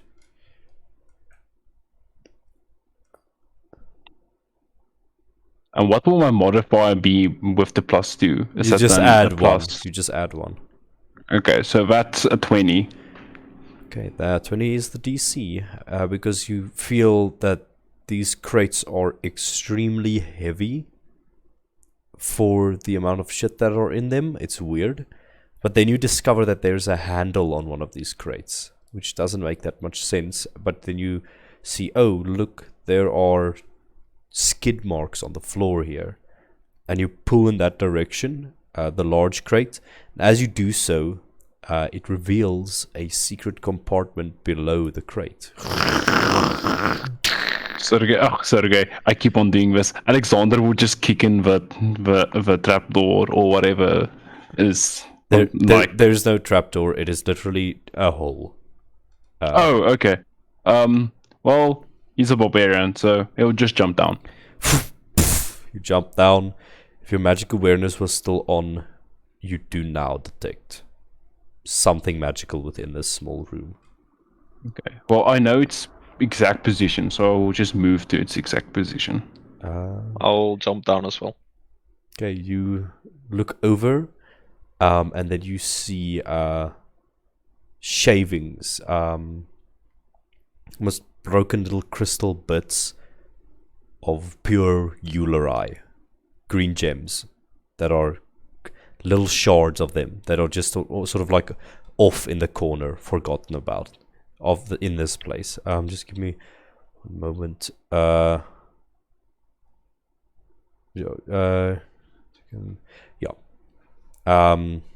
There's just a few small shards of Uleri, these green gems.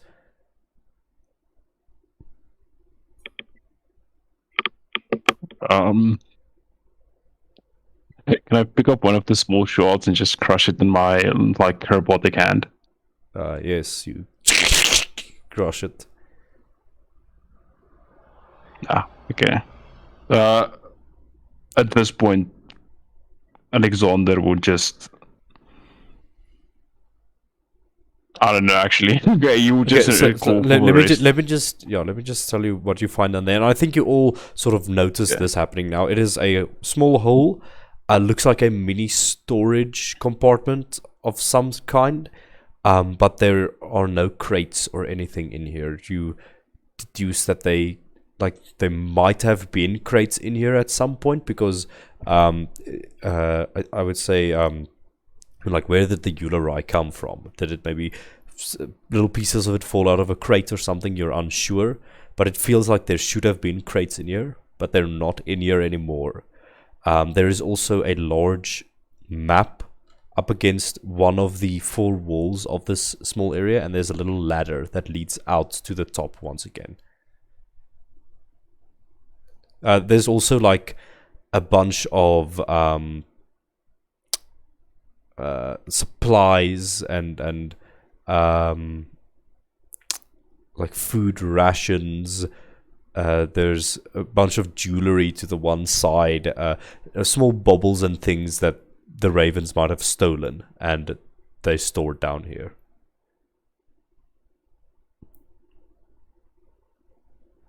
Is Fulon with us? No. Okay. Did any of the rest of the group jump down with us, or are they still? Yeah. What are the rest of you doing upstairs? I think Vox would have done one final perception check. I would. Okay. Take. And if he didn't see anything, he would have come down. Yeah. Into the building. We'll go with that 19 perception check. There doesn't seem to be foes closing on this building in any sense, so you feel safe that they're not here essentially. I think Silas would have taken a few of the buds and went downstairs to find Alora, and then saw everyone around the little gaping hall, and he would go there and just hand Alora the buds. What's going on down there? Oh, by the way, I found these up there. I don't know what they are, but there's something in it. What are they doing down there though? They find anything? I'll just shout out from the hall, think we found where they stored most of their stuff. Where There's a ladder here going somewhere. Should we where come did they down store with you? themselves? Don't know. I mean, upstairs you can see the bottles were there. People were sitting here.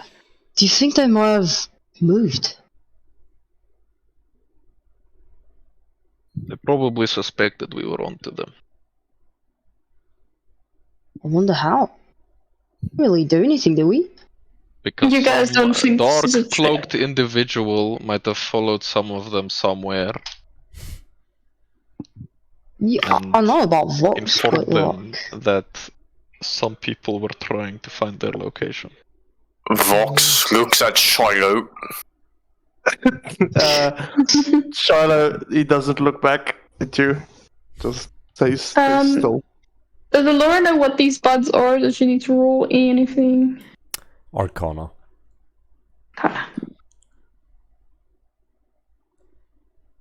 Oh, that's 11. You have no idea. Can Shiloh also jump down? Can he maybe see if he recognizes crystals in any way? Sure. What, also Arcana? Yes. Or history? Arcana or history for you. I'll do history. Why is your voice so sexy all of a sudden, Keegan? 17. Ah, yes. Shiloh, you look at these gems and you think back to that document of the hemomancy. And another document is, so the camera sort of pans, like one of those images clicks in, and it is a document written by the recipient of that letter, whoever this is. It's almost like quickly scribbled in a notebook a few notes, and he wrote about Ulari, a green gem of the natural world, could be potentially synthesized to enhance living organisms, since the gem itself is living in some sort of way, though the current state that it is in might not be that efficient. And then there's something in underlined, and then it says bleed the Urali. And that then you come out of the vision. Yeah, you all just also once again, just if you're looking at Charlie, just once again for the second, his goggles glow turquoise, and the moment his goggles go back to normal, he just says something almost mumbling it a bit. Just says, "Bleed Ulari." Ulari. It's the name of the gems. Yeah. The J gems. Ulari. Oh, look, was here? Oh, you look at the crystalline substance in the buds. It's similar to Ulari. It's just red.